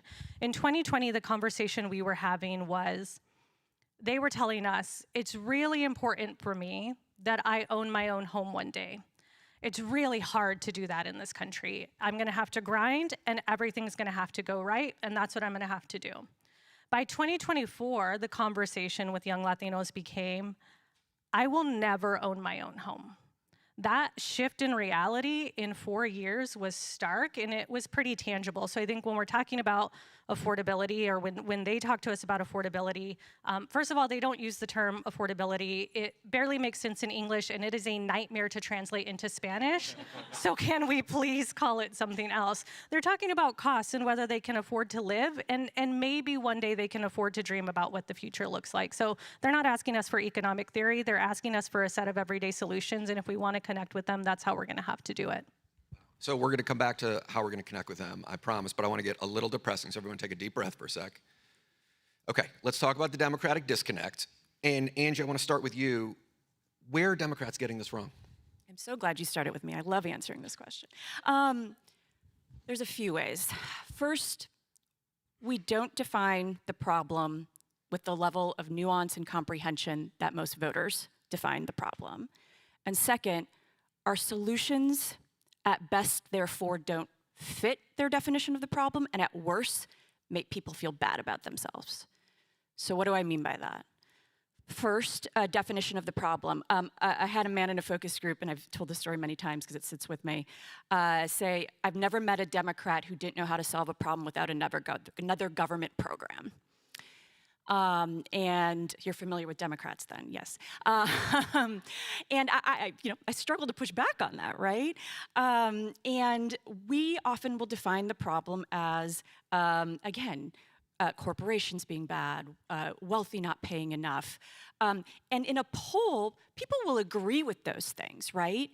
But they also agree with the second part of that statement. That you remember that slide we saw yesterday that was brilliant, and I'm going to steal, which is, they agree with one part of something, but also then they have a nuanced view in the second part. Well, they also believe corporations employ people and are helpful to the economy. They also believe we shouldn't be punishing the wealthy. So yes, they think that there's more we can do with our tax code, and they think there's more accountability on corporations needed. But we as Democrats often never talk about the second part. Right? The other thing we struggle with are the solutions. When we ask people, just again, in a focus group on their own, what is a Democrat's vision for the economy? What do you think they're trying to do for the economy? Most of the time we get blank stares and laughs, but sometimes, more often than not, we get a lot of conversation about quote unquote, government assistance and handouts and that type of thing. Now, I want to put aside the people on the far right who just don't like those things. I'm talking about swing voters, many of whom have relied on those programs. They have used them. They have had food assistance. They have used Medicaid. They have needed rent assistance. They still struggle with those things because when they're talking about their need for them and when they've used them, they say, this is not something I'm proud of. This is something I had to do to take care of my family. This is something that caused me deep shame and embarrassment. And this is not, no one dreams of needing the government's help to put food on the table. And so then they hear us as Democrats often coming to them with those being our main solutions. They're like, you want to make this the normal thing, that people feel bad about themselves, right? And aren't able to get by on their own. So that's where we're really struggling with the disconnect. It's not that we shouldn't be for those things. It's not that we shouldn't hit Republicans for cutting those things. We should, but we have to have more to say. Melissa, I want to come to you. I'm curious if you agree with that. I'm also curious how much of this disconnect, just kind of building on what Angie said, comes from voters thinking we're helping other people but not them. Yeah, I totally agree. And I think it's the starting point, right? Our starting point in our framing of how we're talking about the policies that we want to implement are the problem. Like, Democrats don't have a solutions problem.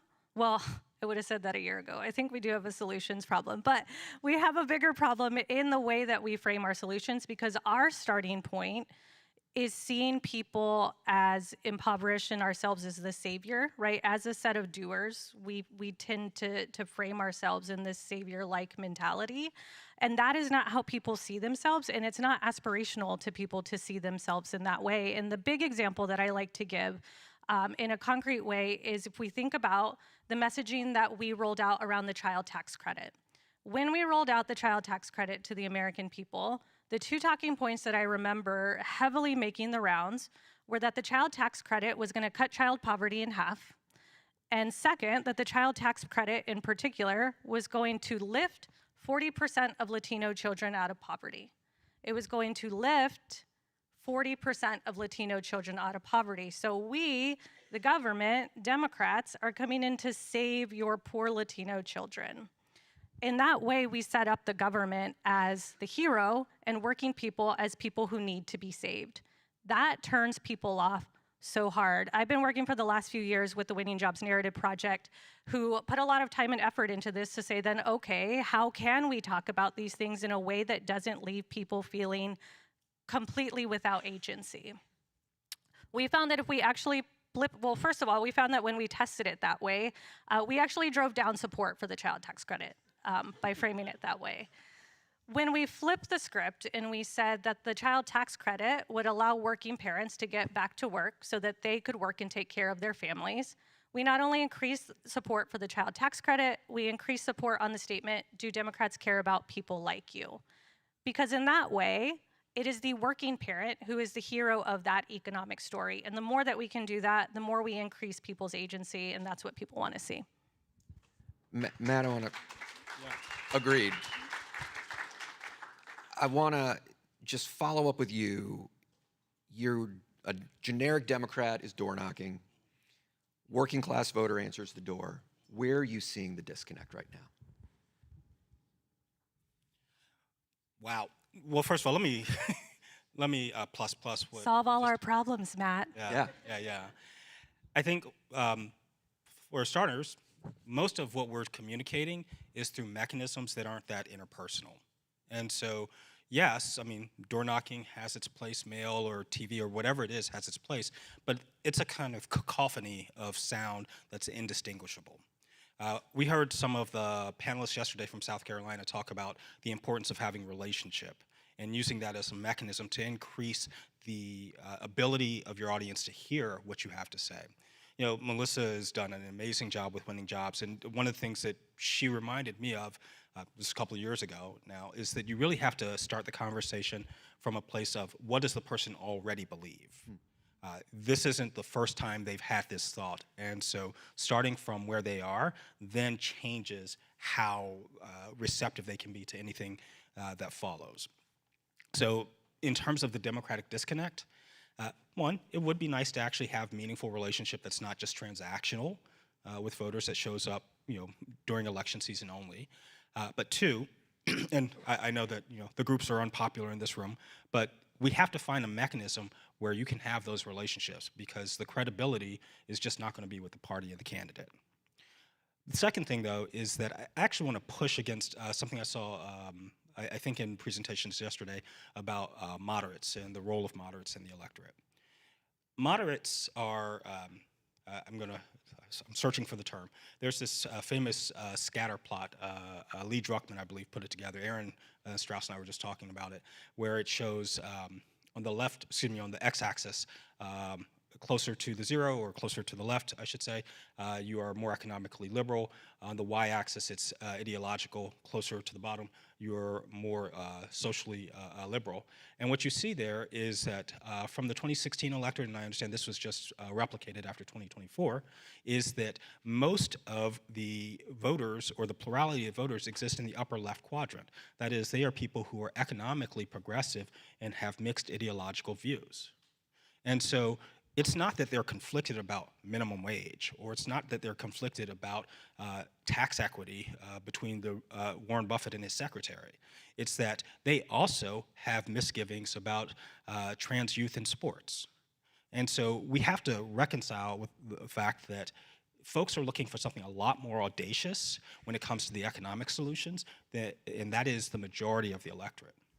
I like that. Let's, audacious is a good way to pivot, because now I do want to be a little bit more uplifting and talk about where Democrats go and how we do make that pivot and how we do resonate more. And Melissa, I'm curious if you think there's a value for hard work in our message. And should Democrats be talking about hard work leading to a good life, or should we just be laser focused on prices and costs?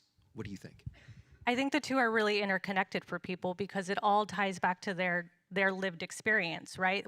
What is frustrating for people right now is that it feels like the thing that they were sold, which is if you work really hard in this country, you can get ahead. And for Latinos, that has been incredibly true, that we call them like the last true believers in the American dream, that this was something that was sold to us, that could happen. That feels like it has been stripped away. It feels like the harder we work, it's not paying off. I still can't make ends meet. It feels like every time I start to get ahead, another medical bill comes up, and then I'm 10 steps behind again. And so I think where people are losing faith is in their interfacing with the system. So that I work really hard, but then I have to deal with my health insurance provider, or then I have to deal with the utility company. And then, right, like these sorts of tension points for them it's not that they don't believe in hard work, it's that it doesn't feel like it's working anymore. So what is the answer then? And that's the question that they're asking. And we keep saying, Trump's like, I fixed it. And then the Democrats are like, crickets. And so people don't have an answer, and that's sort of what they're asking us. But I think when people talk about hard work, I think, and I can talk from a Latino voter perspective, because that's sort of the expertise that I bring and the life experience that I bring, which is that it is actually core to their identity. You cannot get away from that. And the more that you try to get away from that, the more you're going to sound out of touch. And so, but what people are telling us is not like, my dad was a meat packer. It's not like, oh, I really love going and cutting meat and working myself to the bone every day. It's, I do this because I love my family, and this is the contribution that I can bring to the table. And the more that we discount that, the more that we tell them, your contribution doesn't count to me.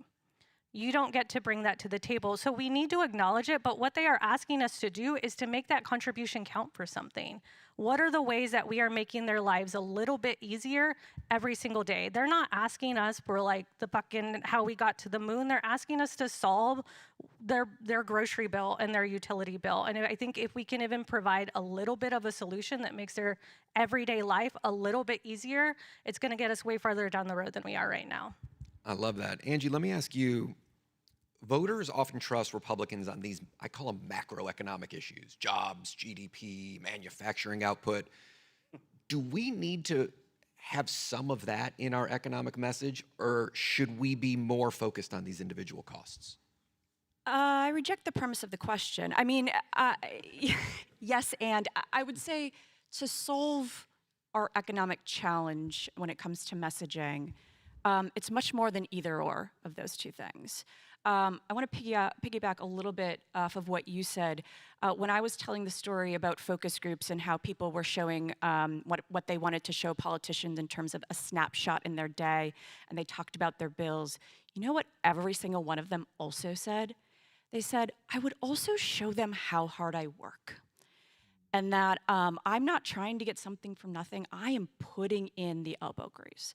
And so we have to also connect on a values-based level that has nothing to do with stats of any kind. And so part of that is connecting on hard work. Part of that is demonstrating that you as a candidate understand what they're going through, right? Because that's, as I mentioned, one of the ways in which many people are defining the problem. So that's, I work with a lot of women candidates. Something like, I'm a mom. I know what it's like to want your kids to be able to afford to buy a house here and grow up here and make their way here. I want them to stay near me too. So something like that connects to who they are and demonstrates you understand the value. And then the other thing, and I won't belabor this point, is like we can't take away people's agency. I think you gave the most excellent example. We can't make people feel small. They need to be the heroes of their own story. And then finally, and I think this is so important, policy is not a sufficient enough message. And I'm going to say it again because a lot of smart people really struggle with this. Policy is not a sufficient message. What do I mean by that? There's a lot of fans of abundance in this room. Cool. I'm a pollster. I am policy agnostic. I don't know what is actually going to solve our economic problems. I'm a message person. What I can tell you is there are multiple planks within that platform that voters don't understand how it's going to help them. They're like, why would you build more houses? Houses are really expensive. Why do you want more expensive houses? Or cutting red tape for permitting. Sure, but how does that help me? So we have to do the work to figure out how to communicate how our vision of policy is actually going to help people. I'm a policy guy, so I feel totally attacked right now. But you are correct. Matt, let me ask you. I know what room I'm in. Yeah, you can go. When you're talking to a worker and they say the Republican Party is better for my wallet, how should a candidate respond? Are you better off today than you were 4 years ago? People are hurting, and it's getting a lot worse, a lot faster. And so we're going to be facing an electorate in 2028. It doesn't matter how well we do in the election this fall. I mean, we have to do well, don't get me wrong. But we are not going to see the type of systemic change in the economy that's going to reach a broad swath of people yet. We have to do that. I'm going to close with a lightning round. You cannot be long because we got flashing lights down there. If you had to pick one issue that Democrats should focus on to prove that they are fighting for cost of living affordability, just one, what would it be? We'll go down, starting with you. Oh my God. Okay. I mean, I think cost in general, and that can mean a lot of things to a lot of different people. We're going to say no. This is explanation. You're just allowed to pick one. I'm just allowed to pick one. I would focus on healthcare right now. I would focus on healthcare. Angie? Utility cost. Matt? They took the best one, so I'm going to go with unions. Amazing. Friends, thank this panel.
For our next Take 5, please welcome Robert Rabin.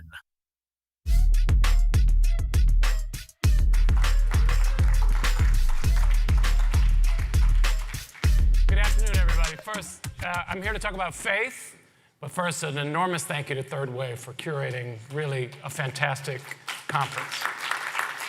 I'm going to make 3 top-line points about faith. The Democratic Party, the ecosystem, has a terrible relationship with people of faith. People of faith are not politically fixed. We are malleable. For sustained wins, we can fix this relationship. Let's do it. What do I mean by bad relationship with people of faith? It's anywhere from aggressively ignorant to condescending to disrespectful. When I say bad, I mean bad. I think our relationship with most people of faith is immoral. You don't have to come that far. I'll be cool if we can agree that it is malpractice to not have a better strategy for how to deal with a robust community of people of faith. I'm going to do a quick survey. I'm going to ask you to raise your hand. What percentage of American adults do you think believe in the existence of a devil? 25%. Raise your hand if you think it's 25%. Believe in the existence of the devil? 50%. 75%. What percentage of American adults do you think believe in angels? 25%. 50%. 75%. What percentage of American adults believe that God works personal miracles in your life? 25%, 50%, 75%. I love you all. 72% of Americans believe in the existence of a devil. 82% believe in angels. 80% believe that God works a personal miracle in my life. Well, not my life, but their lives. That was fun, but it was meant to underscore a core point. Next to capitalism, it's hard to imagine an organizing principle more important to more Americans than our faith. But our party, the NGOs, civil society, the operatives, the think tanks, the electeds, we're nowhere near meeting Americans where we actually are on our faith experience, on our identity. And it's not like the party doesn't believe in identity. We are fine with identity, gender, race. We are persuaded that our identity influences our views on things. But when it comes to faith, we're hardly curious. I'm going to break it down a little further, and I'm going to get even more caustic for those of you who don't know me. White people of faith are at best disbelieved and at worst mocked. African Americans of faith are cabined to the most narrow expression of a vast and gorgeous religious tradition, from Catholics to Muslims and everything in between. Latinos, 20% of us, it's an enormously opaque cohort whose religious depth is presumed but uninterrogated. We have Souls to the Polls. We have faith outreach coordinators at campaigns. They are fantastic. They have virtually no budget. They are not integrated at the top. We have diverse faith representation at our conventions. We have gospel choirs at our galas. We are seen as performative and not respectful. There's 2 fundamental reasons for this, or aspects to this. One is ideological. A significant number of leaders who consider themselves Democrats are indifferent to or hostile to faith. Some of us were deeply damaged in our early years by our faith tradition. But that's not, I think, the major issue. The major issue is we have different frames of how we look at faith. Democrats' frame for faith is separation of church and state, individual liberty, protection of minority religions. Republicans tend to focus on our religious heritage, our religious tradition, what they call Judeo-Christian, and frame religion as the ability to publicly express it. Each has its pluses and minuses, but there has to be a third way. Dems can affirmatively embrace our faith and its diversity. My favorite example, Senator John Edwards is running for president. I know I'm a throwback. His core campaign plank is universal health care, and he explicitly ties it to his Christian faith. Matthew 25, the least of these, for I was hungry and gave you food. Sufficiently effective that Obama has to come up with a health care plan which is tied to bending the cost curve. I've always fantasized what it would have been like if Barack Obama had run on health care as tied to the gospel of Jesus Christ, and whether that would have pretermitted some conservative opposition. People of faith are not fixed in our political identification, but it takes work. Lamenting the right success with people of faith is not a strategy. Do the work. People shift. The National Association for Evangelicals shifted on climate as part of God's pastoral care for the earth. Work with people you may otherwise disagree. The Roman Catholic bishops have been terrific in pushing back on ICE's excess. They will not work with me on abortion or LGBT issues. I'm happy to work with them on immigration. What would a peer relationship look like? 3 things. A consciousness at the top of the party, deep, joyful respect for our faith traditions, recognizing that the relationship is not a transaction, it is a value. We have crossed over on diversity as a party, we can cross over on faith. Third, investment. Bring in people who love God, give them space and trust. Thank you all very much.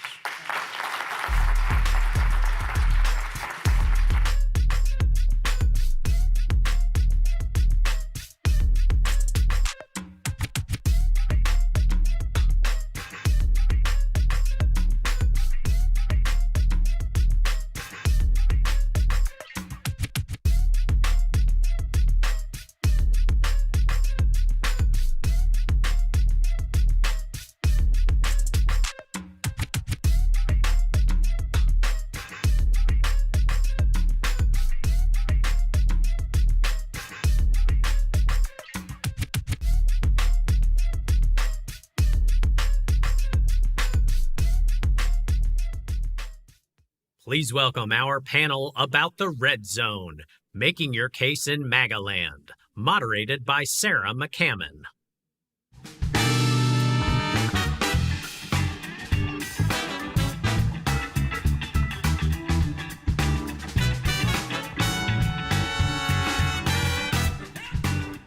Well, hi there. Good afternoon. You have made it this far.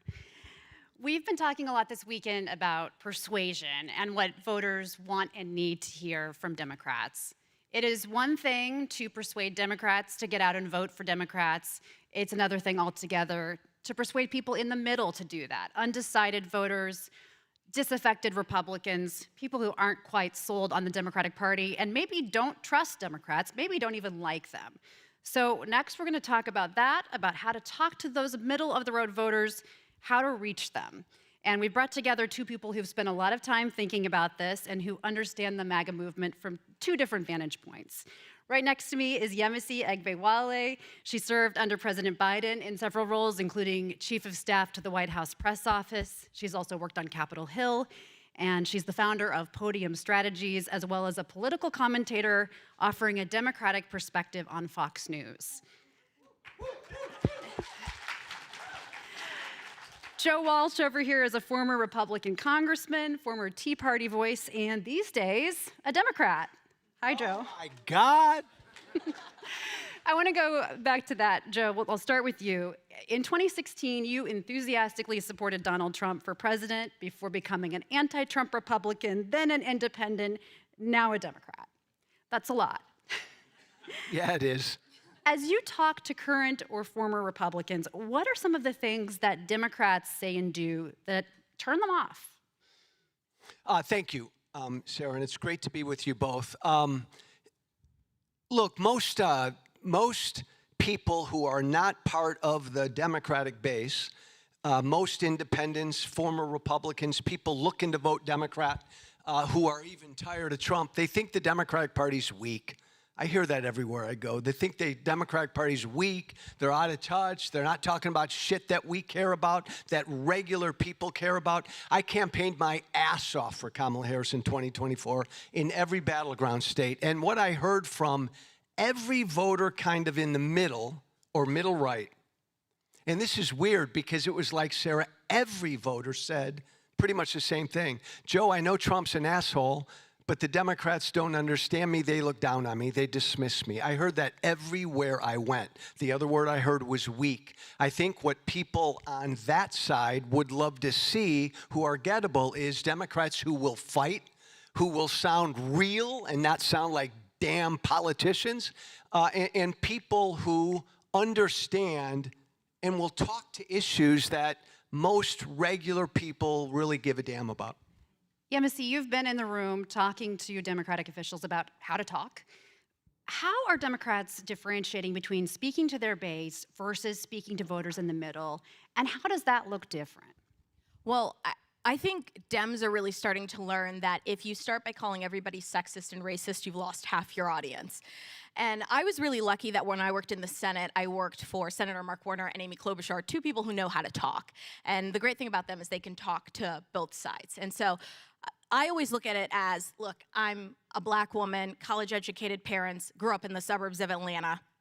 I am your typical Democrat. I'm probably going to vote the way that you want me to vote. However, in order to be successful, I do understand that you've got to get somebody across the street who doesn't believe maybe the same things ideologically that I do. And so I am okay if you take a beat and you don't talk to me as the base voter and you look at the person across the street and go, where can I find the in-between between what this person over here believes and what you believe? And caring about what that person across the street believes doesn't negate the value of the person that's already in your base. And I think Dems have to find and figure out that balance, and I think there are a lot of members who are doing it well.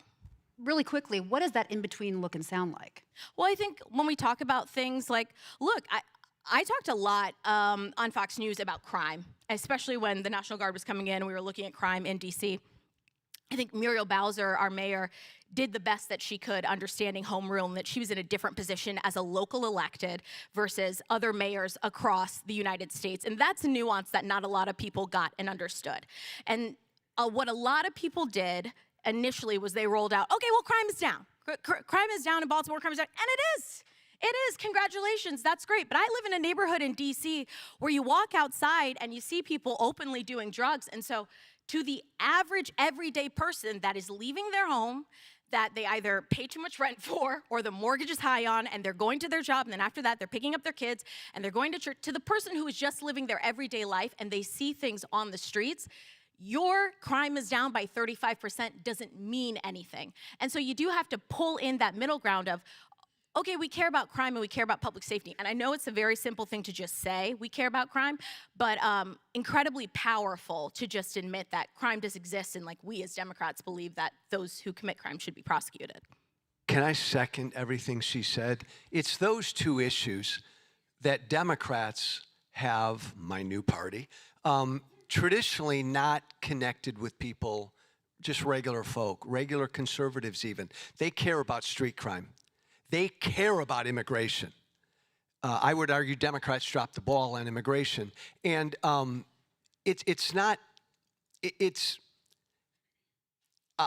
admit, because I used to do this, the right demagogues these issues. We know that, right? Trump lies and bullshits about these issues every time he opens his mouth. But it got him elected because the Democrats kind of gave him the lane to talk about immigration and street crime, because Democrats have always seemed to have a hard time talking to regular people about those two issues.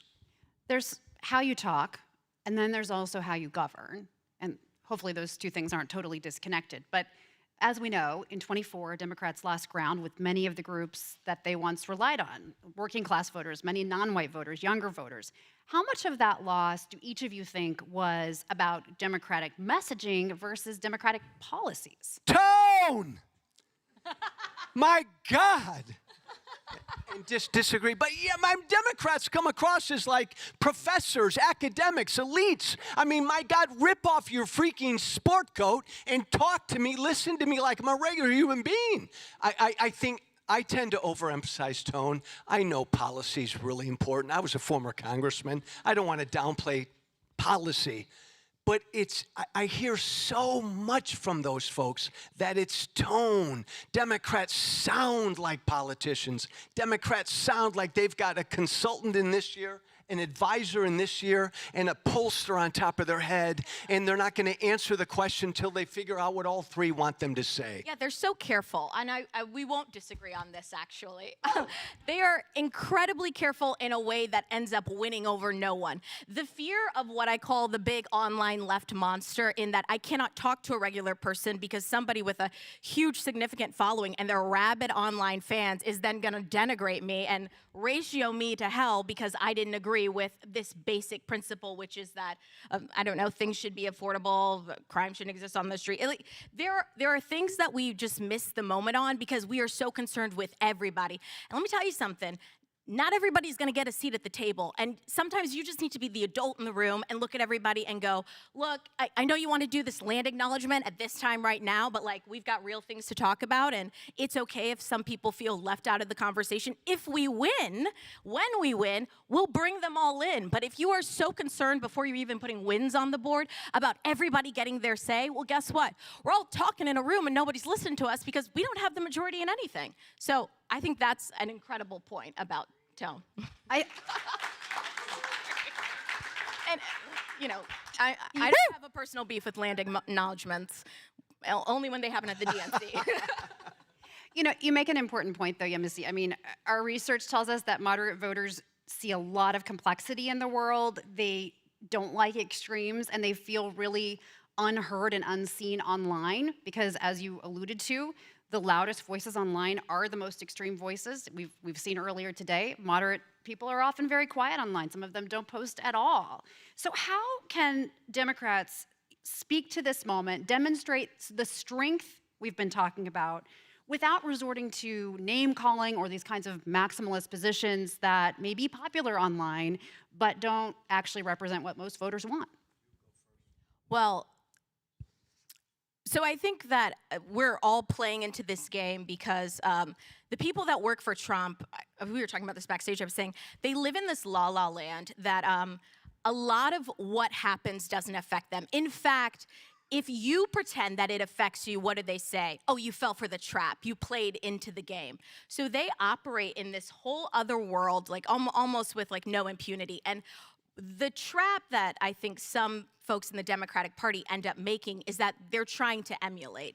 You're trying to play a game, but you really don't have that kind of means. If you're gonna go all in and copy a lot of what I think the Trump communication team does, you have to be like them. And a lot of them just like, they don't care about your feelings. And for Dems, I think we just have to be honest, is that we do. We really do at our core care about everyone. So I think the mimicking and the copying a lot of the Trumpism isn't the way you're actually gonna reach a lot of folks. I think it's run its course too. I agree with that, but this is a tricky one because I think I think voters in general are just crying out for authenticity. Just be who the frick you tell me you are. Just be real. But at the same time, I think voters want fighters. Whether they're fighters on the far left or fighters in the middle, what he is, and I know, look, I'm not a consultant. I'm not a smart strategist, and I know we got to talk about affordability. Eggs cost too much. I get all of that. We got to talk about that. But damn it, this guy in the White House is a fascist. This is unprecedented. He's the very thing our founders feared. And if Democrats can't talk about both, like can our democracy survive and beef costs too much? If a candidate can't speak to both of those, I gotta watch my language. Can I say something? Don't run, but and then give it back to my partner. Be authentic, but damn it, be a fighter. And if there are a lot of Democrats who are not authentic fighters, so then you just got to be you. The party needs more fighters. Can I say something? And this is especially to those who live in and I get it, Obama was great. It's what got me into politics. There's a whole generation of people that exist in politics, work in it, are members of Congress, elected officials, whatever, because of Barack Obama. But we're never going back to that. That time is never going to exist. In the attention economy we live in the way that we've like moved the line with how we talk to people, how we communicate, we're never going back to that. So to consider everything unprecedented when you've got a generation of 18 and 19-year-olds whose real idea of politics is from 2015 when Trump came down the escalator to now, like this is precedented, this is the time, and if your only message is we've got to get back to decent, we're not going back there, so become a fighter in what we have now. And I have to say, Zohran Mamdani, and I really never thought I was gonna say this, did one of the smartest moves by going to the White House with an ask and ask on housing and presenting the president with those newspapers. That's brilliant. That's playing in the current political landscape that we have. Because what is easy to do, and what is quite frankly low IQ, is to stand there and go, Trump bad, Trump bad. Okay, you've told me democracy is failing. You've told me fascism exists since 2015.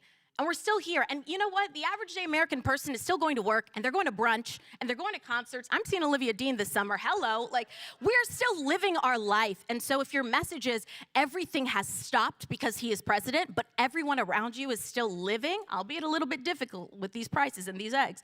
But if we're still living, then I'm going to need something else. By the way, 2 other quick points.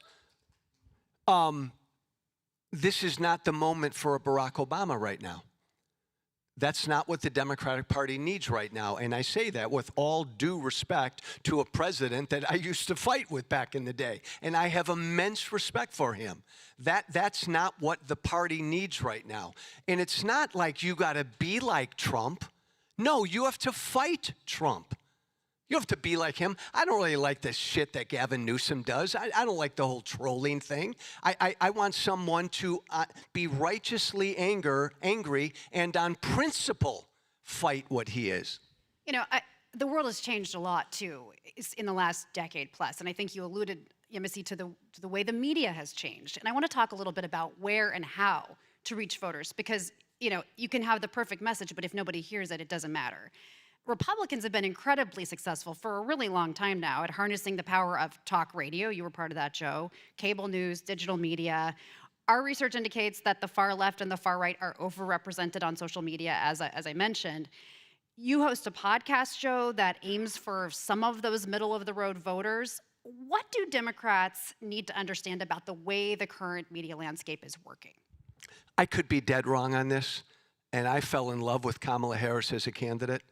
And I often say, I'm exaggerating, if Kamala Harris had gone on the Joe Rogan show and grabbed him by the lapels, he doesn't wear lapels, just grabbed him by whatever and gone on and sat with Joe Rogan for 3 hours early in that campaign, I think she'd have won. I'm exaggerating. Democrats need to wake up, because Republicans have been here for a while, that independent media and podcasts in this whole brave new world we're in, that's where you reach, folks. That's where folks go. I'm an old fart. You're young. Nobody my kids' age watches MS Now or CNN. Even the Fox News audience is going to die off one day. It's independent media. What do you think, Missy? Where did maybe? Agreed on the independent media, and I will say, as being, and if Kevin Walling is here too, you guys should talk to him. He's just a master at being a Dem on Fox News too. If people are watching cable news, and I don't even have a TV, if people are watching it, for the most part, it's Fox News. And to me, the reach is actually incredible. And the amount of people that I have reach out to me who are just like, look, I was going about my business, I was dropping my kids off, the TV was playing in the background, and you started talking, and you spoke about politics in a way that was just like easy and digestible. I mean, for a lot of people, for everybody in this room, this is your life, this is your legacy, this is what pays the bills. For everybody else, it's not. And so I think for television, if you are going to be somebody who goes on TV, who engages in that media landscape, you have to remember nobody cares about it as much as you do. So it can't be what ruins your day. I go on Fox and then I go to brunch after. It doesn't ruin my day. I never go into any conversations there, whether it's Special Report Brett Baer, being on with Dana Perino, or like Martha McCallum, even like Fox and Friends, which I think can get a little bit more spicy. It never ruins my day, and I don't engage with media in a way where it's going to personally affect me, because the everyday person, it's just not. It's not their identity. But not all Democrats are willing to tread into those spaces. You should. They got to be. They got to be. Because I've seen the ratings and the numbers, so I don't know what you're doing if you're not. This goes to the overall broad perception that Democrats are too cautious, too careful, too overly scripted, and too afraid. And that's got to be busted wide open. And that means Democrats have to go everywhere. And Democrats need to go where opposition voices are listening to you. Look, Trump's done a great job of like fooling a lot of people into that he's authentic and he's tough and he'll answer anything and sit down with anybody. It's easy to do when you lie every time you open your mouth. But he's given that perception. Democrats have given the opposite perception. So they got to go into enemy territory. They got to go everywhere. I think another challenge is, people say all politics is local, but politics are increasingly nationalized because of the way the media work. The amount of attention that was paid nationwide, for example, to the New York mayoral race, I think is one indication of that. But Democrats have to win in specific real places, like South Carolina, like, all over the country. And so how does that work in this media landscape? How should Democrats be thinking about speaking to voters where they are? I'll say, as a Southern Democrat, and I just think, I'm sorry, I'm biased, but I think Southern Dems are the best. We touch grass the most. We stay grounded. Y'all are welcome. I'll just say that I think for candidates that are running in purple, own it. Own that it's purple. Who cares if everybody outside is yelling at you for what you're doing inside? Because again, if you don't win, if you don't hold the office, if you don't win the office, then you don't matter. So if you want to please people that you'll never meet, that will never walk the streets that you legislate, all because we are subservient to this attention economy and noise, congratulations, enjoy your fleeting moment on television, but you will never actually get to do something that matters. And the thing is, if you want to make lasting impact, I just think you have to be comfortable with being uncomfortable. I am comfortable saying things that are not popular on the internet, in the mass media rooms, amongst them. We just have to be comfortable, not being well-liked. And a lot of Democrats can't do that. They want to be loved by everybody. Well, good luck being loved in that short career that you have. Best of wishes to you. I am falling in love with every word. Look, let's be real, gang. The Democratic Party national brand sucks for good reason. You're right in that elections have become nationalized. I'm an old fart, man. When I was a kid, there was something called the Southern Democrat. White conservative Dems who would win in states like this. The party has unfortunately sort of made everybody kind of tie on to this national brand, and you got to be 90, 100% with this national brand. You're not going to win in Tennessee and South Carolina and Alabama and other states. If we got to get back to understanding this is a diverse country. The party does. There were a lot of efforts in 2024, I covered them when I was a reporter for NPR, to persuade centrists and anti-Trump Republicans to vote for Harris. We saw the outcome. Harris lost, and as I said, lost with some groups that Democrats used to be able to rely on, or at least lost ground. What should Democrats learn from that? Well, it was an unprecedented election. A lot of reasons. We don't have time to go into all of it. The party's got to be a big tent. I want to tell everybody right now, do not dismiss MAGA. Look, I think Democrats will take back the House without having to lift a finger because Trump sucks. It's all going to be because of Trump. But I guarantee you Democrats will lose in 2028 if they don't learn how to connect with regular people and say, this is who the hell we are. That won't matter for the midterms. That's going to matter beyond the midterms. And that's to what you said. The party's got to let that be a tough, open, nakedly painful conversation. Not careful. The American people, I can tell you, my former party knows what they are, and they're not changing. And we talk about voters who pick up their heads every 2 or 4 years and begin to pay attention. Who am I going to vote for? We're in a world where they vote for the party they hate the least. That's what they do. Democrats got to give them a reason to vote for them. The Republican Party isn't going to change. We're looking at a President Tucker Carlson unless this party gets its act together. Oh, my God. I mean, what does that look like, Yemisi? Oh, imagine what that would look like. Not a President Tucker Carlson, but laying out a vision, a forward-looking vision. What does that look like, as opposed to just being anti-everything that's going on? Well, I think it looks like actually looking at an electoral map and wanting to win. Everybody wants to inspire everybody. If we're talking about a presidential look, then we just need to talk about, 5 states, a few key demographics here. For Harris, you get caught up in the big message of like, I have to inspire. I am the first X, I am the first this, and like, what does it mean?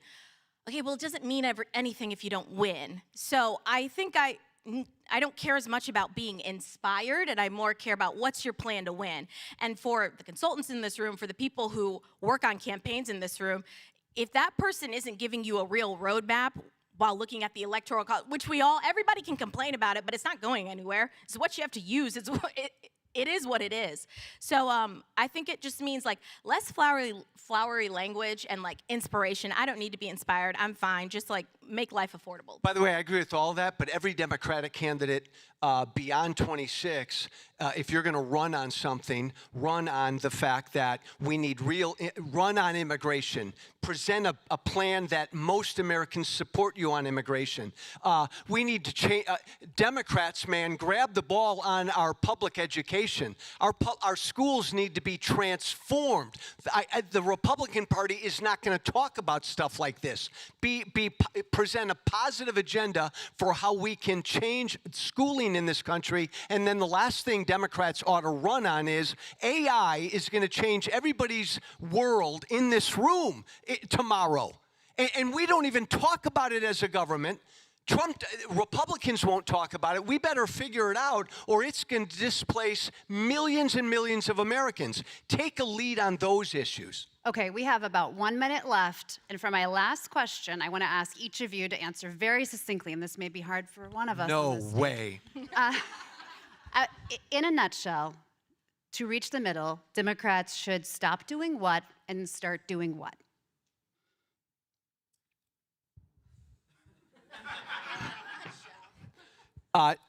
They should, figuratively speaking, Democrats should rip off their clothes and say, this is who the hell I am. And if you don't like me, then don't vote for me. But this is what I'm going to do for you, right? And Democrats should say, that guy is bad. We're not. This is what I'm going to do for you. Just be real and be nakedly honest and tell every consultant and advisor you know, get lost. So. It'll hurt some people in the room. Stop being scared of being uncomfortable. Move past wanting to be well-loved and well-liked. We are not the same party of the celebrities and Hollywood. Look, they're not coming to DC as much. It's okay. Just move past wanting to be liked and start getting uncomfortable. Don't make every Democrat candidate fit in one box. All right. Joe Walsh, Yemisi Agbewale, thank you so much.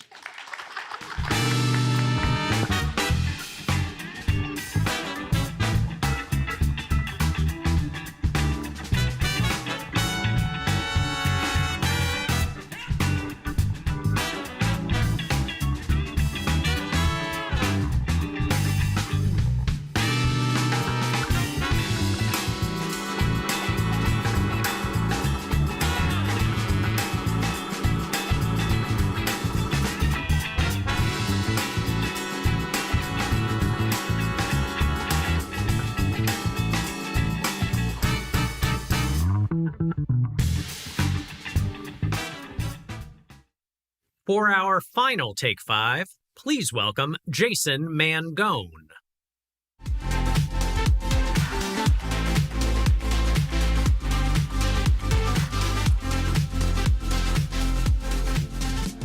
All right, so for the last Take 5, I'm going to take the advice of the last panel and make myself really, really uncomfortable. I'm going to ask everyone to get up out of their seats, please. Stand up, look at the flag on the screen, put your hand over your heart, and if you don't mind, say the Pledge of Allegiance with me.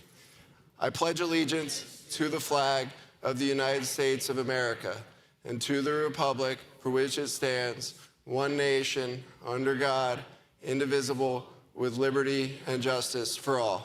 Thanks so much, guys. I appreciate it. Thank you for making me feel comfortable doing that. So I've been asked to give a talk about patriotism today, and I'm not a Democrat, I'm not a Republican either. But in my day job at More in Common, I do try to be a voice for the exhausted majority. That is, the 2/3 of Americans that don't really care all that much about politics. And so for my talk today, I'm going to discuss what the exhausted majority thinks about patriotism. how Democrats might be a little bit out of line with that understanding and where they might also have an opportunity. Now, there's a cheap joke to be made, which is at gatherings like this, you're probably more likely to do like communal breath work or group yoga than you are to do things like say the Pledge of Allegiance. And like any cheap joke, there's a little bit of truth there. But I didn't start my talk with the pledge just for the sake of making a cheap joke. I started my talk with the pledge because the Pledge of Allegiance is bedrock to most Americans' understanding of patriotism. Not so much from the perspective of what we say when we're saying the pledge, but from the perspective of habit, of ritual. Every day, most kids in classrooms across the country say the pledge that we just said. Now, when we poll Americans on what being American means to them, the word that comes out most often is freedom. It knocks everything else out of the water. Americans don't like to be told what to do. We don't ask for that much from our citizenry, and we certainly don't demand loyalty oaths, which makes it all the more remarkable that even though they don't have to, most of our children in most of our classrooms stand up every morning, put their hand over their heart, and say the pledge. They learn the pledge before they learn the words of the national anthem, before they have any sense of American history whatsoever. And this leads me to the 2 points that I want to make today. The first is that the exhausted majority wants leaders who love their country with the innocence of a child. That is to say, with straightforwardness, with simplicity, with affection. When kids stand up and say the pledge, they don't do so hesitantly or awkwardly. I felt awkward asking everyone in this room to stand up and say the pledge. That's for sure. I think Democrats especially can sometimes feel awkward about those types of communal expressions of patriotism. And I think that's because sometimes, no offense guys, you can tend to overly intellectualize things on occasion. Now, this leads me to my second point. Americans also think about patriotism in terms of an inheritance. We imagine passing down our love of country from our generation to our children's. That's why we have our kids say the pledge every day. Now, in addition to being a patriotic people, Americans are also radically idealistic.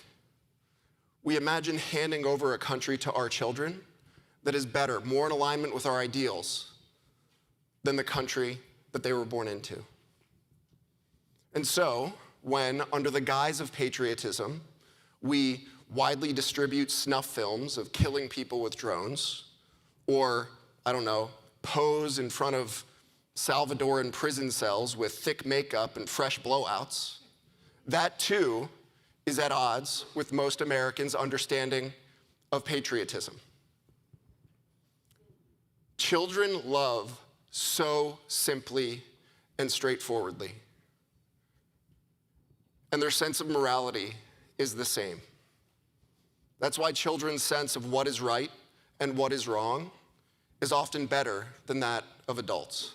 And so right now, at a moment where some number of Republican leaders on the national stage are at odds with the idealism that's wrapped up in most Americans' sense of patriotism, Democrats do have an opportunity to reclaim that mantle. But the exhausted majority will only listen to your arguments if they are first convinced that you love your country with the innocence of a child. Thank you.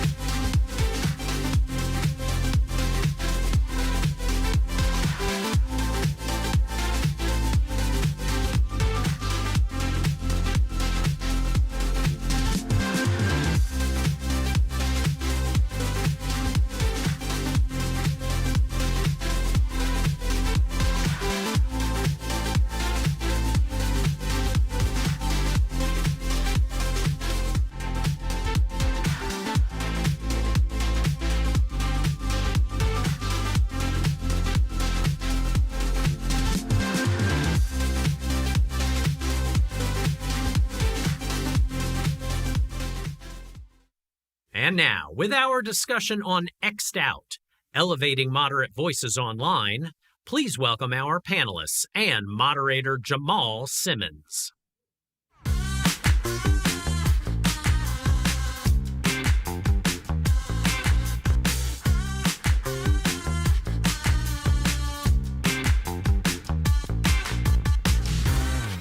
Good afternoon, everybody.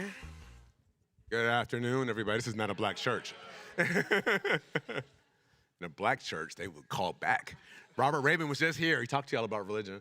It's good to be here. I'm glad we don't have to follow directly the panel that was up here with Joe. That was a little bit, that was intense, but we are glad to be watching it backstage even, you could tell.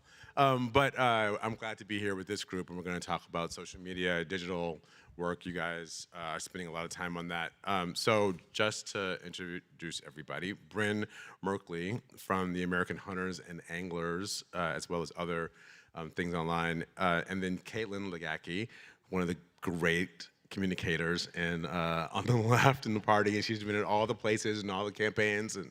And then joining us on the end is Ethan Wolf from the Democratic Wins Media. He's got a huge number of followers online and has been on the Hill. And I think we had a couple of folks here. Both of y'all were in the Commerce Department. I'm a Commerce Department alum, so we could all nerd out on Section 301. The Commerce Department is famously known for its online presence. Absolutely. So what I want to ask to just get us started is, you know, people say that moderates are boring. Is that true? And how do we keep moderates from being boring? Let's start with you, Bryn. Well, I just like to tell everybody that I coach on social media. So for everybody, I don't come from a political background. I have worked with all kinds of random people in different industries and started working with Ryan Bussey on his gubernatorial campaign in 2024, and now work on public lands advocacy issues. But the one thing I say to everybody is, let it rip, let your hair down, be real, like get off the script. Like, you can write yourself a script, but memorize what you're gonna say, sort of, and then just let it rip. Especially if you're angry. Like I used to tell Ryan, I would say, hold it in. I know you're upset, and I just want you to go for a walk with your dog, and I want you to talk into your phone at full emotion. Like, let it go, do not hold it in. And then the team will come back and we'll trim some things out, perhaps, and we'll post it and do it quickly, right? When it's relevant and it's authentic. So that's what I would say. Stop being boring and start being real. How do we keep from being boring? I mean, part of it is just knowing which issues you're like ready and willing to scrap about. And I think the challenge for a lot of candidates and moderates on the internet is they're trying to fight every fight and swing at every pitch. And when you have a clear sense of like, what are the issues where you are like ready to like throw some elbows, because whether it's you care passionately or you have the expertise, it gives you kind of the confidence and the strength to go and do that. Whereas if you're trying to be everything to everyone, it's just never gonna work. And so I was very lucky to work for Claire McCaskill in 2012 when she was like the most online senator. And like, you quickly discover that you can only get in so much trouble for like a typo or a joke that doesn't land well. And so making sure that, you know, you have your lanes where you're like ready to, you know, run allows you to like take some hot takes, you know, drop some jokes, maybe like engage in some Twitter scraps that like, otherwise if you're constantly second guessing, should I, shouldn't I, you look ineffective. So this is the question, right? It's, to me, the question is around, is moderate the policy that you're pursuing, or is it the attitude and the presentation that you're offering? And I just don't know if, you know, you can do moderation and cut through all the noise. Well, I just want to piggyback off the first two things that were said. Number one, make something. Put some content out into the universe and take that risk. And I think the only thing you can really fear while taking that risk is, are you reinforcing a bad stereotype about yourself, or are you reinforcing a bad stereotype that the party has? And if you're not reinforcing either of those two, feel free to just go and do it on something that you care about and on the right issues. You know, right now, like we've talked about all day and yesterday, like it's cost of living, affordability, healthcare, safety, all these issues that are key issues that we can talk about in a moderate way that will resonate online with people's communities. And I want to emphasize, like, people have this view of like, okay, moderates aren't saying anything because they're not going viral. And that's somewhat true, but also like, you're not going to go viral on your first day. And we got to put something out because the algorithms reward that. And they reward those that continue to show up with consistency. And so stop being scared of saying something that's going to offend somebody. Take some controversial risks and get out there and do it. All right, it's easy to say stop being scared if you're going to offend somebody, but sooner or later you're going to offend somebody. And so what do? You offend them. And then what do you do next when they start, complaining about you and You can respond to that, like have some discourse. That's what social media is for, right? Like, it's so for socializing. So read the comments, watch them fight, listen. You're the only person who ever says read the comments. Yeah, that's crazy. I do. I think that everybody should read the comments because this is a public, this is a public forum and they are talking to you. And so when you're listening and reading those comments, you can even make a video with a reply, and that shows people like, oh my God, they just responded to my comment. This is like a real person. Like, they really care. And I like to even say, you don't want to have too many staffers in the way of your message because it waters it down, and people can feel that fakeness. It's overly polished. People are allergic to ads, commercials. They can feel it. It's not native to the platform. And also, I would say, like, trust your staff who understand social media, because if you're trying to control it so hard, like, people are going to feel that, and it's going to be weird. It's not going to fit right. Can I piggyback off of that? Yeah, and then I want you to answer the question about, yes, go do that first. I just, like, personally, my personal experience, I've had like a tweet that I sent and it gets 300 likes. And then somebody quote tweet it, literally. They got 33,000 likes dunking on me, humiliating me, to the point where like my boss walked in and was like, what's going on? You okay? Like, let's have a conversation. We're getting media requests. And, in that moment, your heart beats and you're nervous and you're like, wow, this is two diametrically opposed opinions on a controversial topic, and it looks like I just got hammered. And believe it or not, I woke up the next day, went to work, and life was fine. And I was 24 at the time, and I was panicked. But like, elected officials have a title, they have constituents that they represent, they've had feelings that they've stood on for a long time, and they have a lot more credibility than I ever did. And so if I can wake up the next morning, so can all of you. So this is interesting, Caitlin, because in the old days, you would say to people, don't feed the trolls, right? And so are we arguing now that that's changed? It depends. Like, for me, as like a, staffer, commentator, whatever, you're like, of course. Because more often than not, you can bait the trolls into fighting on your ground. Would I advise a candidate who is trying to present themselves as a serious person to go and feed the trolls? No. And so part of it is like knowing your role, knowing your audience. And I think that part of it is also understanding the give and take of how the internet works. And I firmly believe that iron sharpens iron, and that in order to be good at fighting on the internet or communicating on the internet, you have to do it frequently and you have to practice it such that you either understand the way that certain individuals respond to things, or you understand how to like incite a reaction that you want that pulls things back into your strengths.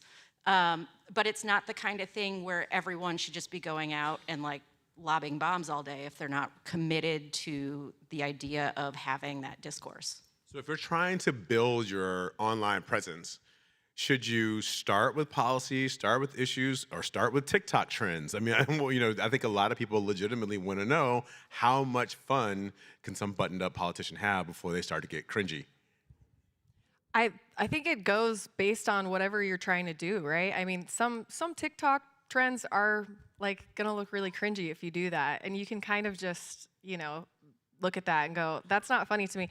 But it has to be genuine, right? So if the candidate is like, this trend is so funny to me, wouldn't it be funny if I did this? Maybe the candidate's not actually very funny, and everybody's gonna be like, I don't know, maybe not. But it's a cheap place to fail and experiment on social media. It's free. It doesn't cost you any money except for what you're paying your team. And you can immediately see what people feel, the sentiment on it. So it's a great place to experiment, try things. If it works, do more of it. If it doesn't work, do less. So, Caitlin, I'm going to ask you this about advising candidates. The classic communications advice is to stay on message. Is that true when you're trying to break through in a digital environment? I mean, there's a difference between staying on message and staying on script. And I think that when you are an elected official who knows the values that you stand for, the policy outcomes you're trying to achieve, you actually have a pretty broad latitude to talk about those things while staying on message, but without staying on script. And I think that that's an important distinction, because everyone on this stage will tell you that if you're reading a script on a direct-to-camera video for social media, it's going to do terribly because it sucks. But if you are somebody who is able to talk direct-to-camera extemporaneously about why you feel this way or why you care about this issue, that is how you become known for authenticity and being able to explain yourself in a way that I think does lend itself to the medium without actually, going, off topic. I think it comes back to, again, like, what are your priorities? What are you working on? And hammering those home over and over and over again, showing up every day and putting something out there. You cannot possibly expect to post on Instagram once a week and that one Instagram post, A, is gonna go viral, or B, that you're ever gonna get any better at building anything. I think it's really important to go back to the mechanics and the incentives of the actual platforms. Instagram, Facebook, TikTok, Substack, YouTube, they all want one thing. They want content that keeps people on their platforms, which means they're going to incentivize basically content that goes viral and matters. And the only way to prove to the algorithm that your content should be the one that gets pushed out there is to be there over and over again. And the final thing I want to just say about building is get better at your content, keep doing it, but then build relationships. And a lot of the content creators are not on this panel and are a lot further left. They need a lot of people in this room to reach out to them, put an arm around them, and say, look, this is where the party should be. You can play a role in that. But you have to build relationships with these people, just like you build relationships with your constituents. And then when you make content that matters to them and their audience, they might repost it to their audiences. And therefore, you start to build something that goes viral and reaches more people.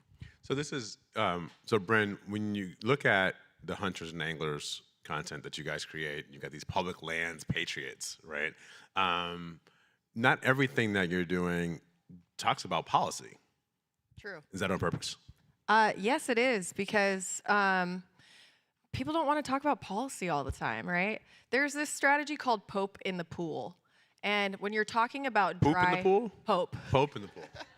It could be a poop, too. I mean, it'll still land. I've got little kids. Definitely don't want to poop in the pool.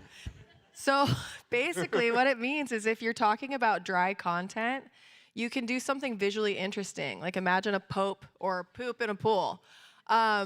So you can talk about things that are very boring, and you can add on-screen text elements and audio sounds that are like hooks, pattern interruptions, curiosity loops. And sometimes you can jump on a trend just because it's funny and just see what people do with it, right? Like all the time we like to experiment. We'll be like, we've never done anything like this before, but let's do it and just see what people think, right? And it takes off. So Ethan just said something that I want to pick up on for the group, which is how often should someone post? And I'll do this twice and together. How often should they post? And can you create one piece of content and share it on all the platforms? Or do you think you need to be more native to each platform? Start here and then we'll. Sorry, I feel like I'm hogging the mic over here. Daily, I would say daily. And short form video is dominating right now, and every platform will take it. So do a video a day. If you can do more, great, go for it. But one video a day at least. And you can put that on TikTok, YouTube, Threads, Instagram, Facebook, and it's a pretty light thing. The only thing is I would go in and manually upload it natively so the platform thinks that you're working with the platform, because like Ethan was saying, every platform's agenda is to keep you on their platform, and they don't want to feel like you're taking your TikTok video that's watermarked and then uploading it over onto everything else, because you'll get shadow banned for that. But anyway, yeah. Kayla. My view on it is, if you are an elected official or somebody who is trying to run for office, there are some senators or governors who are very good at being very online and doing their own tweeting.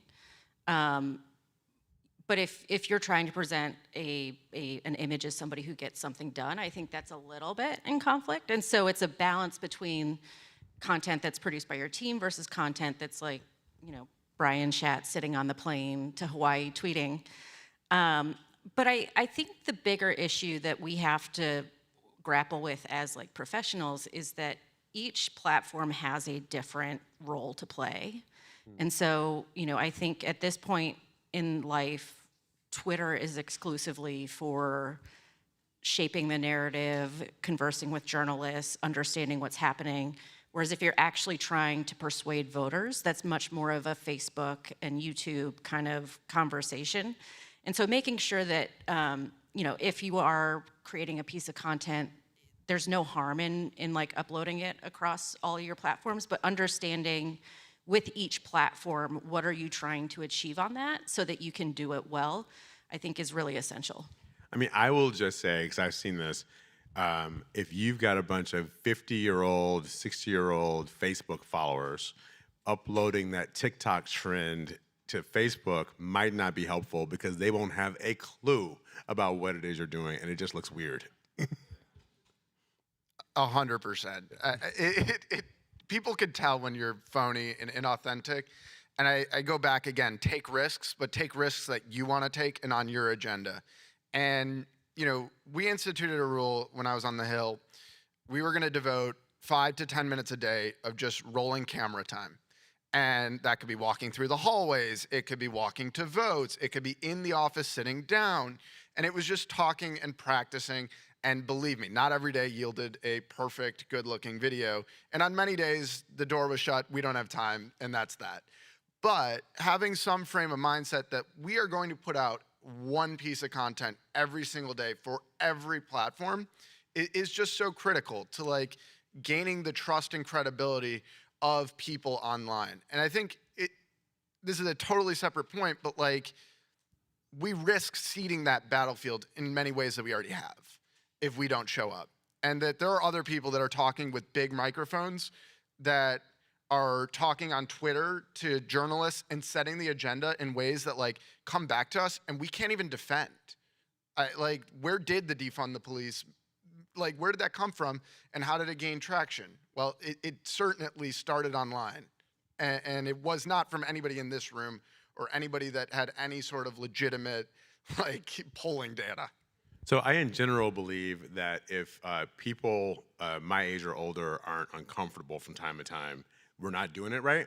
And so I can remember when I was at the White House, we posted a video with the vice president with a celebrity, and I got phone calls from some of my really well-meaning but older Democratic friends. How dare you have her talk to this person? That person's not serious. She's not gonna be blah, blah, blah. But it turned out that ended up being like the #1 video on Instagram that day that we ever got.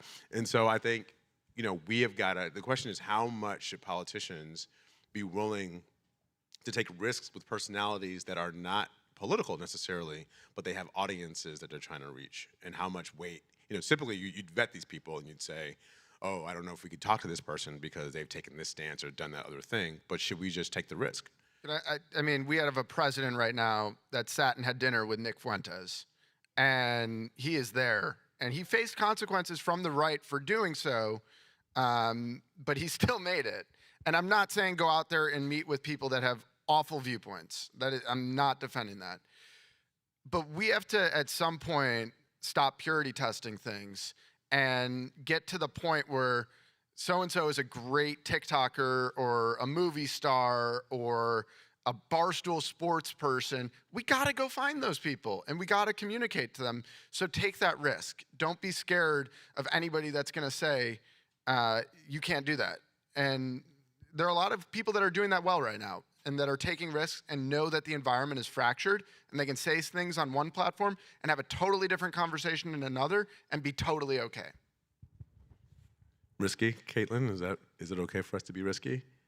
To a degree, yeah. I mean, I think that there's a lot of space for us to go and talk to people who we disagree with. I think where you do run into challenges are, we have Graham Plattner this week in Maine going on a podcast with somebody who is sympathetic to Nazis. And I think that if you're going to put yourself in that position, you have to be willing and able to address the things you disagree with pretty directly so that you're not lending your credibility to those people. But I also agree that we can't simply write off the entire Barstool universe because Dave Portnoy is kind of like a pig. There are millions of people that watch Barstool every day, and we should be talking to them. And the last thing I would just add is that I think one of the challenges for moderates online is this little bit of a non sequitur, sorry. The knock against us is that we're just against having nice things, and that we don't, we look at everything progressives want and we tell them why they can't have it. And so I think for moderates online, the onus is really on us to make a proactive case for why you support a certain approach that is probably more moderate, that underscores the fact that we're all trying to achieve the same outcomes, but we have a different viewpoint on the best way to get there. Sorry, go ahead. You want to get in? I was going to say, I mean, strategically, if you are talking to somebody who also has a large audience and you do a collaboration with them, now you're going to have double real estate, and that person's whole audience is now going to be seen on your grid and vice versa. So strategically, it's really smart to work with other creators with big audiences. Now, on top of that, yeah, maybe somebody is, maybe not on brand at all. Well, what's wrong with having a debate, right? Isn't that the blue lion that we were looking at earlier? We want to see somebody who's strong, who's willing to step into that room and say, I don't agree with you. People want to see that, and that's likable, and that builds trust. I mean, I will tell you, I know people have different feelings about Gavin Newsom. One of the things I hear the most from regular people who don't do politics for a living is that they think he's courageous. They think he's fearless because he'll go on Fox News, he'll talk to anybody, and I think something about looking courageous is helpful to people in this sphere. I totally agree, and that was actually who I was referencing most. If you look at Gavin Newsom's Twitter feed, you're like, holy shit, that guy is a California liberal who hates Donald Trump, and he's crazy. But then you go and you realize, okay, wait a second, I looked up Gavin Newsom's name, and he's having conversations with Steve Bannon, Charlie Kirk. He's talking about moderating on social issues. He's distancing himself from many of the things that have happened in California. You say, and you realize he's reaching two very different audiences. He's exciting the base. He's also talking to a different base.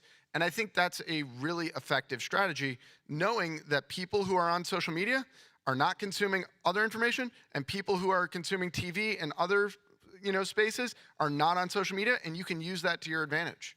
And I will say that this is one of the things I think those of us who have been in this game for a long time have to recognize, that because social media is what it is, the facts that we all live by may not matter. And that may be true whether it's Gavin Newsom or it's Zoran Mamdani, is that people aren't going to they aren't doing all those fact checking, looking through all the books. They're just like, I saw this thing, it makes sense to me, it's touching me, and I think I like it, right? And so I think we have to let go of this idea that, but the California record is the thing that's gonna matter. Or with, one of the other candidates, someone says, oh, but the, I don't know, I can go on about this forever. I wanna end on this. What do you think, everybody, what's the most important lesson for people to remember if they're doing a digital strategy? And what is the most important thing to do, most important thing to avoid?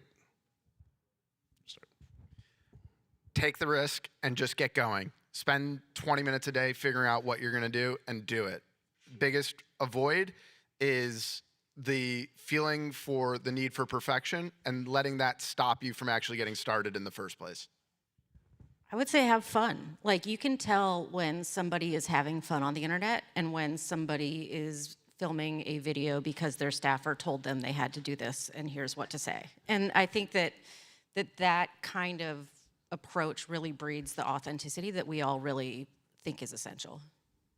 Yeah, I think like my personal Bible, if you will, is authenticity, relevance, and clarity. So That's 3 things. Do that. Yeah, sorry. Yeah. Those are the 3 do things. And then the don't do thing is don't paralyze yourself over being perfect. Like just do it. And if you have to fake it till you make it, freaking fake it. It also sucks to make content and not post it and you feel like it's useless, but getting better at doing it because you did it is important and it makes you better for the next day. Exactly. All right. And the last note that I will give is for those of us who are putting staffs together, I had to learn this lesson, I think others have. We still tend to think about the news as broadcast and print news. And so you have a staff of 7 people in your office, or let's say 5 people, 6 people in your office, and 4 of them are talking to print and television and radio reporters, and 1 or 2 of them is doing digital. But what we know is that half the audience is getting their information from digital. So we might have to reorient our staffs to pay attention to where people are getting the news, the actual news they're getting. And I'm sorry for the TV and print PR people, but you got to learn your digital or you're going to lose your job. Right. All right, thank you.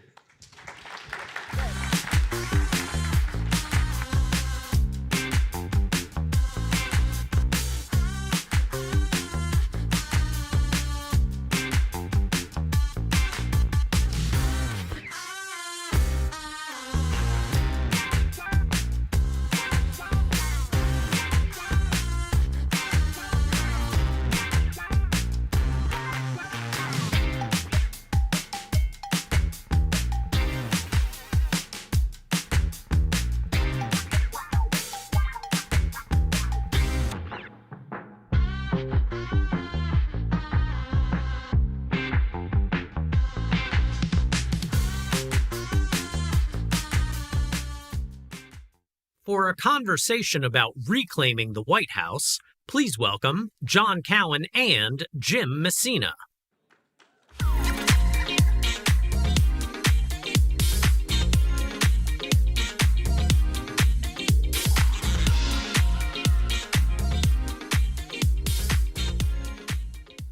Hello.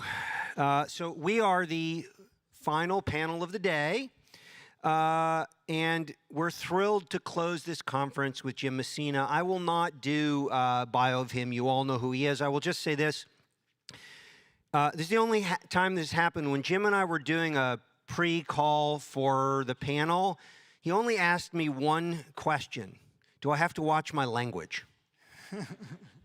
To which I said, it's all on the record, but that's up to you. So with that, so Jim, you've been incredibly successful in your career, and I think your firm today advises like 15 presidents and prime ministers around the world.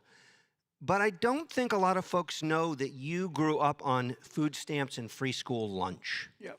So can you talk a little bit about that experience and how it has shaped you?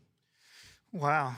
when he said, I'm not going to tell you the questions, I'm like, what the fuck? And now I realize why. Well, that's not even the personal one. Right, exactly. Look, I grew up single mama, 4 kids, when I was 10 years old at Roosevelt Elementary in Boise, Idaho, I was Jimmy Carter's campaign manager for the presidential election. It's true. We were destroyed 71-29 to Ronald Reagan. And I wrote a paper, what do you want to be when you grow up? And I said, the starting quarterback of the Denver Broncos or the president's campaign manager. Wow. I was 11. So I always knew what I wanted to do. And why I figured that out is because I'm like, why are we poor? Why is my mom working so hard? Why does she have 2 jobs? Why is she never there? And I started to realize that politics was some of those answers. Growing up in Idaho, Frank Church was my idol. And you realized how important leadership was. And when I was a senior in high school, there was no Democrats in Idaho, so I got to be the campaign manager for Jesse Jackson's Boise convention, and we stole a bunch of delegates. And everyone's like, who's the idiot with the mullet? And I'm like, that's me. And so that was the last time they called you an idiot. They still talked about the mullet. They call me other things now, but and so all I wanted to do was get power to do good things. And why we're all in politics, why I'm in politics, is people's lives are materially better when we're in charge and materially not better when the bad guys are in charge.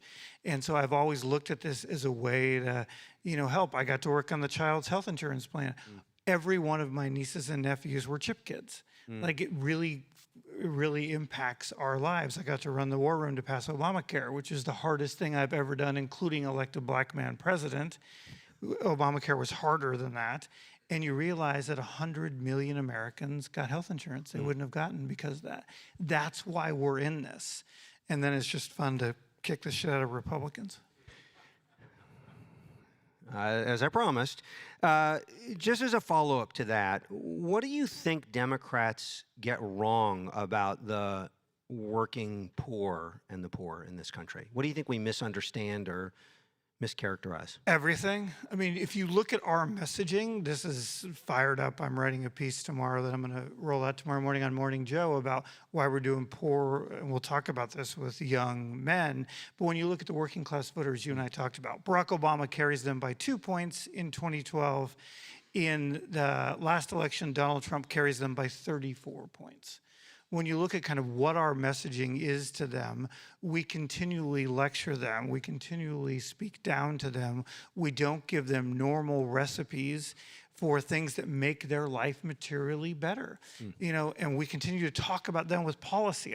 I've been sitting in the back of the room this afternoon, and people have been exactly right. We keep talking to voters about policy instead of message. And let me give you an example. One of my colleagues showed me a poll from this week that said, okay, voters, which of these 2 parties would you vote for? Would you vote for a party that wants to make people's lives better by passing tax credits for healthcare, making affordable housing, and fighting for cost of living? Or would you vote for a party that wants to reform a broken system, cut government spending, get rid of members of Congress who can trade stocks, and go after people who rig the system? So basically the Democratic message was A, some version of populist message was B. All of us in the room would vote for A. It's the right thing. It would actually get people there. 60% of Democrats voted for A. But of all voters, 69% voted for B, including 75% of independent voters. What does that tell you? It tells you 2 things. One, we keep trying to lecture people on policy and pretend it's about their lives. And 2, people out there are suffering. People are out there and they want very specific examples. Why did we win a landslide election in New Jersey and Virginia? Because we had great candidates who made it very clear how people's lives are going to be better. When we do that, we win elections. And when we don't, we lose working class voters by 34 points. You briefly mentioned young men. And so since we're on it, let's come back to it. I know you have, this is a bit of a hobby horse for you. And to say you're pissed off about it, I know is like there's a Jim Messina Richter scale of pissed off. So we'll put this on a 6, not a 10. But just tell us what's pissing you off so much about the way Democrats handle young men and what you would do differently. I think a bunch of our parties just gets this completely wrong. People say to me all the time, we just need to be on Rogan. We need to be on different podcasts. We need better social media. We need to hang out with the tech bros and it'll be okay. I think we forget what messages we're sending to people. And the reason I look at this is when you look at kind of us virtue signaling. My former boss, Barack Obama, talks all the time, we got to stop virtue signaling to people. When you look at what we signal to these voters, most of the things they really like, we are against. Like they view the Democratic Party as people who tried to ban TikTok and Donald Trump saved it. We're against online sports gaming, even though a bunch of blue states need the money. We're against prediction markets now. We're against a whole variety of crypto. Doesn't mean we shouldn't regulate those things, doesn't mean we shouldn't look at those things, but how can on one side we say to people, your life is materially worse because big banks are going after you and all these things are making your financial life better and the system's rigged against you. But oh, by the way, you can't do crypto, and if you do, you're a bad crypto bro. It doesn't work like that. So if you're these young voters, you look at this and say the Democrats are the nanny party. We're the nanny state. We're the no fun party. Over 50% of young male voters said the Democratic parties, with two words most identified was no fun. Like, first of all, I take it if you were in charge of the party, that would change quickly. Well, first of all, we drink way more than the other side does. Second of all, like our job isn't to say you're bad if you do these things. Our job is to say, let's make sure that people are protected and do all those great things. But like, we hear you, we know it's tough out there. We understand that like your life is difficult. The average swing voter has 2.6 jobs and think about politics 4 minutes a week. Like in that 4 minutes, let's not lecture them about their hobbies. So I think as probably folks know, you worked early in your career for Max Baucus. You know a lot about Montana, and states like Montana have slipped away from us. As I've said to people, when we started Third Way, we had honorary co-chairs in places like Indiana, Arkansas, Louisiana, South Dakota, North Dakota, and I could go on. Why do you think we've seen such, I mean, erosion doesn't really describe it adequately. Why has there been like a complete rejection of Democrats in so many places, including Montana that you know so well? So why do they hate us so much? Yeah, so let me give you two reasons or two examples of why you're right. In my lifetime, I moved to Washington, D.C. in 1992. In my lifetime, the two parties have basically switched bases. When I was growing up, if you were a low-income kid like I was, or a low-income family, you were probably Union, and you were most assuredly a Democrat. If you were college-educated, you were a country club Republican. 30 years later, that has switched exactly the opposite. Now the dividing line in American politics is education level. And when you look at education level, that is a stupid trade we just made. Because now only 1/3 of voters have a college education. So with 2/3 of voters, we now lose by 30 points. And we are doing great, and we're now winning seats we didn't used to win, like New England. And that's a wonderful trade, unless you ever want to take control of the United States Senate. Because if you're ever going to have control of the Senate, you're going to have to win states that have a bunch of non-college educated voters. And you can't continue to sink in some of these states. We went from competing, I've run Senate races in Montana, North Dakota, Alaska, Colorado. All of them were red states. And what you realize is you have to get to historic numbers with these kind of voters. And the way you do it is by meeting with them and talking to them. My big innovation when I ran my first race was this thing called Baucus Burger Bonanzas. And we went to every county seat, 56 counties. We threw a party with a country band, as much beer as we could fit in a truck. And we put Max Baucus, who's not the most riveting human being ever, there, but we did give free drinks and country music.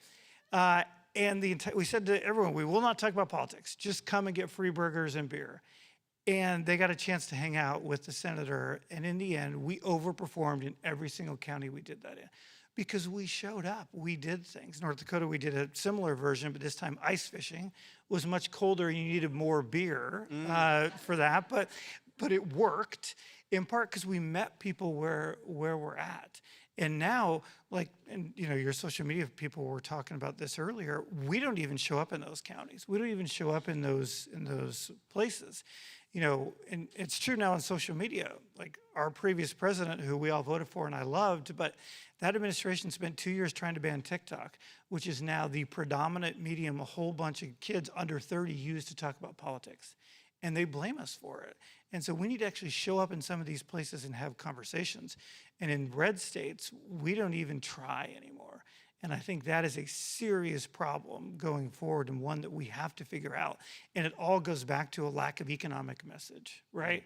We are going to win the midterm elections, and people come running up to me all the time. They're like, Jim, Barack Obama needs to come back and save us. The party has no message. Or Jim, Bill Clinton needs to come back and save us. We have no message. Or we need to just pick a nominee right now. The truth is, in 2026, we're going to win because we have one great nominee, and his name is Donald Trump. And that is wonderful. And he's going to give us the House of Representatives back, and he may actually give us the Senate. But we're going to lose the presidential election in 2028 if we can't find an economic message that identifies with most people. When I was running Barack Obama's campaign, at 2 o'clock in the morning, once a month, which was very annoying, Bill Clinton would call me up and wake me up. At 2 o'clock in the morning? 2 o'clock in the morning, and he was Yes. definitely not asleep. And he'd say the same thing. But you were asleep by day. Of course. You run a presidential election, and like you just sleep and pray and panic. And so Bill Clinton would call and remind me the same thing, which has been true in every race I've ever worked on around the world, which is all presidential elections are always a referendum on the future, and they're always a referendum on the economic future. And if you win the economic argument, this is super important. In every election that we studied since World War II, if you win the economic argument, you win the White House. Think about it this way. Kamala Harris lost by a little bit under 2 points. If 354,000 voters in 3 or 4 states had switched, she'd be president of the United States. She lost the economic argument to Donald Trump by 12 points. Had she just got to somewhere close to parity, she's the president of the United States, and we're not in Iran, and we're not doing all this crazy stuff. And so, you know, you and I were talking about this before. As I go around the world and work on these prime minister and presidential elections, no one has a message to any voter. How many other people can say that? Just sort of, Right. as I go around the world and work on these presidential. Well, as you all know, mostly it's the people I work with. Tara Corrigan, who runs the Messina Group in the back room, actually does most of this. I just show up for the debates and the sexy parts. But when you look at these things, the world's starting to freak out about 2 things: immigration and AI, right? And there's no one who understands how to communicate with voters on what AI is doing to their jobs and where we're going, right? So we have this amazing pivot moment where we can be the party that has a recipe for the future. And if we do that, we'll win the presidential. But we can't just assume we're going to win it because J.D. Vance is one of the most awkward human beings I've ever met. Darn. Yeah. It'll help. So just related to that, though, because you said got to win the economic argument and the argument about kind of the future, but you've also written about the cultural side, which I think you think is also quite important. So let me just kind of pose it to you this way. In a recent op-ed, you urged Democrats not to use the slogan "Abolish ICE." And you ended with a great line. You said, quote, "We just have to remember to reflect the will of our voters, not the will of our social media feeds," end quote. So why are you so concerned about this framing, and how does it factor in to us not driving away the working class voters we need? So when you look at why we lost the 2024 election, why we lost some elections in the past 8 years or so, immigration has been a wedge issue that was very problematic for us. And that's true of the entire center-left around the world, right? The only parties that have won from center-left are parties that got the immigration argument and were for some sort of smart enforcement, were able to get it off the table. I was there on Brexit the night Brexit passed. I was there when David Cameron had to resign the next morning.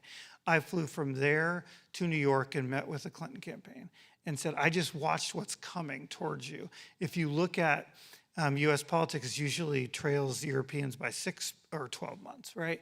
And I'm like, wake up. That is not good news for us. It can't be good news because people are starting to push back against all these Trump-like candidates, right? That's what Carney's win in Canada was. That's what the Australian election was. So it can absolutely be good news. But I just beg them to kind of wake up on immigration and realize that this is the issue. And they just patted me on the head and said, you know, our base cares about this. Well, that's actually not, if you look at a poll of Democrats, that's actually not one of the big issues. But if you go online, you'd think it's the most important issue, right?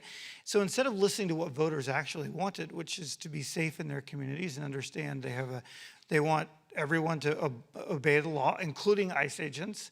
They want rule of law for everyone, including ICE agents.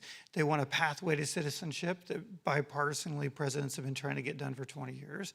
There's a really simple line where voters are. We just shouldn't exist on our social media feed with a bunch of DC activists who have their own sort of personal political aims, and instead listen to actual humans who are trying to raise their kids. You just mentioned this briefly, but since you're on it and it's so important, why do you think Carney is having success, and how much does that have to teach us about where we are as a country and what we could copy as a center-left party? Well, two things. One, he was 24 points down when he took over, and then Donald Trump said the magic words, 51st state. And then to Carney's immeasurable credit, he knew that was the moment to pick the fight. And he did this famous ad where he used to be a hockey goaltender in college, and he put himself in a hockey uniform, which I'm a 50-year-old guy. Most 50-year-old guys should not do. But he did it, and he said, I will defend Canada till the very end. And that was the moment that the country realized he was on his side. And then if you haven't seen his Davos speech, tonight, after you get your third wave free Chardonnay, just go watch that speech, because it was the first coherent view of where world politics is going, where the kind of new world order should be, where a whole bunch of countries taking their own sort of side in this global debate between the US and China, and saying we're going to protect our own economic future. And I think the world has been waiting, and a whole bunch of our allies have been waiting for someone to say this is the plan. Because whatever you think of what Donald Trump's doing right now, there's no plan. There's no sort of, and I work for a bunch of the presidents and prime ministers out there who are trying to deal with him. They have no idea what he wants. They have no idea kind of what the plan is. And they're just looking for someone to tell them what it was. Mark Carney just gave them that. Bring it back to the United States. You have said and written that you think the 1988 presidential election or race is very analogous to 2028 and should be a very clear warning for Democrats. It's a pretty interesting and provocative thing to say. Can you unpack that for us? Yeah, you and I were talking about this backstage. So here's another geeky thing you can use at your Chardonnay party tonight. Since World War II, when the incumbent president doesn't run again, either because he's term limited or because he resigns, his party has only held the White House in one election since World War II. And that is 1988, Ronald Reagan into George Bush. And when you look at why, not that George Bush the first was a riveting candidate, not that it was the greatest campaign of all time, Democrats and its nominee were seen as drastically out of touch on major issues. And we lost the economic argument by a historic amount. And when you start to look at kind of this stupid debate in our party about some of the things we should be for, if we're going to be the abolish police, abolish ICE, virtue signal party, I don't care who they nominate, we're going to lose. If we're the economic optimists that we've always been when we win elections, if we're the party saying, here's how we're going to make your life better very specifically, and your kid can grow up to someday be whoever wants to be, we'll win that election. And so I think there's just never been a time, again, we're going to win in 2026, I feel great about it. But we need to get our house in order now. And we have the lowest approval rating as Democrats in the history of polling. We're at 18%. Not even our own party likes us, right? So that seems like a great time to start coming to things like this to say, what exactly is it we're for? And how do we explain this better? We have great candidates. The highest polled response to the State of the Union was Spanberger's speech last Tuesday. of any State of the Union response for the last 20 years, hers is the best and the highest rated in focus groups. And when you look at why, it's because she laid out very clearly and just stayed on economics and how people's lives are better very specifically. That's what people want to hear. They don't want to hear this craziness Donald Trump is offering.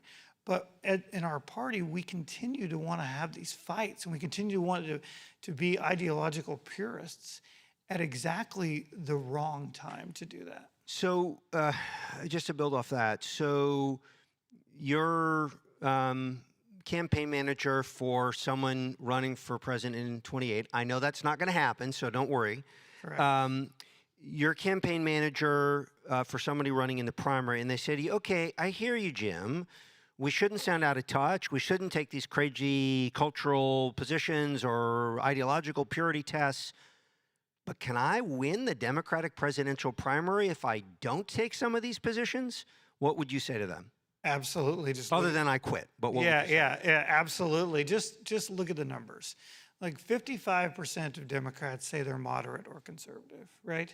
There's just not this reality. And 90% of Democrats all believe in a very mainstream economic agenda that we all can be behind.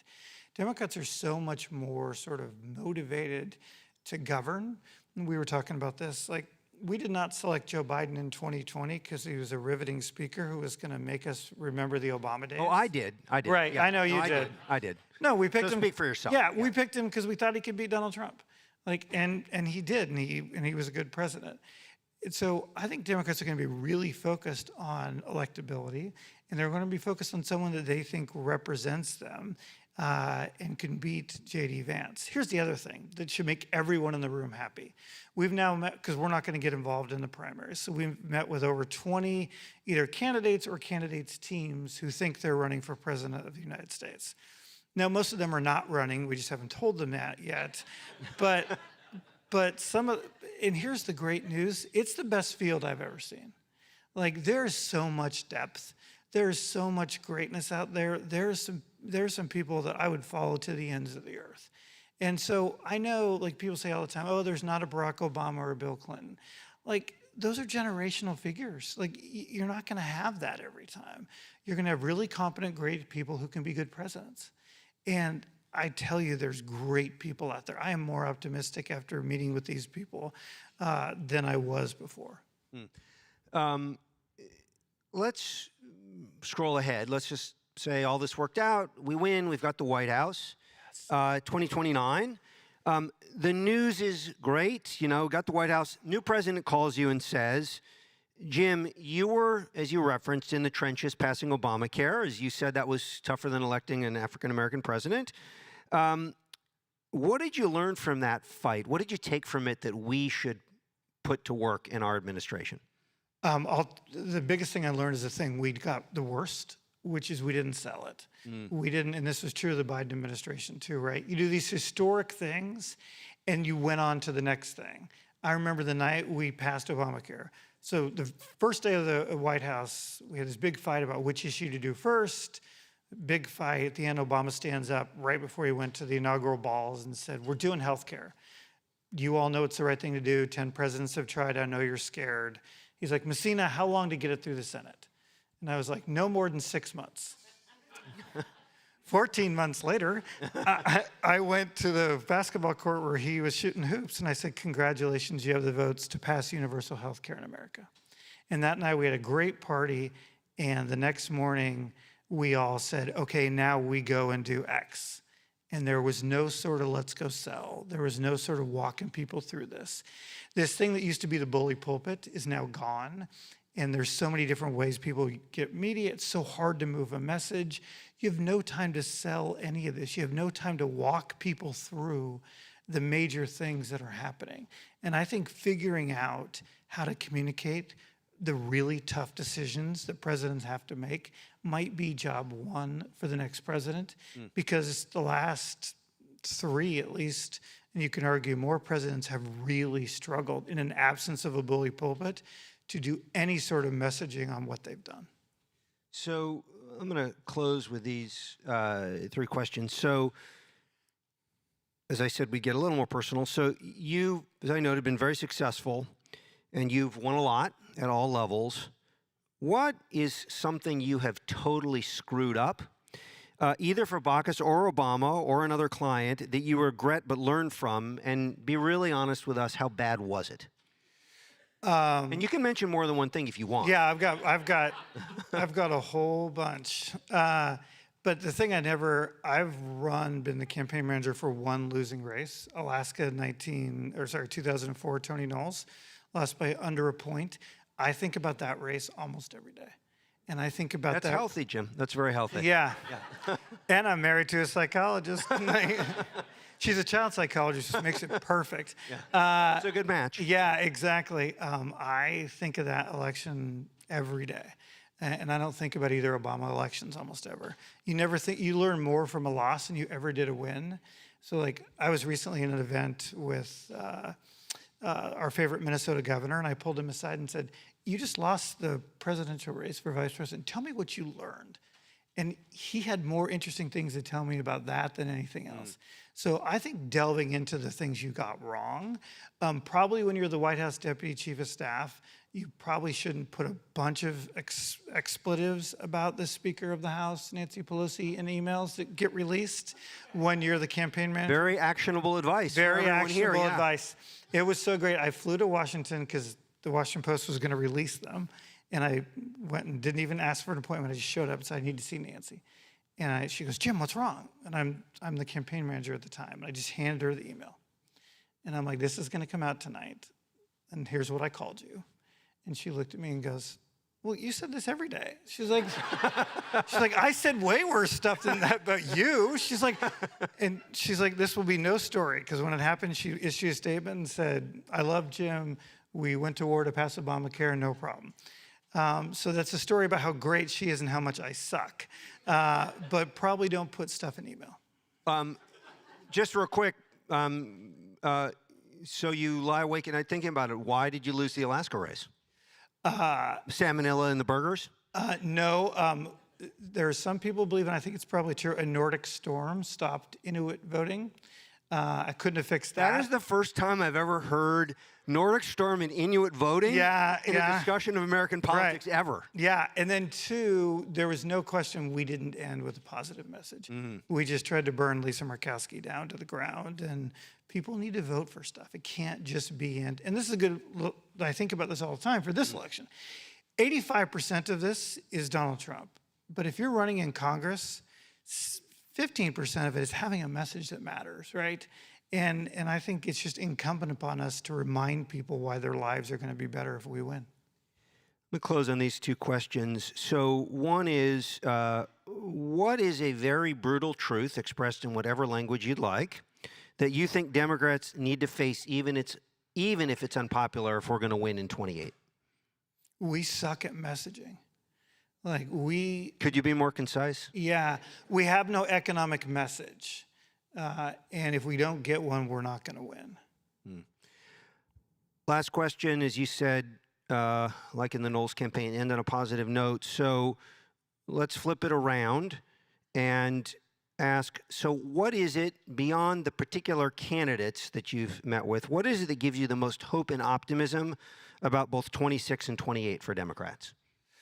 Well, we talked about 26, which is just my optimism is Donald Trump's a terrible president. And voters have figured out you can be a great campaigner and a bad leader, right? And voters are way smarter than anyone gives him credit for, and they've now figured out he doesn't know what he's doing. And they're going to do 9 out of the last 10 elections in the U.S. have been change elections. Either the House, the Senate, or the White House flips. The country goes back and forth, just wanting both parties to be normal and govern for them. They're going to make the switch to put a check on Donald Trump, I'm sure of it. But in 2008, I really do mean this. Like, our candidates are sensational. And, I think we're going to have the party nominating calendar a little bit more focused on the general election, which I think will be a very good thing. And we will have a very long and very contentious and very drawn-out primary. And I think that's okay. Barack Obama had to campaign in all 50 states against Hillary Clinton. She didn't drop out till the very last day after the last primary. And the truth is, he was more ready for the general election than any candidate of his lifetime because he'd been through it all. And we had a general election machine ready to go. And so don't worry about 20 candidates. Don't worry about a long primary. Yes, they're going to take shots at each other. All that's fine. We want to get the best candidate who can stand up to the Republicans. You know, last time, it wasn't fair to put her on the ticket that quickly and, you know, go in 100 days and try to get your message out to the whole country. We are better off with a long, drawn-out process. And I promise you, we're about to get one. Well, with that, we are going to wrap up. A big round of applause for Jim Messina.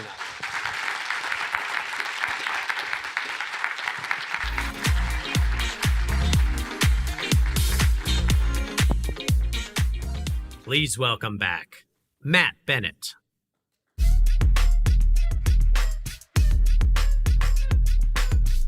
Last night, I said that I had the privilege of sending you off to free drinks. Tonight, I don't unless you're flying first class. Want to just end with three things. First, please take what you heard here and bring it back to your work and to your network. Second, help us build those networks. We are eager to work with you. And third, please accept our thanks for coming. We could not have done this without all of you. So thank you very much.